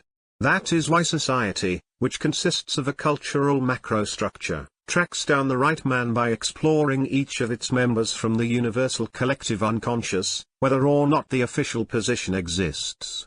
Once the candidate is located and captured, when his voice is the voice of the collective archetype and his anemic subject is a social subject, he will be guided toward an official position from which he will exercise power. Of course, it will be the archetype and not man who exercises power, since such an exercise is only the exterior expression of the evolution with which said archetype tends toward entelchy. We have already explained it on page 401, the cultural fact is developing, impulsed by a great potency, whether the observer notes it or not, and in that march toward entelchy, the superstructure takes what is necessary for its perfection and rejects that which is useless or opposed to it. In order to mention a practical example, let us say that there was no official position of president in North America until George Washington exercised it in 1789. But such a position was created as the last terminus of a revolutionary action that began in 1776, when the American cultural superstructure captured George Washington, a typical sacralizing military man, as a man of destiny, and impulsed him to the pinnacle of power. And let no one doubt that when George Washington was speaking, or thinking, it was the fledgling USA, its collective archetype, which was speaking or thinking for him. In order to assimilate what has been explained about the relationship between the ludic type and the particular professions on the one hand and the sacralizing type and the collective professions on the other, we have prepared, in Figure 101, a synoptic table in which the summarized information can be found.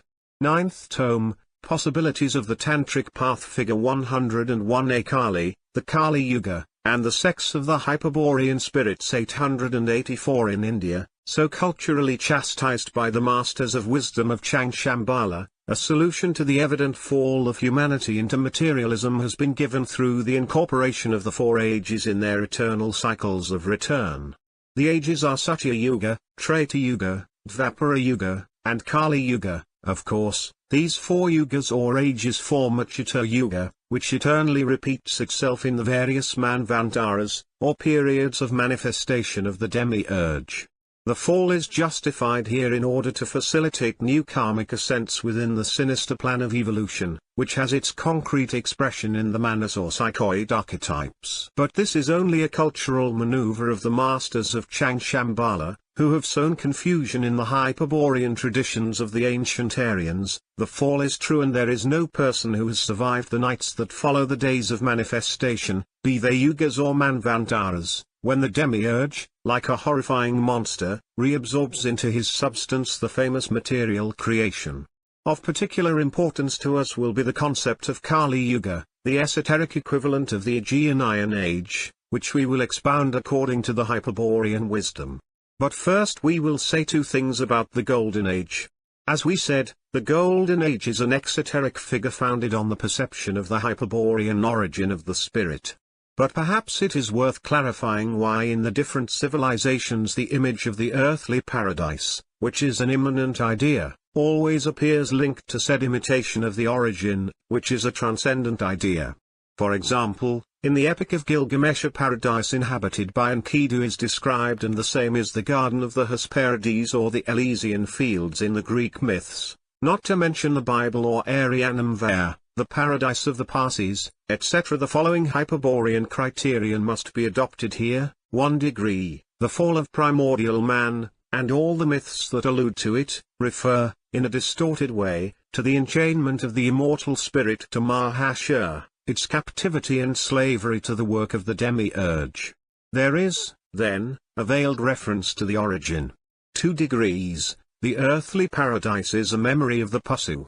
In effect, when the Siddhas enter the solar system, they find on earth a hominid, the ancestor of the Pusu, which was all that the demiurge and his devas had been able to achieve after millions of years of the Manu's evolutive unfolding. But this wretched creature, which was perhaps not evolving for that reason, was, in a true paradise, happily enjoying and under the care of the devas. Also the betrayal of the Siddhas because of the mystery of Amor, the Pusu began to evolve more quickly due to the contribution of the Hyperborean lineage and the captivity of the spirits coming from Venus. ISE. As we were affirming before, the Hyperborean spirit is necessary in the demiurge's plans because the former is a maker of culture. It is enough to observe the qualitative and formal richness of the myths of the Golden Age in order to prove it. In such cultural hybrids, the primitive, animal images of the Pusu have been transformed until adopting a mythical, i.e., archetypal form thanks to their adaptation to the superior guidelines of the Hyperborean race. Only in this way can there be evolution, when a cultural structure is capable of containing assertions that make possible the process of the psychoid archetypes. In the myths of the Golden Age, we can see, harsher than in any other, this double content, which is the basis of culture, a genetic memory of the Pusu and a blood memory of the Hyperborean spirit. Their combination produces the various myths of the Golden Age. What should be understood by age? Answer: a historical age is the conjunction of humanity, during such a period, and of a Manu archetype, to which it is subordinated, evolving toward its concretion. We also know that an age is a macrostructure and that this is the concrete manifestation of the Manu's evolutive process, that is why in the age, one progresses toward a perfection of which ultimate concretion is the entelchi of Manu, the realization of the plan. But this perfection, for the enchained spirit, is a catastrophe, just as the Hyperborean concept of age affirms. The current age, of Iron or Kali, is of interest to us now. In the present age, humanity progresses by tending toward the entelchi of the Vavasvata Manu. It should then be called Vavasvata Yuga. To what do we owe the denomination of Kali Yuga? First of all, let us recall that such a name comes from the Hyperborean wisdom and that, therefore, it must have a special significance for the awakened Viryas, a kind of message that expresses some esoteric type of orientation. In effect, behind the suggestive name of Kali, chosen in order to designate our epoch, a greater mystery is hidden, which is known as the mystery of Amor. We made mention of it in the allegory of the prisoner, and we will now attempt to draw nearer to an aspect that touches the Westerners of the 20th century very closely. But we must clarify that this mystery is immense, as great as the drama that it is up to each one of us to live in human existence, and that is why we can only aspire to give some indications, to highlight signs, which guide in the direction of truth to those who seek to liberate themselves from the evolutive chains. But, in order to achieve this aim, we will have to depart, as we have already done on other occasions, from the orthodox concepts that constitute current dogmas, and go back to very ancient meanings taught by the Hyperborean wisdom. We will begin, then, by defining Kali. For the Hyperborean wisdom, the incorporation of Shiva, together with Vishnu, to the demiurge Brahma is equivalent to the union of Christ with the demiurge Jehovah Satan, and the Holy Spirit. Both trinities are exoteric, proper to religious cults, and, therefore, historically late. Before the confirmation of the myth, the gods were acting separately, and we have already explained how the demiurge imitated, with Jesus Christ, the historical Atlantean figure of Christos Lucifer. Shiva, like Christos or Apollo, has been from the beginning the image of Lucifer, the great chief of the Hyperborean Siddhas, and only the imitative passion of the demiurge, and the imagination of the priests, could conceive of a Trinitarian association. There is a great irony in all this, since Lucifer represents absolute individuality, that is, absolute freedom, and could hardly be associated with the Lord of Slavery, the one who prevents all freedom. In order to refer to the mystery to which the name Kali Yuga alludes, we must go back to its Hyperborean meaning, which bears Lihashla relation to the religious concepts of Buddhism and the different Hindu schools of yoga. These clarifications apply especially to the Black Kali, the wife of Shiva, who is exoterically considered as a negative aspect of Parvati, his white wife. By the religious, i.e., mythical, way, syncretism goes so far that Parvati is in turn Shakti, the creative energy of the living universe. Here, as with Shiva, we will refer to the Hyperborean wisdom that teaches that Kali, as well as the Egyptian Isis, the Babylonian Ishtar, the Roman Venus, the Greek Aphrodite, the Chinese Zhuangmua, the Gnostic Sophia, etc., are all images sprouting from the blood memory of the Hyperborean lineages. We say blood memory, but of whom? Of Lucifer's wife, whom we may henceforth call Lilith.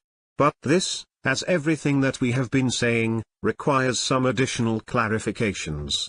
We will present, for this purpose, certain concepts of the Hyperborean wisdom, but let us at all times remember that we are looking at things from the origin and that, although the names have reached us up to the present day, the conceptual content that we give them here is very ancient and esoteric. First, the Hyperboreans are members of a cosmic race in which there is a sexual differentiation. This affirmation only signifies that its members are masculine and feminine in this universe. We can know nothing about what occurs outside of it. Second, sex, among the Hyperboreans, does not fulfill the function of procreation. The race has not diminished since it has been in material captivity because it is immortal, but neither has it grown. Third, the sex of the Hyperboreans has nothing to do with the differentiation into pairs of opposites that characterizes the creation of the demiurge.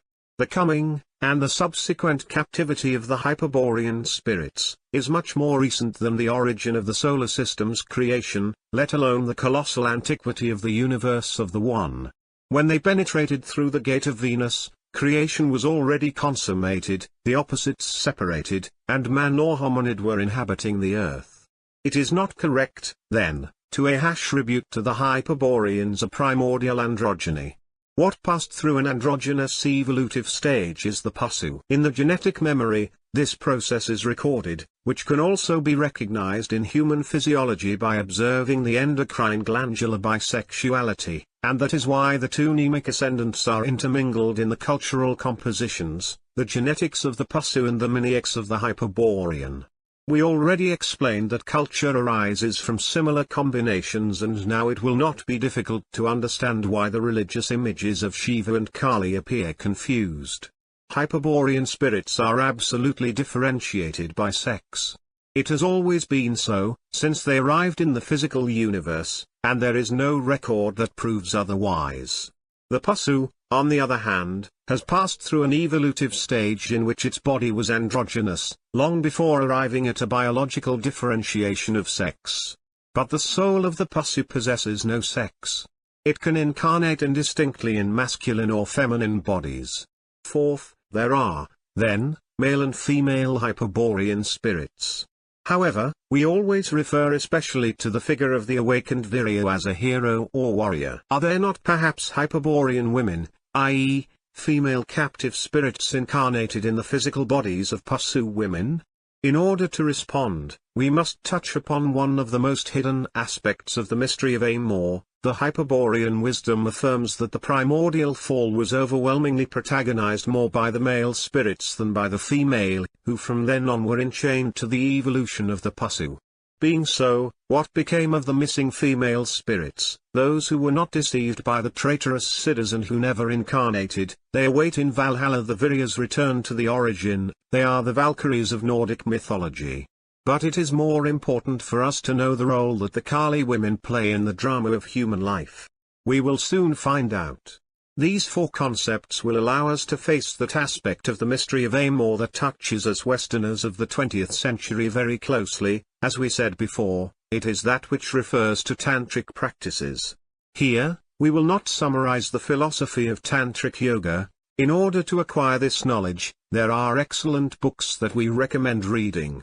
Instead, we will refer to some esoteric symbols that every tantrika should know, and we will show why the practice of sexual yoga or sin fails among Westerners, i.e., or sin has disastrous effects on the physical and mental health of the 10 sadhaka. We will take, then, much of this philosophy as read.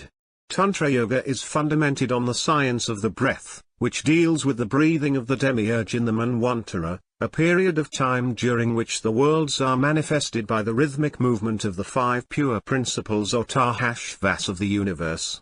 In man, in his biological body, all the cosmic processes are reproduced and the 5 tahashvas analogously intervene, and also, in his sexual differentiation, the duality that characterizes nature is dramatically reflected. But the function of sex in the pusu was defined from the beginning for reproduction, and no other purpose outside of that was ever envisaged. In other words, the human body is the concrete expression of a Manu archetype that develops throughout an age. In the framework of a root race, in said archetype, sex fulfills, from the beginning, a reproductive function. Hence in the body of the pusu, sex fundamentally aims at reproduction, and a proof can be seen in the synchronization with the lunar rhythms that the woman's period of fertility exhibits. The sexual function is thus seen to be connected to the rhythms of the great breath and bound to the process of the Manu archetype. Only the incorporation of the Hyperborean inheritance into the blood of the pusu has made it possible for the idea of giving to sex a meaning outside of mere animal reproduction to arise. An idea that, on the other hand, would have been inconceivable for the wretched pusu. There have been many Hyperborean methods of harnessing sex for the strategic reorientation of the virya in the millions of years that the spirits have been in captivity.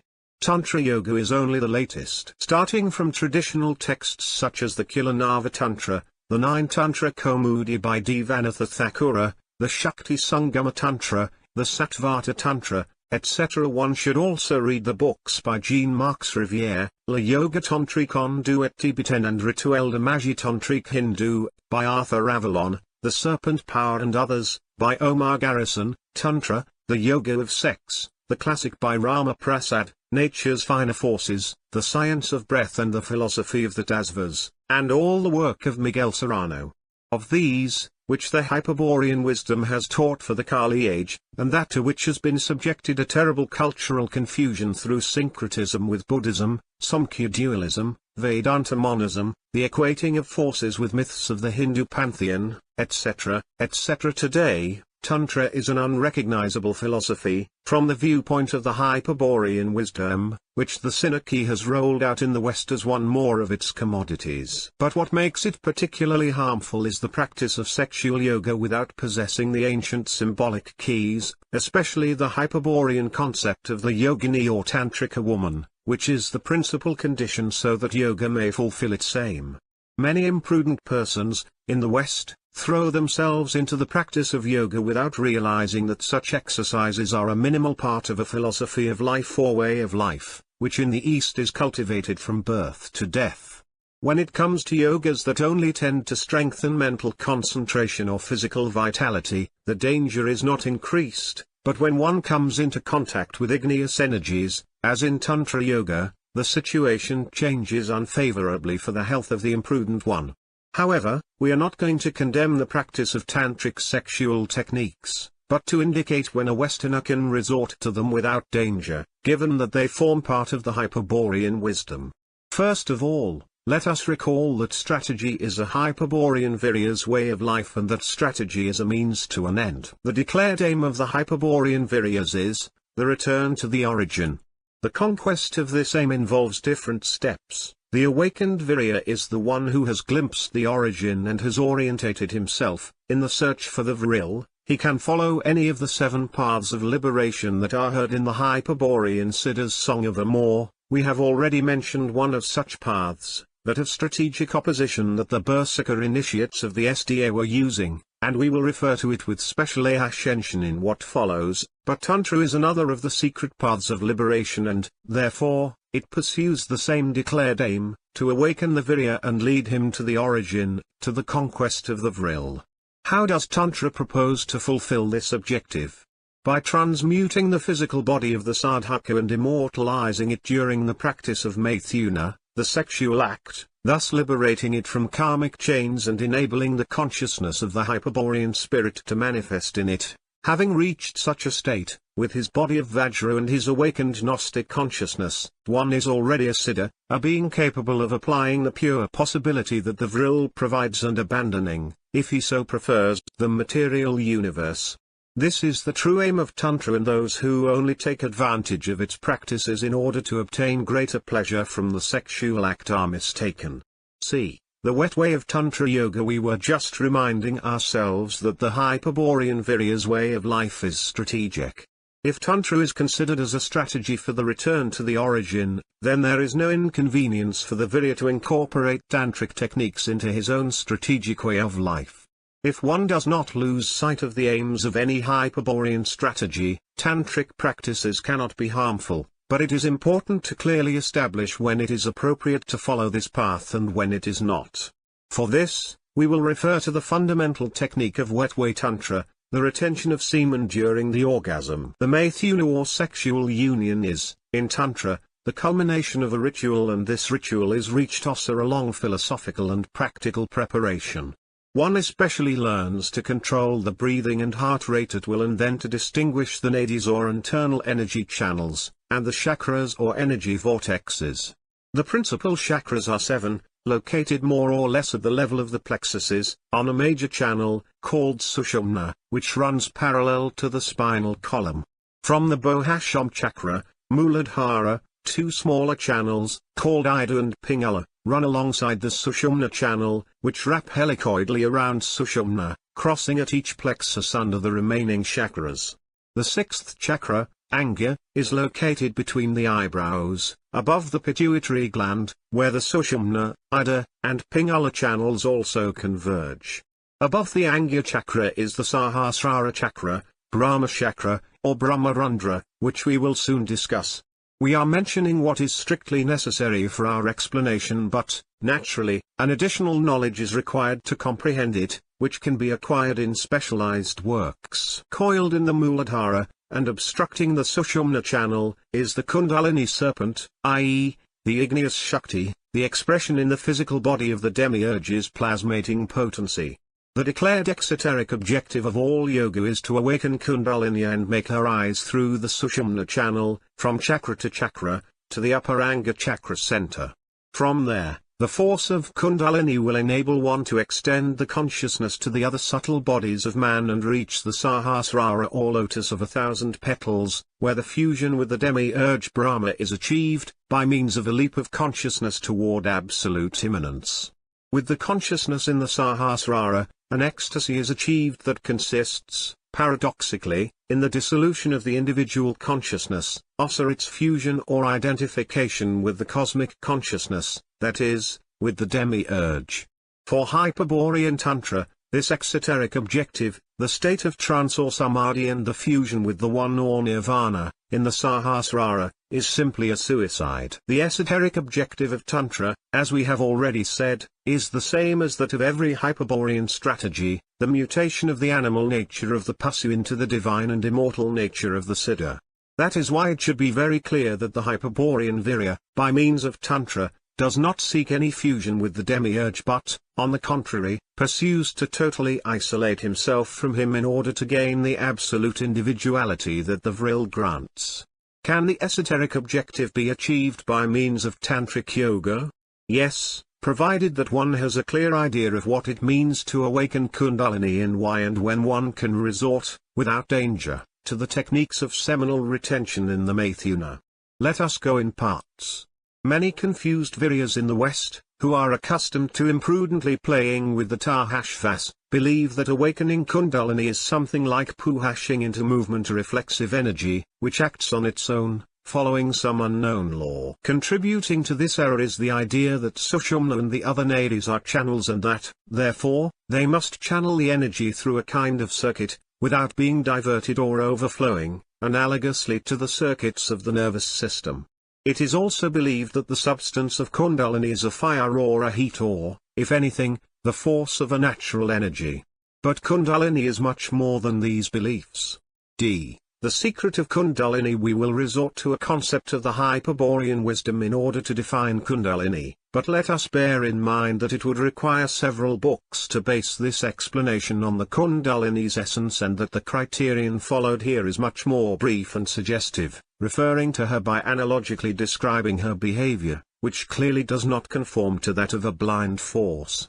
We already said in the novel, in speaking of the acoustic Kabbalah, that, in truth, the universe has been made from a few different elements, no more than 22, which support, through their infinite combinations, the totality of existent forms. These 22 elements can be considered as sounds or bihos, i.e., universal acoustic roots. Thus, it follows that every form comes to be sustained by a name, which is the formulation of a determinate combination of principal bihos. But, as we said elsewhere, a concrete form is the expression of a state in the evolutive process of the archetypes. There is, then, a relationship between the archetypes and the sacred names of all things, which is worth knowing. In the beginning, the archetypes are thought by the one demiurge and projected into the great primordial psychic ocean or Akasha, where they remain in a potential state. It is the breath of the one, that is, the uhasherance of the names, the impulse that initiates the evolutive process of the Manu archetypes that, unfolding in Mahashya, determine the existing forms that progress toward entelchi, toward a more complete manifestation of their own archetype.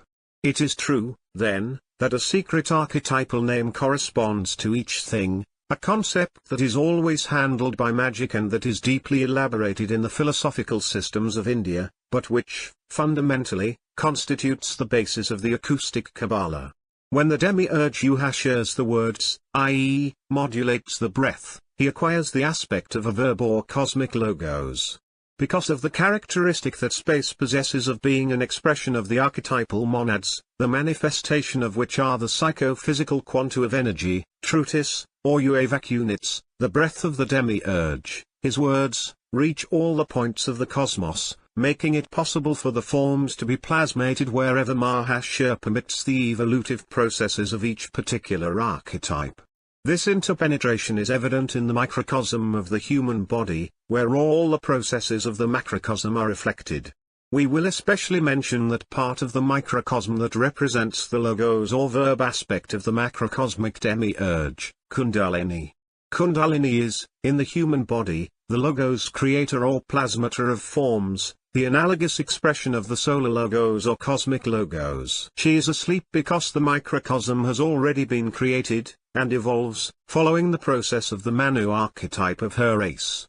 But the principal reason for the Kundalini's inaction is the rhythmic synchronization of the microcosm with the macrocosm of the One, because such a synchronization signifies that there is a simultaneity of processes and that the evolution of the microcosm will not separate itself from the archetypal process. Being by nature a logos, the awakening of Kundalini will involve the pronunciation of certain names. In effect, during the ascent through the Sushumna channel, and in its rest at each chakra, Kundalini constantly recites bihas and mantras, just as befits an authentic logos, thus fulfilling a function of superior quality to which vulgar belief attributes to her, igneous energy, serpentine fire, etc., but in all cases, a force of reflexive action. This logos nature is that which is responsible for the fact that all yogas that propose the exoteric goal of awakening Kundalini end in the fusion with the demiurge, in the absolute identification of the ego with the cosmic one. This effect is due to the harmonizing or synchronizing function that Kundalini fulfills upon repeating the names of each part of the physical body and verifying that they correctly reflect the cosmic processes.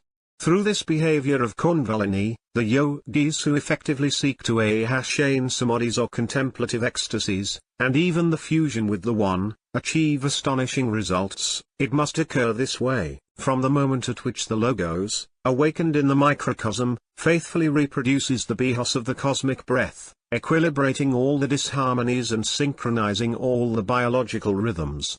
It will now be understood why we were qualifying the pursuit of the exoteric objective of the yogas as suicidal for the one who seeks absolute individuality, because it increases the material enchainment of the virya even more. It must be made perfectly clear, then, that Kundalini must not be awakened unless one possesses the keys to harness her recreating power, for her verb can represent both the will of the One, in the microcosm, in order to ensure evolution, and one's own will, in order to produce the mutation.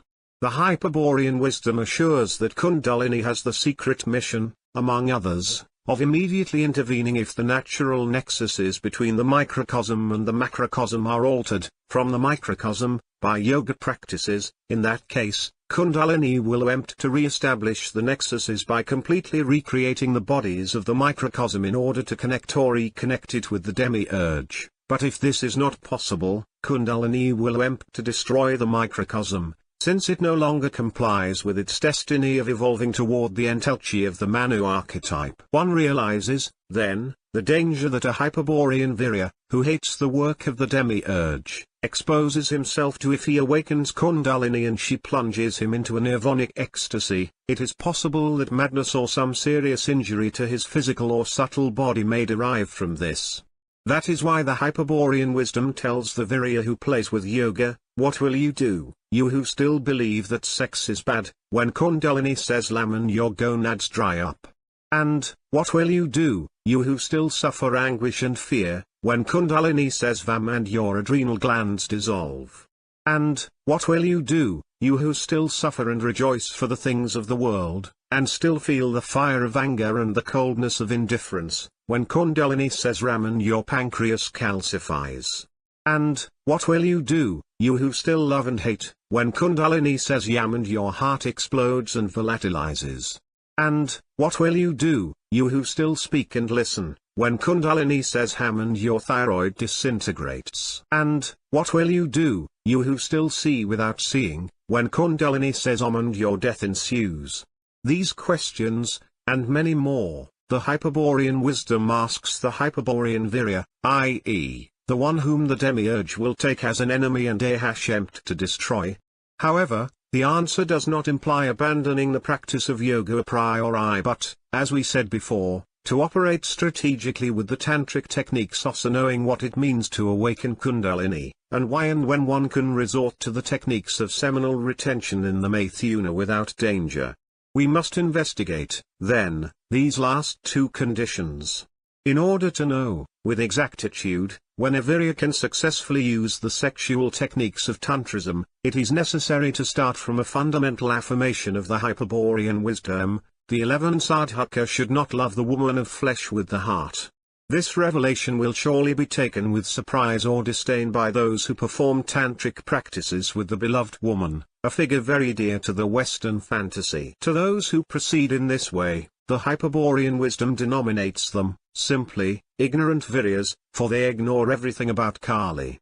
The woman of flesh is the one whom the Hyperborean wisdom 11. It truly causes laughter to think that ignorance goes so far as to believe that in the Maithuna with the wife, one will find the liberation that the sacred Oriental texts promise. This is to have a poor idea of Shiva and Kali. But the laughter ends here because such an ignorance is extremely dangerous, since, for a Western couple, the results are usually disastrous, and it is more likely that instead of the longed-for liberation, what is obtained are irreversible psychic alterations. One should not, then, love the woman with whom one joins in order to practice tantric Maithuna, but, then, what feeling should one feel toward her? No feeling. We have posed this question in order to emphasize the difficulty that exists in the West to conceive of a non-affective relationship with a woman, a difficulty that does not present itself in the minds of those Orientals for whom the tantric method was revealed. The Cathars' Hyperborean strategy in the 8th century. But we are not dealing here with a racial differentiation of biological origin, which manifests itself in different psychological attitudes towards sex and women, but with an acquired character by Westerners, and that captures a precise moment of historical appearance, the 13th century. Concretely, they were the Cathars who, in the framework of their A2 strategy, planned the collective mutation of Western civilization and launched, for this purpose, the troubadour movement. The Cathars had two problems to solve. The first, which we will come back to, was that the Benedictine Druids with their Gothic revolution based on the acoustic Kabbalah produced some infernal machines that had, and have, the power to attune the inhabitant of Europe to the psychoid archetype of the Hebrew race that, as we said, was updated by Jesus Christ. These stone machines are the Gothic cathedrals, and the strategy of the Pure Ones was, first of all, aiming against this plasmating power. The second problem was that, as the Hyperborean wisdom teaches, in order to mutate a human community, it is necessary to have an enormous amount of collective psychic energy, subtracted from the process of the demiurge's psychoid archetypes. It will already be seen, when studying the laws of the SS psychosocial strategy, that such an energy must be contained in a psychoid archetype or egregore constructed for such a purpose by berserker initiates duly instructed in the Hyperborean wisdom. For now, we are interested in pointing out that, in this case, said archetype was indeed created by the Cathars, and that it was corresponding to the image of the Luciferic woman, Lilith. But this archetype was plasmated in the terrestrial psychosphere as an active war of Lucifer himself, who, from behind Venus. It truly causes laughter to think that ignorance goes so far as to believe that in the Maithuna with the wife, one will find the liberation that the sacred Oriental texts promise. This is to have a poor idea of Shiva and Kali. But the laughter ends here because such an ignorance is extremely dangerous, since, for a Western couple, the results are usually disastrous, and it is more likely that instead of the longed-for liberation, what is obtained are irreversible psychic alterations. One should not, then, love the woman with whom one joins in order to practice tantric Maithuna, but, then, what feeling should one feel toward her? No feeling. We have posed this question in order to emphasize the difficulty that exists in the West to conceive of a non-affective relationship with a woman, a difficulty that does not present itself in the minds of those Orientals for whom the tantric method was revealed. The Cathars' Hyperborean strategy in the 8th century. But we are not dealing here with a racial differentiation of biological origin, which manifests itself in different psychological attitudes towards sex and women, but with an acquired character by Westerners, and that captures a precise moment of historical appearance, the 13th century. Concretely, they were the Cathars who, in the framework of their A2 strategy, planned the collective mutation of Western civilization and launched, for this purpose, the troubadour movement. The Cathars had two problems to solve. The first, which we will come back to, was that the Benedictine Druids with their Gothic revolution based on the acoustic Kabbalah produced some infernal machines that had, and have, the power to attune the inhabitant of Europe to the psychoid archetype of the Hebrew race that, as we said, was updated by Jesus Christ.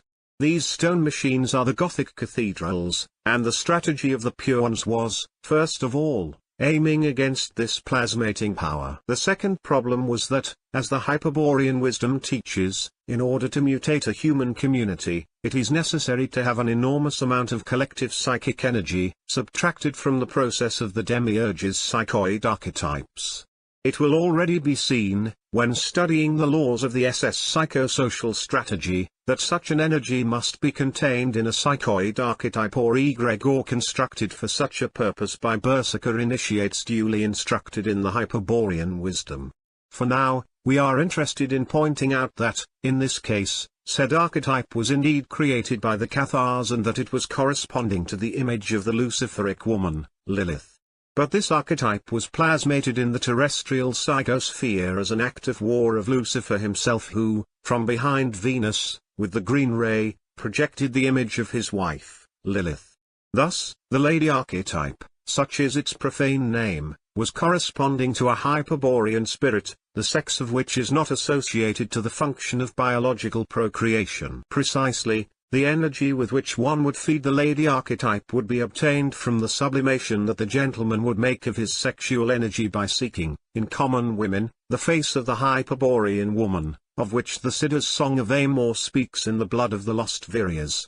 And such is the characteristic of the lady archetype, its sexual dissociation, which the knight can only project on unattainable, distant, or alien women, and never on one who can be easily possessed. This condition is so rigorous that the beloved lady, i.e., the woman on whom the lover projected the archetype, is transformed into a common woman, loses her charm, her beauty decomposes when she is conquered and possessed. Then love is transformed into pain and the knight, disenchanted, is impulsed to once again seek another unattainable lady whom he will worship and try to conquer. Starting from the plasmation of the lady archetype, a tendency to idealize the woman is generated, which has no historical antecedents prior to the 13th century. It is subsequently demonstrated that a psychoid archetype can only be conscientialized when it has been described. In order for an archetype that was plasmated without the intervention of the demiurge to act socially, so that the lady can be sought, it is necessary for someone to describe it, i.e., to reveal it to the people. And that was, precisely, the esoteric mission of the Provençal troubadours, to describe the lady, to make the European Virya remember the primordial image of the Hyperborean woman, to awaken his Minna. But, in order to describe something, it is necessary to have seen it before. Where did the troubadours obtain their prior vision of the lady? From their Cathar initiation in the French Languedoc, where they learned the guy sabre and the trobar class.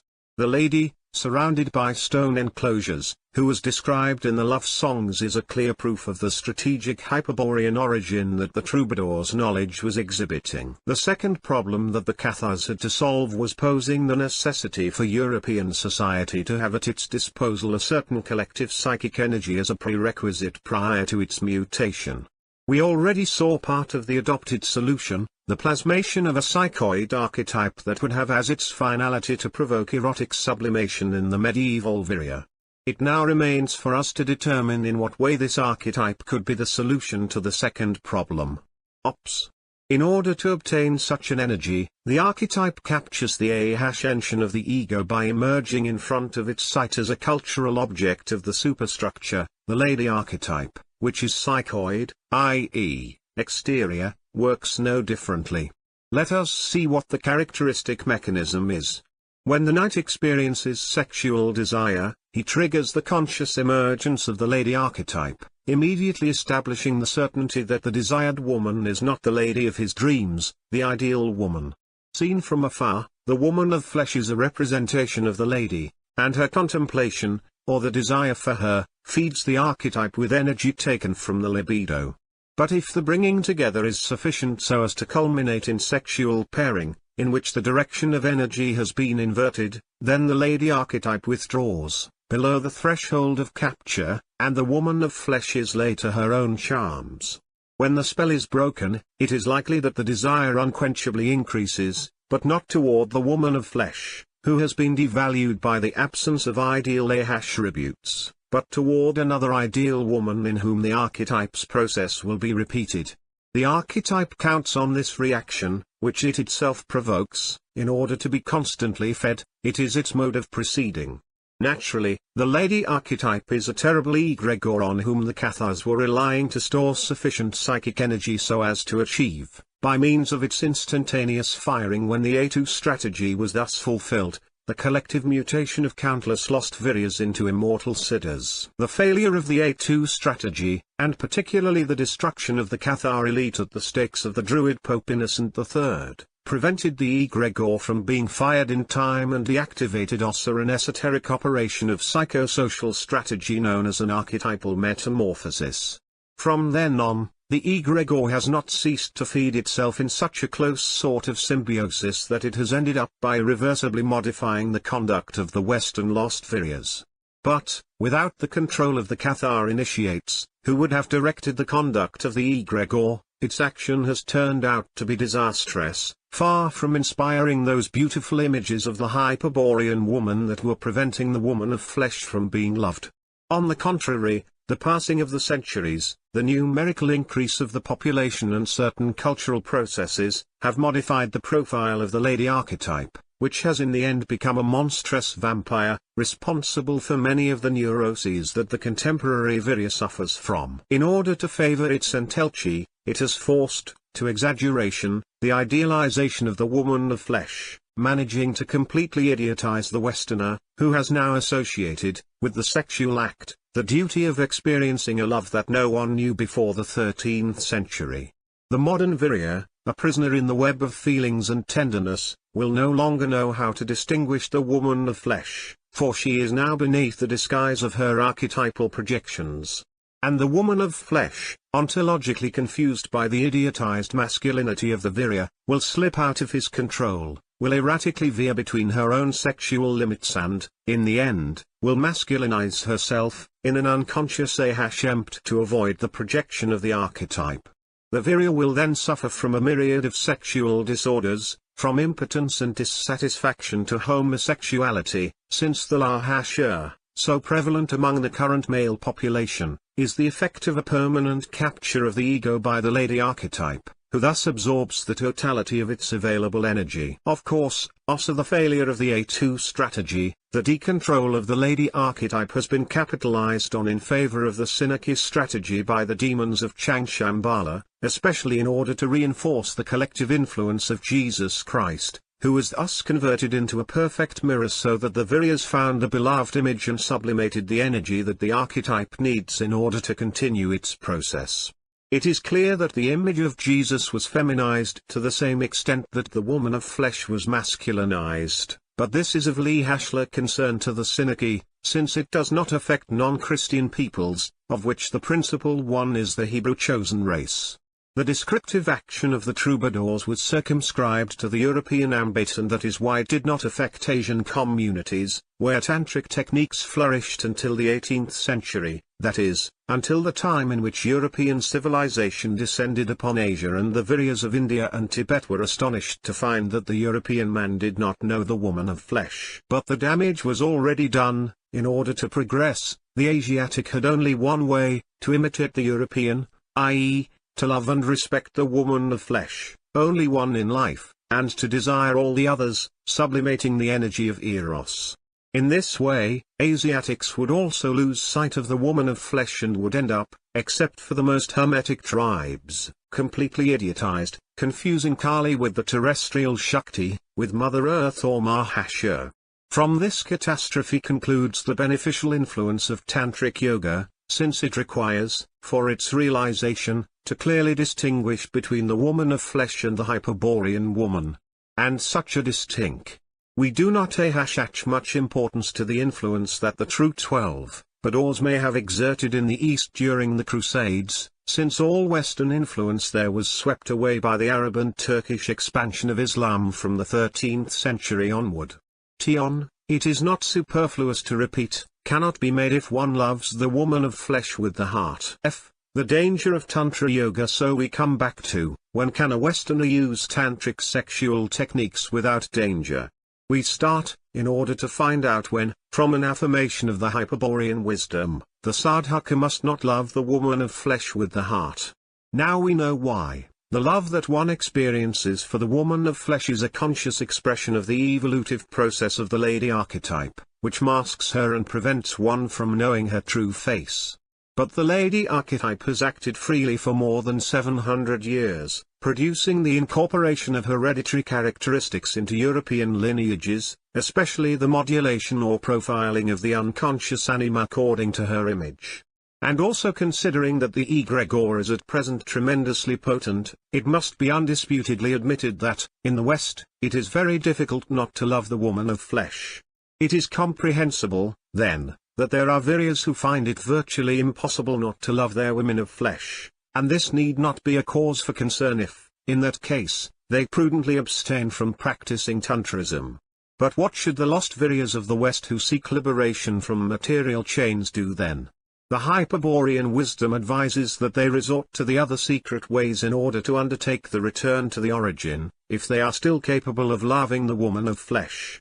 This advice should not be disregarded. The risk is enormous. By the inverse path of return, following the voice of the pure blood, one succeeds in reintegrating the ego with the self, bringing the present consciousness to identify with the spirit or vril and, in a Gnostic burst, transforming itself into absolute individuality. On the contrary, an improper use of tantrism may lead to a nirvanic samadhi in the sahasrara that involves a harmonizing physiological recreation by the kundalini and an identification with the demiurge, the fusion with Brahma. In this case, also the bat trip, the consciousness of the virya would not remain reintegrated but fragmented into a permanent schizophrenic picture from which it will be difficult to recover. The family test. Naturally, there are an infinite number of different situations in which lost viryas can find themselves, from those who have already formed a family and love their wives as good Christians, to those who are completely ignorant of their capacity to love. How will they know when they can resort to the sexual practices of tantrism without danger? We will answer that there is indeed an infallible way to know when that moment has arrived. It is the family test, proposed by the Hyperborean wisdom. With the exposition of said test, we will end the series of warnings that we have been making about the dangers of tantrism. The family test does not specifically refer to sex but to blood relatives, parents, siblings, grandparents, uncles, aunts, daughters, sons, etc. But whoever is able to face the family test will not only see his questions about sex answered, but will have taken an important step toward other ways of liberation, apart from tantrism.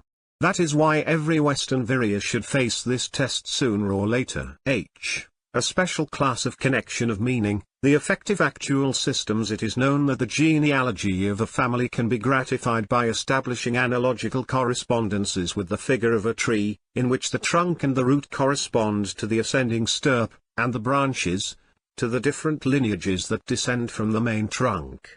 As an example, we represent, in Figure 3, the family of Mengano, brother of Perengano and son of Montano, who, in turn, descends from the Hyperborean trunk of the Vilinos. As useful as this analogy seems to be in order to determine the ascendants of a lineage, the degree of kinship, or the proposition of an inheritance, it is, however, insufficient from the strategic point of view. To demonstrate this, it suffices for us to point out the static character, of unalterable fact, that the schema presents. A genealogical tree is, like the vegetal tree that it represents, a concrete and unmodifiable fact because it faithfully refers to events that have already taken place. Such is the current opinion. The schema being unmodifiable, The insufficiency is highlighted when Mangano, for example, proposes the strategic model of increasing the influence that the Villano's inheritance exerts on himself. From the analogy with the tree, one cannot deduce how this would be possible. Mangano cannot be a branch and a trunk at the same time. If he is a branch, he is not a trunk. If he is a Mangano, the blood inheritance of the Villano stirp is that which the schema shows, a quarter of the original blood. With this analogy there is, then, no solution. That which was born a branch cannot grow to be a trunk, and its function is certain, to remain comfortably in its place. One can overcome the insufficiency of the schema by resorting to another analogy, this time not conventional, but first it is worth clarifying that a genealogical tree constitutes the elementary description of a psychoid archetype called familial archetype. The figure 102 genealogical tree represents, then, the superstructure of the familial fact, which evolves toward the entelche of the familial archetype. But a family is defined by the living members that it exhibits in each epoch, rather than by the past of its lineage, because all living relatives are a concrete expression of the archetypal process. Let us take an example. Let us observe the tree of the Villano stirp. We discover that in 1910 19 relatives of that blood were living. The 19 relatives, each and every one of them, are concrete expressions of the familial archetype. They are evolutionary tests or trials that the biological mode of the process requires in order to concretize the entelche of the familial archetype. Every family or lineage tends toward the entelche of a particular familial archetype that is, in turn, a hypostasis of the Manu archetype. And every Virya, at the heart of his own family, inevitably evolves in that direction. One cannot escape the process by externally reacting, for example, by abandoning the family, shuhashing oneself away, ignoring it, destroying it, etc. Even if all the relatives have died and only one Virya survives, the familial archetype will continue the process through him. The only way that the lost Virya has in order to avoid evolution is interior. It passes through the blood and leads to the past. And we have already sufficiently explained how this interior path must be sought in the memory contained in the Minna. But Mangano has also realized that by continuing in his role as a branch, he only succeeds in evolving in the direction of the familial archetype. Looking back, he understands that he descends from a purer stirp, Hyperborea, and he poses the problem of recovering an inheritance that is found in the past. As there is no evidence, from the genealogical tree, what the solution can be, as we said, Mangano decides to turn to the Hyperborean wisdom, the teachings of which affirm that the pure blood is the only container of figure 103, the Hyperborean inheritance. For the Hyperborean wisdom, an analogical schema starting from the pure blood should not topologically vary from the already seen genealogical tree. But in place of a tree, it considers that the blood is equivalent to a river of which the main channel is the trunk of the genealogical tree, and the rivers and streams, affluents or tributaries, are represented by the branches. Let us go deeper into this new allegory. When, now looking at figure 102, we see the Villano River, into which flow numerous tributary branches, among which stand out the rivers Zutano, Montano, and Mangano, connected in such a way that each one channels the flow of the previous. But the flow of the rivers is analogous to the purity of the blood. The Villano River, by representing a purer Hyperborean blood, has consequently a greater flow, a quality that can be noticed in figure 102 upon observing the great width of its channel. And Mangano, the Virya who is seeking the inverse path of the pure blood, appears in the allegory as a simple stream of reduced flow. Seen in this light, now the problem of Mangano does not seem to be unsolvable because it is reduced to the obtainment of an increase in flow, and this is always possible in a hydraulic allegory. We can pose the strategic problem of Mangano in analogical terms of the hydraulic system by asking, what must be done to increase the flow of the Mangano stream and, as far as possible, bring it to equal that of the Villano River? Before responding, it is worth noting that the flow, by running in an inverse direction, goes from Mangano to Villano, so that the solution does not lie, as might be slightly thought out, in widening the riverbed. Hence, the only solution that exists for this problem is, to add the flows of the remaining ones. In order to completely clarify this hydraulic solution, let us consider only the Mengano stream and the Montano and Zutano rivers, which are connected one to the other, that is to say, in a series. The Mengano is connected by width with the Montano, that is, CD with F, and the Montano with the Zutano also, GH with G. The solution to the problem requires altering this connection between channels by width and replacing it with a longitudinal connection, in order to add the flows. Figure 104. The theoretical layout for the three considered watercourses has been drawn in Figure 103. There it can be seen that the watercourses are now connected longitudinally, in parallel. The Mengano, for example, has been united to the Montano by the banks CB and A.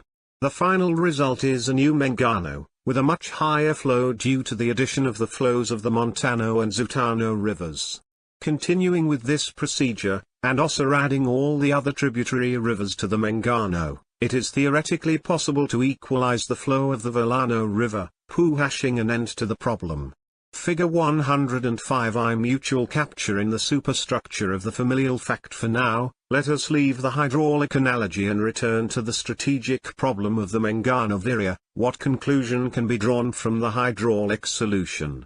What does it mean for the Mengano Virya to add the flows? In order to respond, it is necessary to transfer the hydraulic solution to the concrete genealogical plane of Mengano's family. In it, the rivers are equivalent to near or distant relatives, and the sum of flows signifies that Mengano will have to incorporate his relatives into himself, to add, to his own blood, the pure blood of the other members of the family. It sounds insane, but it is appropriate to ask, is this solution possible? According to the Hyperborean Wisdom, yes. And the ahemp that each Virya carries out in order to make such a solution effective is what is denominated as the family test. There is a moment of transition in the life of the Virya, when he ceases to be lost because he has become aware of the great deception, but he has not yet oriented himself and, therefore, he is not completely awake. In this difficult trance, the important thing is to discover one's own identity, which is buried under multiple masks or personalities. It is necessary, above all, to distinguish that part of oneself that transcends the process of the familial archetype.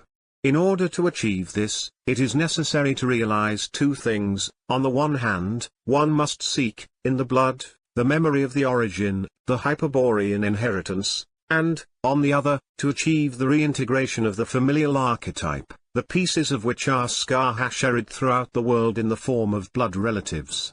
The family test has the object of granting both things, so that the Virya overcomes the transition and encounters a first-rate orientation. But, although the family test aims at favoring the discovery of the true ego in each one, and it is certain that this discovery can be sought by another way, where the test cannot be passed by any other method is with respect to the determination of the capacity to love. Let us remember that we were wanting to know when it is possible for the Virya to use the sexual techniques of Tantrism without danger, and that the Hyperborean Wisdom told us one must not love the woman of flesh with the heart.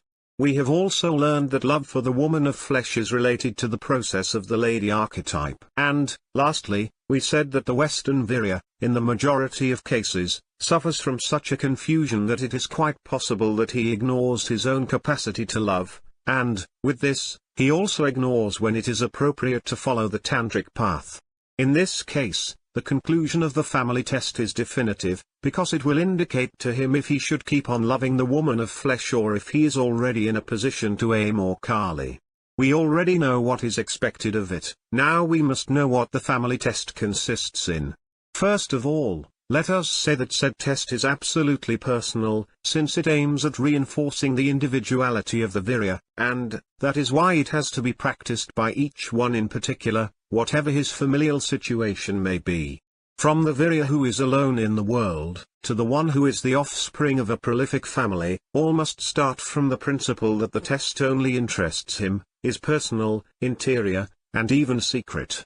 Only under such conditions of intimacy and self-respect can the test be faced with a chance of success. On the other hand, it must be made clear from the outset that the family test is not of a moral inspiration, that is to say, it neither saves nor condemns anyone. It only determines the degree of existing dependence with respect to the archetypal processes and makes it possible, in every case, to reduce such a dependence. This clarification is valid because no one but the Virya will be able to evaluate the result of his personal test, and if it is negative, we want to bring forward that it will be of no use for him to deceive himself. Through Tantrism, he will only find by-earnest, and it is possible that he will ruin his health and that of his partner. Application of the family test. We now present the family test. Every Virya who empts this test must begin with a preliminary inquiry: what is my family? Aiming to know where his Hyperborean lineage comes from. The Hyperborean Wisdom provides two laws that must be contemplated when giving the answer. 1 degree law: the Hyperborean inheritance of the pure blood is maternally transmitted. This inheritance can easily nullify the process of the maternal stirp's familial archetype. The answer to the inquiry into the family starts, then, first of all, with the maternal lineage. 2 degrees law: the familial archetypes transmit their traits by genetic inheritance. If the mother's Hyperborean inheritance is strong, the paternal genetic inheritance will predominate and, therefore, the familial archetype of the paternal lineage will be what dominates in the intensity of the process. But if the maternal Hyperborean inheritance is weak, then the genetic inheritances of both parents are distributed, just as genetics teaches. When inquiring about the family, according to the second law, the paternal lineage will appear in second place. The inquiry, considering these two laws, should at first refer to only the relatives who have lived or live contemporaneously with one's own generation, especially the close relatives, those with whom one has lived and who have most strongly influenced or affected us. Secondly, after this determination, the inquiry will fall on the ancestors, but only if one has passed the family test with the contemporaneous relatives. When one has responded to the inquiry and is well aware which are the relatives to whom the test is to be referred, the test must be faced with the mind set on the concept that each relative is effectively another expression of the familial archetype. If this simple truth has not been comprehended, or is not accepted, it is useless to empt the test. Once the preliminary inquiry has been fulfilled and bearing in mind the indicated concept, the family test can be carried out. It consists in locating the external relationships that link us with our relatives.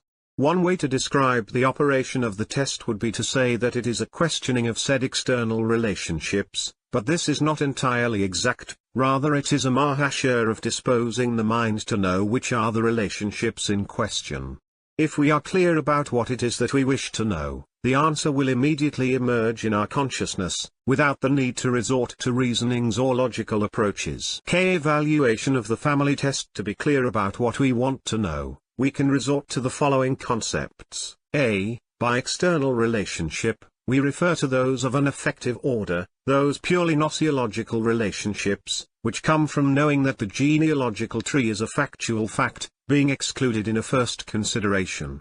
In other words, we all know what an uncle, a father, a brother, or a cousin is. We do not refer to such structural relationships when considering our uncle, father, brother, or cousin, but to what we feel for them. B. Any affective charge is, evidently, an internal content, proper to the psychic sphere.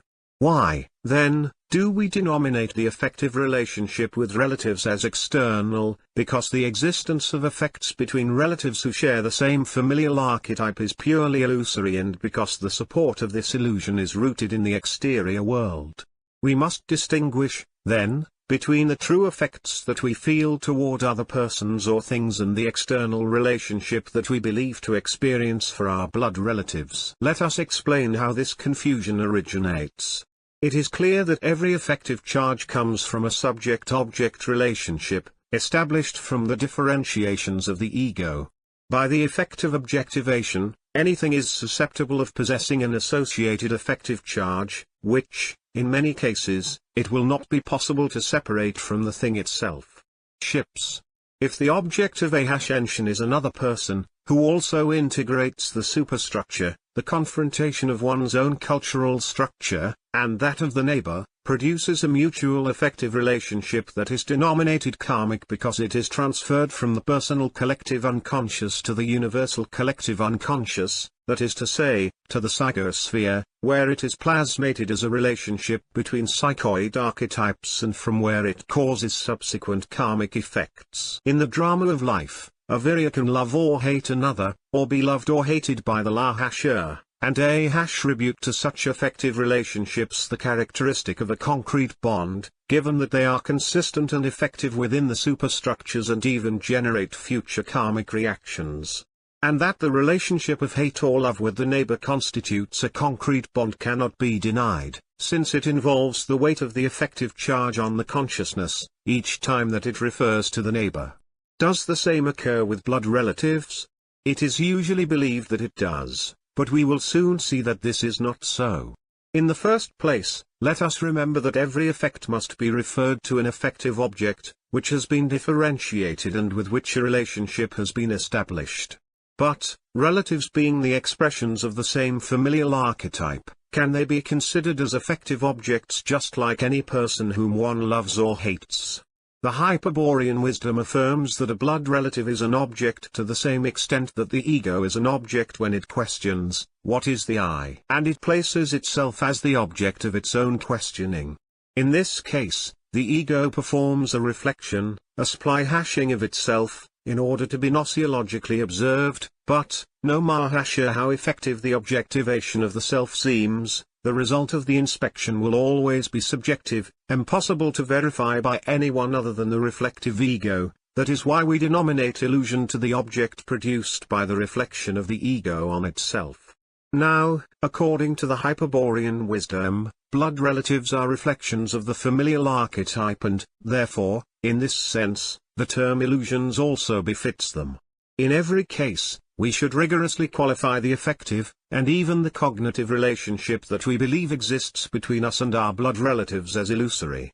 See, of course, it is very difficult to transcend the barrier of this illusion, but no one said that passing from lost Virya to awakened Virya was an easy task.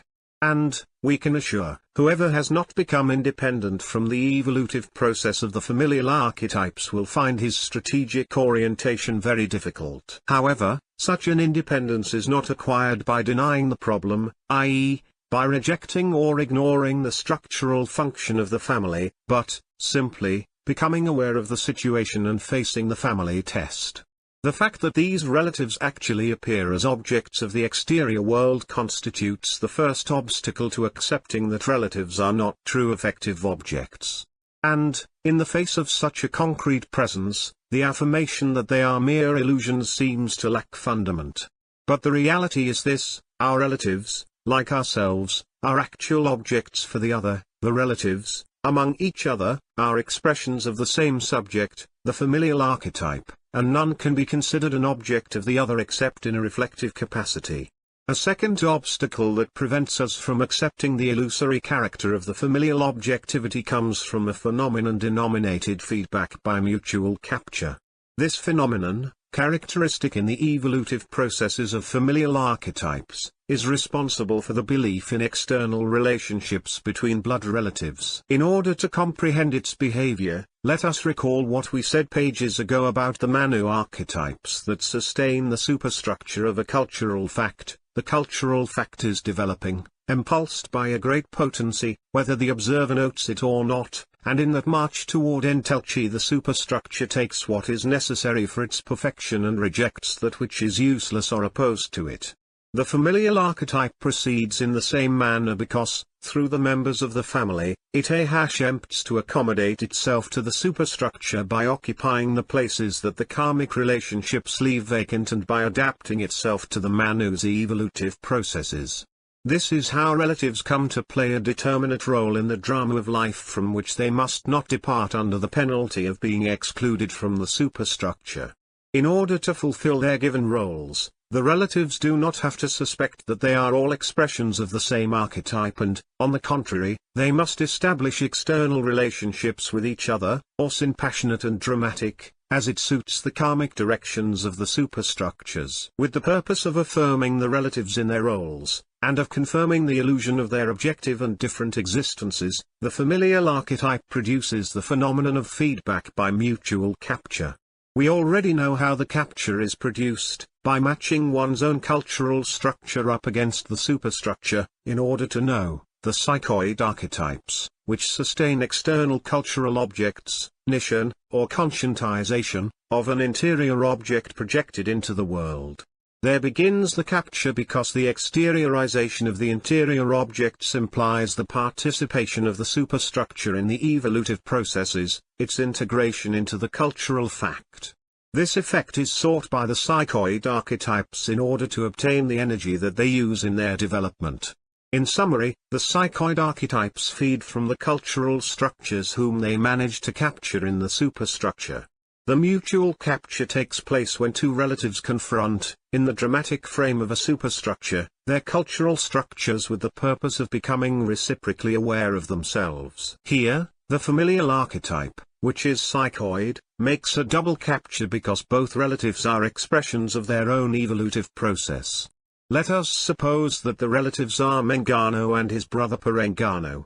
Mengano looks at Perengano as a cultural object and projects on him an interior image, but it has been the mutual familial archetype that adapted Perengano in order to receive the projection made by Mengano, and it does so with a karmic criterion, so that the external relationship established between Mengano and Perengano adapts to the drama of life, i.e., to the Manu process of the superstructure. Mengano recognizes that what he feels for Perengano is hatred. That relationship makes it possible for the greater potency of an object, integrated into the superstructure, to capture the cultural structure in the process of the psychoid archetype that evolves in the object. Once the capture is produced, every archetype is fed with an energy taken from the captured subject, but in this case, the archetype that sustains the object also sustains the object, and the energy that it takes from Mengano in order to develop the entelchi of Perengano is its own feedback energy.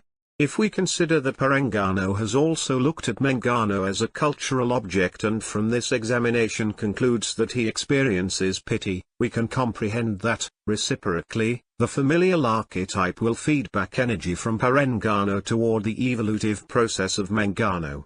There has occurred, then, a phenomenon of feedback by mutual capture, which has the purpose of creating, between relatives, the illusion of external relationships. The process of the psychoid archetypes in the superstructure constitutes a drama for those who are subject to it and must play a role. And in that drama the blood relatives have to behave as if they were truly particular individuals, in order to ensure the development of the plot. That is why they ignore that they are all one and believe that true affective relationships exist between them. For what is that hatred of Mengano and that pity of Perengano but the illusion of the external affective bonds that cause the double capture? It is as if someone ordered his lay hand to hit his right hand and a witness, who only saw the hands, affirmed that the lay hand assaults the right. The hands do not act separately, although appearances indicate the contrary, because they form part of the same organic structure and both obey the brain, in the same way that the relatives, even if they believe to hate or love each other, do not act separately because they form part of the same familial superstructure and all of them obey the process of the familial archetype. We said that the family test consists in locating the external relationships that link us to our relatives and, in the preceding commentaries, it was made clear that the external relationships are the diverse effects that we hold toward them and that such effects constitute an illusion. With these clarifications, and remembering that a questioning, in our concept, does not refer to a logical construction, but to a psychic disposition in order to know, we can also say that, the family test consists in responding to the question, what do I feel for my relative, Albano? In the form of a questioning, the family test may be more accessible to the Westerner accustomed to thinking rationally, as long as one remembers that the questioning aims at ascertaining the existence of external relationships. Reduction of the actual effective systems taking into account what the 1 degree and 2 degrees law say, the family test can be faced by questioning the relatives selected in the preliminary inquiry, i.e., the contemporaneous ones. The procedure of the test is the following. Question: what do I feel for Uncle Albano? Answer: hatred or love or affection, etc., or an indefinable sum of affects. In principle, the quality of the affect does not matter. If any type of affect exists, it signifies that the archetypal process has illusorily established a karmic relationship. In that case, the Virya should not move forward with tantrism and should be careful in undertaking the other Hyperborean paths of liberation, for he is not yet prepared to initiate the search for the center. But, from the analogy established between the family and the hydraulic network of rivers, the conclusion was drawn that the Mangano stream can increase its flow until approaching that of the Great Villano River by adding the flows of the remaining tributary rivers with his own.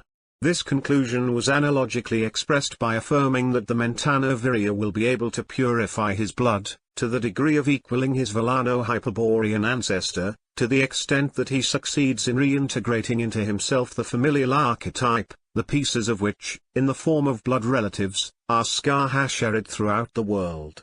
If it is possible to reintegrate the familial archetype, one will have to begin by eliminating that which constitutes the illusion of separation, that is to say, external relationships. The family test will allow us to locate the affective relationships with our relatives. The reciprocal identification will make it possible to reduce them. Before explaining how to reduce external relationships, we will give a warning. We realize that it will be difficult for many Viryas, who have relatives for whom they experience sentiments of contempt or repugnance, to accept that they form part of a single entity in which they are also included. If such is the case of the lost Virya, who upon facing the family test discovers that a whole universe of passions binds him to his blood relatives, the Hyperborean wisdom tells him that nothing prevents him from continuing to evolve within the plan of the demiurge. If his passions tie him to illusion and he does not feel capable of overcoming them, it is useless for him to prick up his ears, for he will never hear the song of the Siddhas, nor will his spirit come forward from the origin in the blood memory. The Hyperborean wisdom, on the other hand, does not impulse the Virya to stop feeling fondness for his relatives, but, on the contrary, advises him to accept the bihasha reality that they form part of himself and that it is his duty to reintegrate them into himself by reciprocal identification.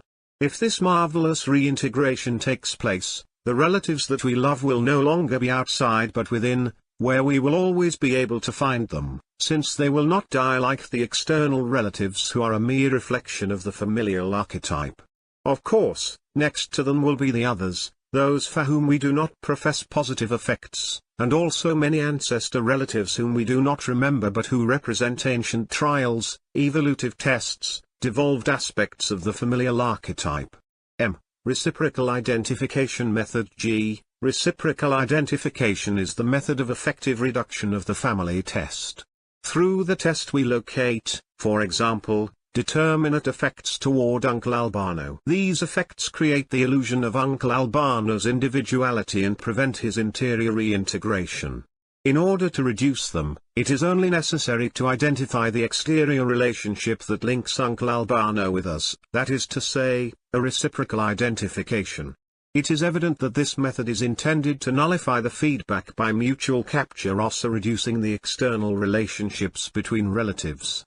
We know, through the test, the effective relationship toward Uncle Albano. Reciprocally, we must now find out what the effective relationship that Uncle Albano maintains with us is.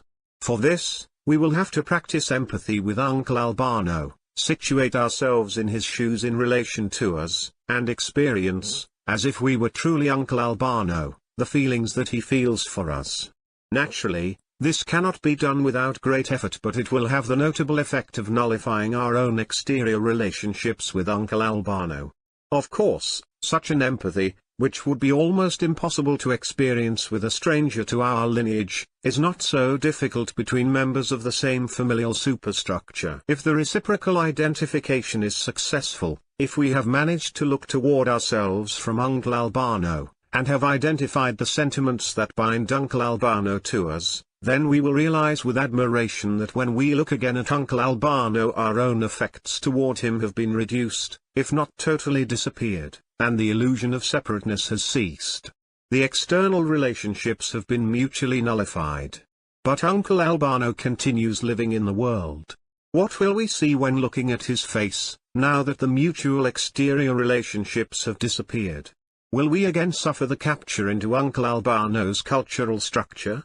Capture will not occur again because there is no difference between the exterior Uncle Albano and the interior Uncle Albano, or, if you will, there is an archetypal identicalness between us and him. Also the family test, when looking at the face of the reintegrated relatives, as in a mirror, we will recognize in them aspects of ourselves, characteristics ignored until then but which we will undeniably know how to find in ourselves. Only when the Virya has reintegrated a considerable portion of the familial archetype can it be said, allegorically, that he has increased the flow of his pure blood. The path toward mutation is now open because when diluting the illusion of the 1,000 familial faces, the karmic chains also cease. The process of the familial archetype aims toward the future, there is its entelchi. On the other hand, the inverse path of reintegration, just mentioned, is equivalent to inverting the process and marching toward the great Hyperborean ancestor, the one who knows the secret of the fall because he has been the protagonist, who is also called, the great deceived one. Sooner or later, the Virya who follows the path of the pure blood will have to confront him. And from that supreme confrontation will arise the primordial truth. Then the Virya, like a volcano of emotion, poured out in a cascade of millenary passions, will launch himself in order to remove the chains of deception, the fahashers of treason, and will restore in himself the extraterrestrial lineage of the Hyperborean Siddhas. The Hyperborean Wisdom says, always remember that your family is a tree and a river at the same time. That is why it is said that the great ancestor is in the roots of the pure blood. There you should seek him, inversely going up the current of the ancestral river or going down some branches that are also hieratic faces, mirrors of yourself. He is waiting for you, from everlasting, for your arrival means his liberation. But be careful how you present yourself before him, lest his face terrify you and you foolishly pull back. Remember that he is there because he has fallen and that is why his face shows the ravages of ancient and terrible passions. O Virya! He can only be liberated if you look at him and hold his gaze. But that gaze will mean your death. O Virya! Nothing will be hidden from you, now that you know the secret of the tree and the river. Yes, at the sight of him you will die, but you will resurrect in him, when, already liberated, he turns his face toward the origin. For behind the back of the great ancestor is the primordial origin, which, by a mystery of Amor, he was deprived of returning to since the time of pain and suffering began. Dead and reborn, when you resurrect the great ancestor, and the sword that was broken in the origins is welded, you and the great ancestor again become one, as you always were without knowing it, and that is why, when marching toward the origin, dead and reborn, you are an initiate of the pure blood, a knight of the Graal, an immortal Siddha, a divine Hyperborean, a warrior of Lucifer, the gallant lord. O Virya, you know a great secret, that of the tree and the familial river. If you are intrepid and audacious, but also humble and detached, and not afraid to see your own misery, then this great secret will lead you toward the Vril. 10th Tome, Western Tantra of the Hyperborean Wisdom A. When one should not follow the tantric path in the preceding commentaries, we have set forth the family test that makes it infallibly possible for the Western Virya to establish when he can resort to the sexual techniques of tantrism without danger. We have already stated when one should not do so, when there are external relationships with blood relatives. But someone may ask, what do the effective relationships between relatives have to do with the sexual practices that we will carry out with our partner? Whoever asks this question surely forgets that the exoteric objective of all yoga, and also of Tantra, is to awaken Kundalini, and that Kundalini, as a logos, has the power to recreate the bodies of the Virya. Only the one who, like der wild Jaeger, is ready for anything and nothing ties him to the work of the demiurge can aspire to mutation. But, if there are external relationships with relatives, it signifies that the Virya is karmically tied and plays a role in the drama of life, and, what is worse, his body only constitutes a part of the familial archetype. And no one can immortalize a part of the microcosm. When Kundalini awakens, her verb will describe the familial archetype and affix its parts. If the Virya has his relatives outside, then Kundalini will only recreate as far as the consciousness goes and affix that part of the familial archetype that the Virya believes himself to be. This result is inevitable because Kundalini, as a reflection of the demiurge's logos aspect, has the secret mission of harmonizing the microcosm with the macrocosm, man with the plan, and will never alter, by herself, a karmic relationship like that which the external relationships with the relatives entail. The consequences of awakening Kundalini vary considerably, depending on the degree of the lost Virya's confusion, and range from a benign fusion with the demiurge in the Sahasrara Samadhi to the familial archetype's annihilation of the physical body by choice, which will to evolve through the other relatives. This last possibility will cause surprise because, naturally, one always thinks that he is the best or most evolved of the family, but the familial archetype may not be of the same opinion. In any case, Kundalini will always conduct herself according to her secret directive to harmonize and affix in order to maintain or re-establish the synchronism of the microcosm's rhythms with the macrocosm's plan.